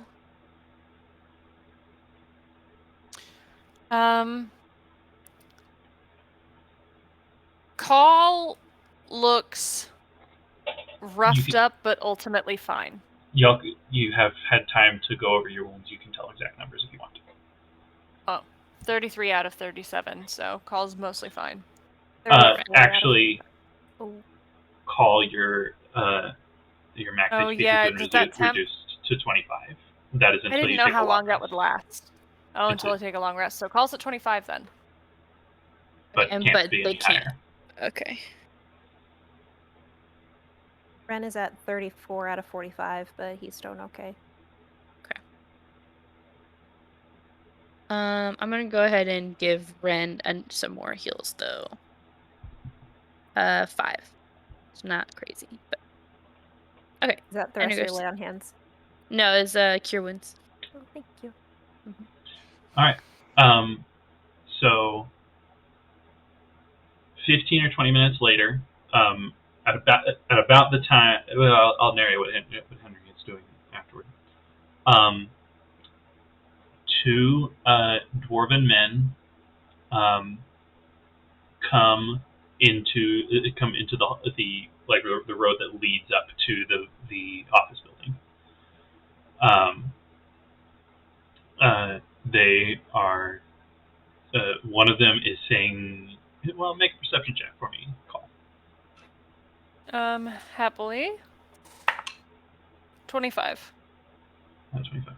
Okay. One of them is saying, I don't know. They said like maybe 2. I don't know why there were so many. And the other one's like, well, did you set it upside down or something? What happened? They very worriedly talking. They get to in front of the apartment that has the disc in it, and one of them says, "Well, I don't see the 3 that were here. Do you think they got away? Like, what do you think happened?" The other one says, I don't know. Just go get it. We need to go. He goes inside and grabs the disc. And then they look at each other. Do you think old Petal's alive? And the other one says, he damn well better be. Now let's go. And they take off.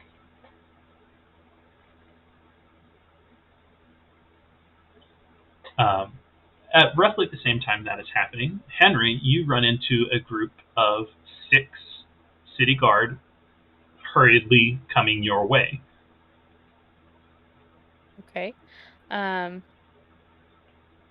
So I think Henry goes, I need help. I need assistance. There was a fight. There's a man who's hurt. They say, what? We spoke to a dwarf a moment ago. Were these ghosts? Yeah, it was ghosts. Oh, yeah, we just spoke to a dwarf who sent us this way. Yeah, lead us there, please. Okay. Can Henry look back and see if he sees a dwarf? Like, He's the person. behind them? No. Yeah. Okay. There's, like, they, like, rounded the corner and were heading towards you. Okay, so yeah, Henry takes him to the scene of the crime. Okay. As you arrive with these city guard, also very nervously you see the 4 women that work in the office, kind of as a group, coming back. They see the guards and they like go pale. And give me a perception check, Henry. 9. You can't make out what they're saying, but they don't turn around. They come with, like, they're following slowly behind you and the guards. Can I make an insight check? Sure. No.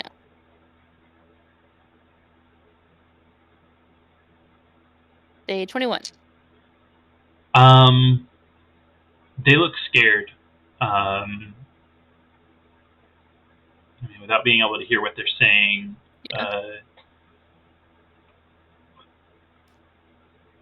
Scared they for look their scared, lives? and they look like Nervous? fears confirmed scared. Fears for her. Okay.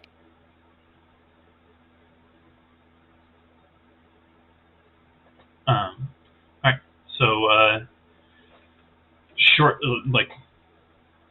Call sees all of these 6 guard, Henry, and the 4 women coming down the road.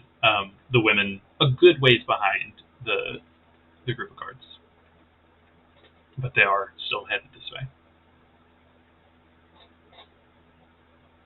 Call's still gonna stay quiet and see if they can catch what any of the women are saying as the women approach. So y'all come up to the door. I just realized I don't have chat. Henry, you lead the guards to the door, and you just take them straight inside? Yep. Okay. Well, I guess Henry kind of points around at like where the fight happened, and then takes them inside, and and then talks about Clive and the little ghosty, and then also shows them where Petal is. Okay. There's not a lot of signs of the ghosts. Like they just didn't leave behind much when they were destroyed. But let's see. There's a couple arrows sticking out of the walls because the arrows would have passed through the ghosts. So there's, I think, 2 arrows sticking in one of the apartment buildings. And then other than that, like, there's not a whole lot of sign of struggle. The door into into Petal's office is damaged. There's the door that you damaged. And then there's probably some pretty hefty scuffs on the main door into the office building as well because of running through it at battle ready.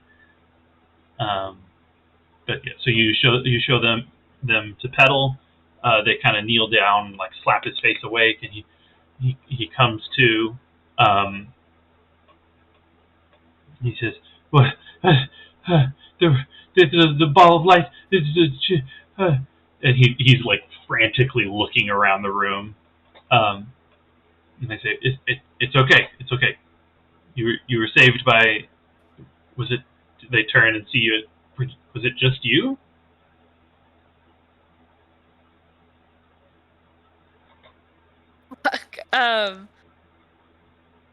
He's like, no, I had some help. And they kind of look around, like, where are they? They had to leave. They were pretty hurt. They had to go. They were hurt, so they went to go. You don't know them. They medical go to another attention. school. Honestly, Ren is probably listening to all this happening. He's actually just having fun being invisible and just enjoying this. So. Okay. They turn back to Petal and they're like, all right. Do you have any idea what could have caused this? Y'all said they were. It was ghosts, right? It was ethereal beings.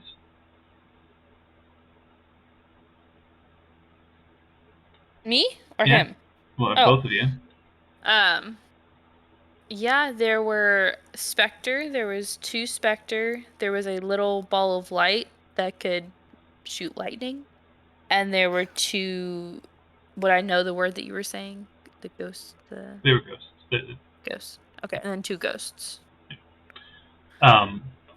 Ethereal beings is what I said. Ethereal which beings. is, you know, Yeah. classifies undead, ethereal. Mm. They go, okay. So they turn to Petal and like, have you been messing with bodies at all? Have you disturbed grave sites? Petal's like, no. What do you think? I'm a landlord. I rent these places out. I don't deal with graves. I totally lost his voice. I don't remember what it sounded like.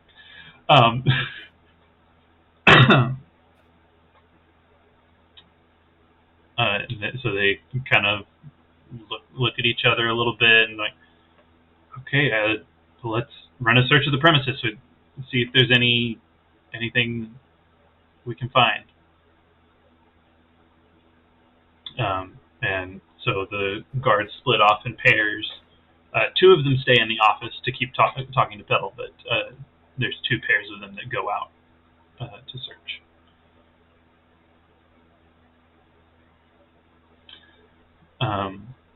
It doesn't take long before they call out the broken door and the pulled over bookshelf. One of them hollers, I've got a dead body in here.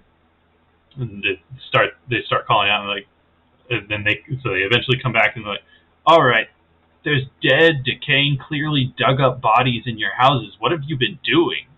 It's like, I didn't do that. What, having dead bodies in my houses isn't, like, how would I?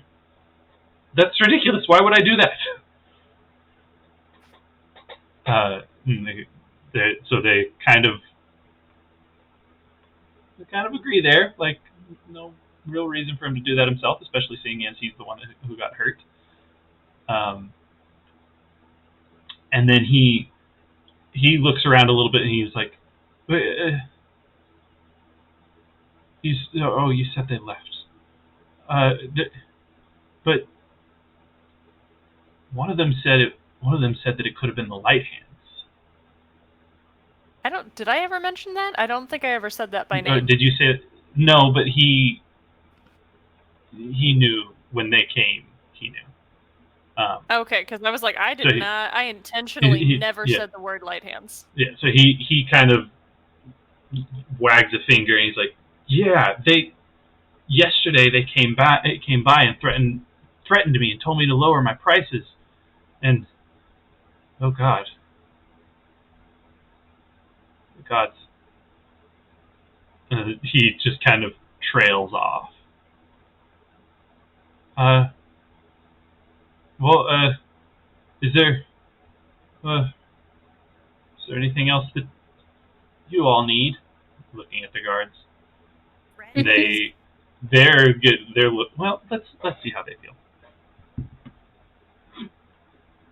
They look a little confused and say, "Well, we need to take these bodies back, see if we can get a cleric to maybe identify them." And they're giving kind of suspicious looks. But if you're okay, by the way, he has like burn marks on him on his body from the electric energy that he was attacked with. Do you need a healer, or he said, he just kind of looks at himself. He said, no, I think I'll be fine. Thank you. And yes, of course, take whatever evidence you require. So they go.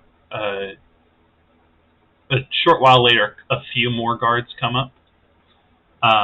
They start questioning the women as they get. There's now a lot more guards kind of swarming the place. Some of them start questioning the women. Carl, go ahead and give me a perception check. You said so this will be before that, because you said you wanted to listen to them as they approached. Yes, 28. Okay, so you hear them whispering stuff about that little girl. She said there were ghosts coming, and they're just kind of. That's kind of the vibe that you get. Is they're just talking about that little girl was actually telling the truth, and they seem very, very scared. They do say the little devil girl a couple times. Oh.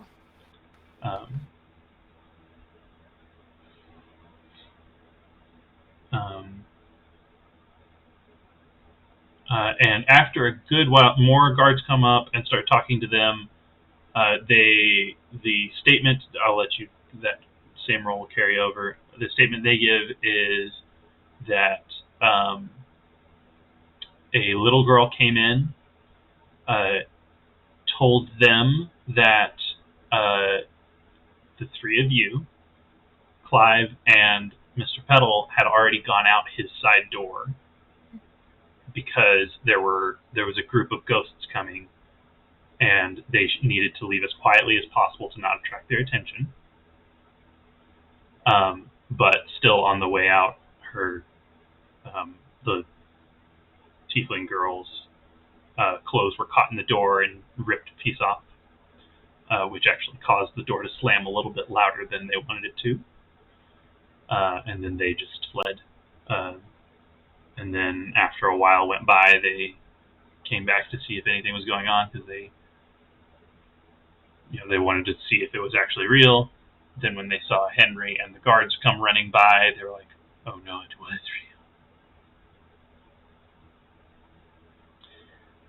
real." And yeah, so what are any of you doing? Ren is still having fun being invisible, but he does want to use the message cantrip to Henry, and nobody can see him doing that because he's invisible. But so you Henry have can to say the message out loud to cast message. Whisper. Yeah, you can whisper, but there's people around, so I will need you to make a stealth check. There's a whisper, but only Henry can hear it. Right? Yeah, that's how I thought it went. That like you have to speak it out loud, but the only person who hears it is the intended recipient. Yeah, but like I think his lips would be moving or something. But like, Put your finger towards the feature range and whisper a message. Oh, it very specifically says, "and only the target." Mm-hmm. So yeah, okay, we good. Cool. Matthew Mercer got a rule wrong. Oh, okay. Or interpreted it differently. I mean, it straight up says, "and only the target," and only the target. Here's the message. I mean, if not only the target can hear the message, what's the point of having the spell? You're just kind of whispering at each other at that point. Well, I Yeah. mean, it has a 120-foot range. That's true. But only the target can hear, and I like that.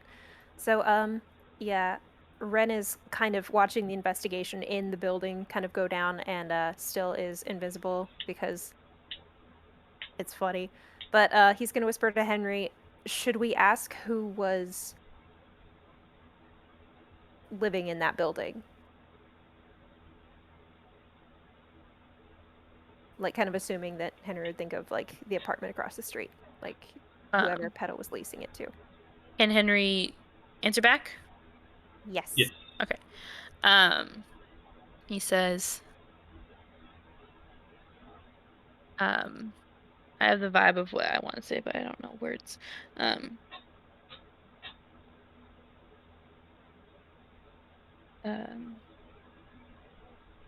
That will throw suspicions onto them. Is that what we want? I think onto the tenants. Is that Yeah. what we want? No. Yeah. Maybe we can check the records after the guards are gone.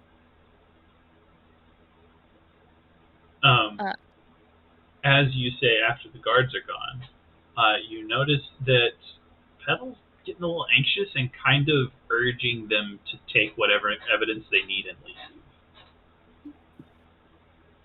Okay.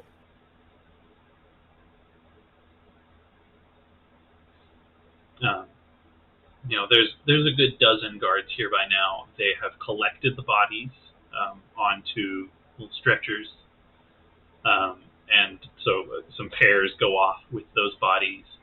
I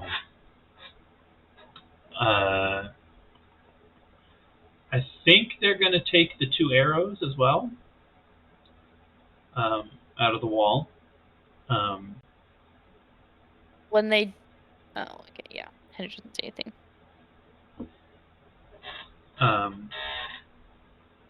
One of them, after pulling an arrow out of the wall, goes, "Well, this is like our military equipment. This is a store guard military arrow, so they know that could be a guard, could be any one of the member of the corps, or someone who bought from surplus. So it really doesn't narrow anything down. But he's like, ugh." And then they eventually do kind of leave at Petal's urging.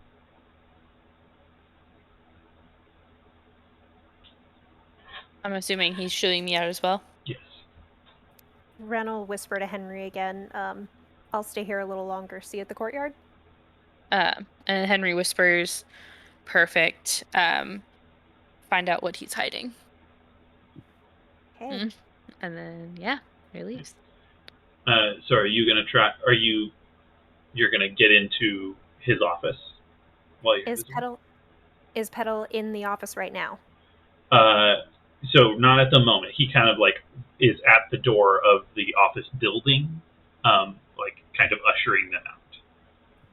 I think the moment that Ren has like a clear shot into the office, he's gonna take it and try and like if there's like a ledger of addresses or something like that, he's gonna try and like look through that as expediently as possible. Give me a stealth check with advantage because you are invisible. Okay, doesn't get much better than that. Okay, so 19 plus 3 is 22. All right, and our dear friend Petal did not roll a 22 on his perception check. All right. So you are in the office. Give me an investigation check. God help him. Okay, 16. 16. Pretty quickly, you are able to find a ledger with exactly that. It's actually the same ledger that shows those rent prices, and it has each name listed, and there's sometimes like a copper or two variance in prices. but so it shows the names of who lives there, in each building as well as what they pay.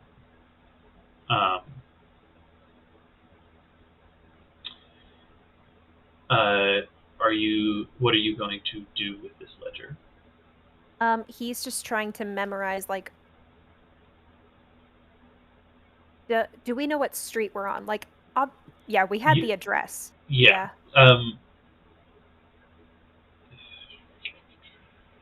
So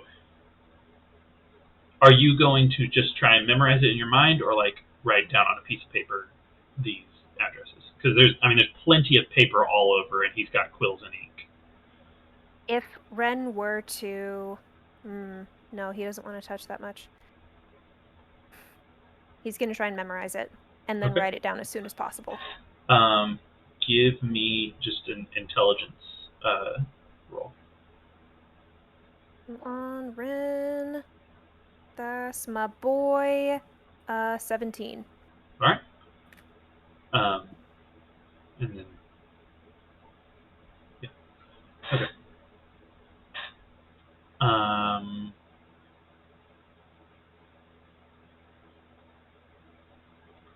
My brain. So yeah, you do that, and then just a few moments later, he starts coming back into the office. Right. Ren is going to skirt around him and watch a little bit longer. Okay. So the door closes behind him. It is broken. It is just like the latch on the door is broken, so it's just kind of like hanging closed, but there's nothing latching it closed. He goes around to his desk rather frantically, finds that ledger that you were just reading, and he gives a weird look. He's like, that's not where whatever. Pulls out a quill and quickly starts going through scratching. You're standing in the room. You can definitely see what he's doing. He is scratching out the rent prices and hastily scribbling lower prices on them. God damn. Okay. Like how much lower? Like having them again, or? They're lower than the original price from 6 months prior. Yeah. Okay. In most cases, like every once in a while, he is reading each name and taking into account. Every once in a while, he comes to one. He reduces every price, but every once in a while, there's some that he doesn't reduce quite as much.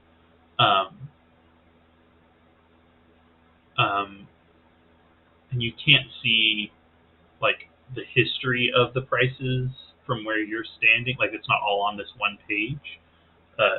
Looking at it earlier, you knew that it was that price increase over 6 months, but this isn't like he's not going through the whole history of the prices, so you don't know the ones that he's not decreasing as much. You don't know how much they were increased.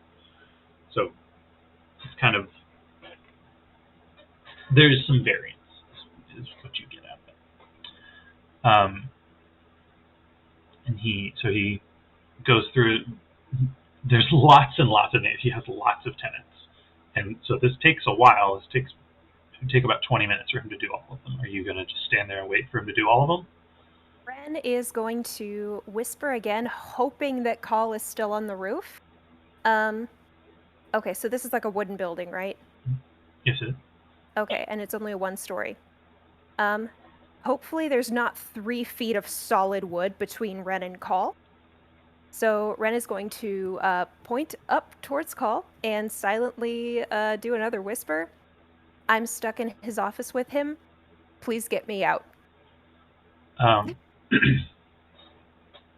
Call, you do see that the women are kind of milling about in front of the main door. They haven't gone back inside yet. They're still kind of hanging out. Seem nervous to go back inside.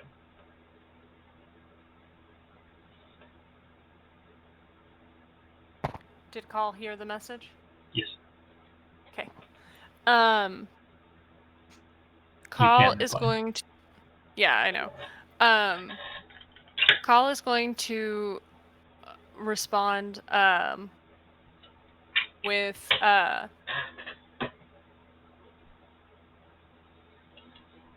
hang tight, I'll see what I can do.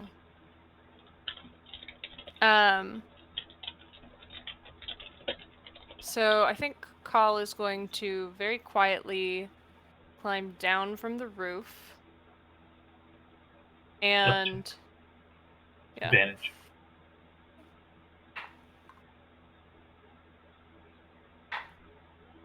Um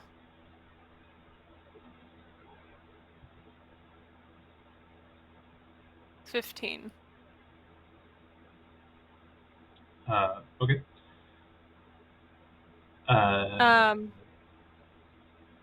Is it? I was just gonna keep narrating unless you You- had go something ahead. to say. Go ahead. Okay. So Call's gonna climb down from the roof and is going to make their way around the. Wait, okay. So the way the building is structured, is there an alleyway that leads towards the back of the Yes. building? Yes. Okay. Call is gonna slip around to that alley and start making a ruckus outside of the back door. Like, not like, shouting or anything like that, but like maybe knock something over or knock something Okay. towards the wall. Give me. I don't even. I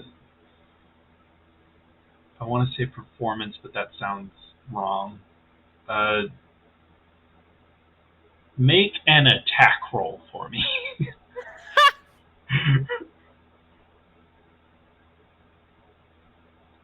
With what kind of a Just add your dexterity and your proficiency.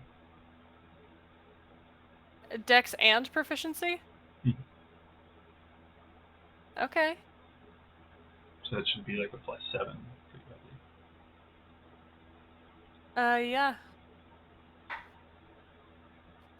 That would be a 25.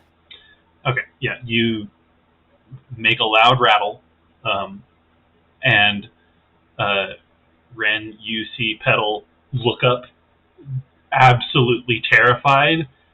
He makes one more jot, and then finally, and then goes like, huh, and just like scribbles out a whole column, and then writes a number next to it, slams the book closed, and then unlocks a drawer, opens it, pulls out a pouch of coins, closes it, and then runs over to the door and kind of takes a couple of deep breaths, stands up as tall as he can, very short. This man is 3'2", 3'3" actually. Pulls on the same key ring another key out, unlocks the door, and opens that back door, and then leans out and looks around, and then steps out and starts walking around one of the corners. Okay. Like he So- takes a right. Okay. So he's left the back door open for the moment? Yes. Okay. And the other door is open or closed?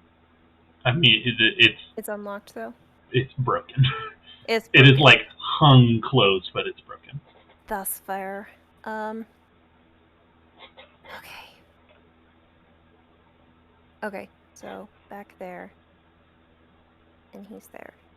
Okay.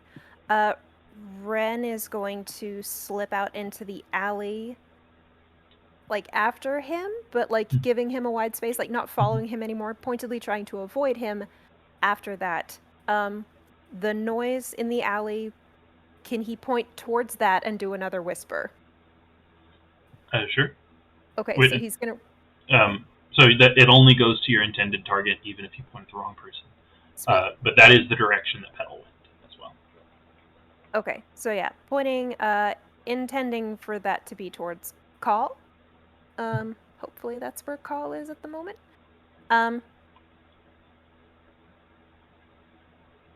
And so I guess Ren is door, and then there's like the main street at the other side of the alley, is what I'm picturing. It's kind of just a string of alleys. There's not a whole lot of main streets in this area. Okay.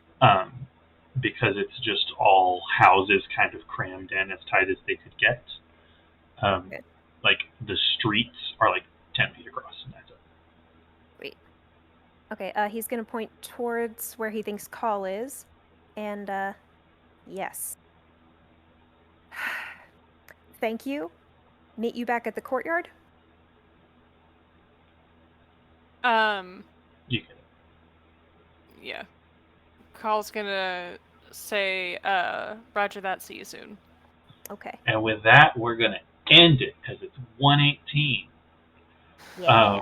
I'm so sleepy. I really just didn't want to end with y'all still stuck in this office building, because Thank you. that was going to be a weird pickup. But, yeah. Next Friday? I'm good for next Friday. Or, Nope. no, Nope. Not next No. Friday. Thursday? No. Next Thursday. Thursday. Thursday, yeah. Because we are driving somewhere else. On We are Friday. driving to Dallas. We are driving to Okay. Dallas. Bye, the internet.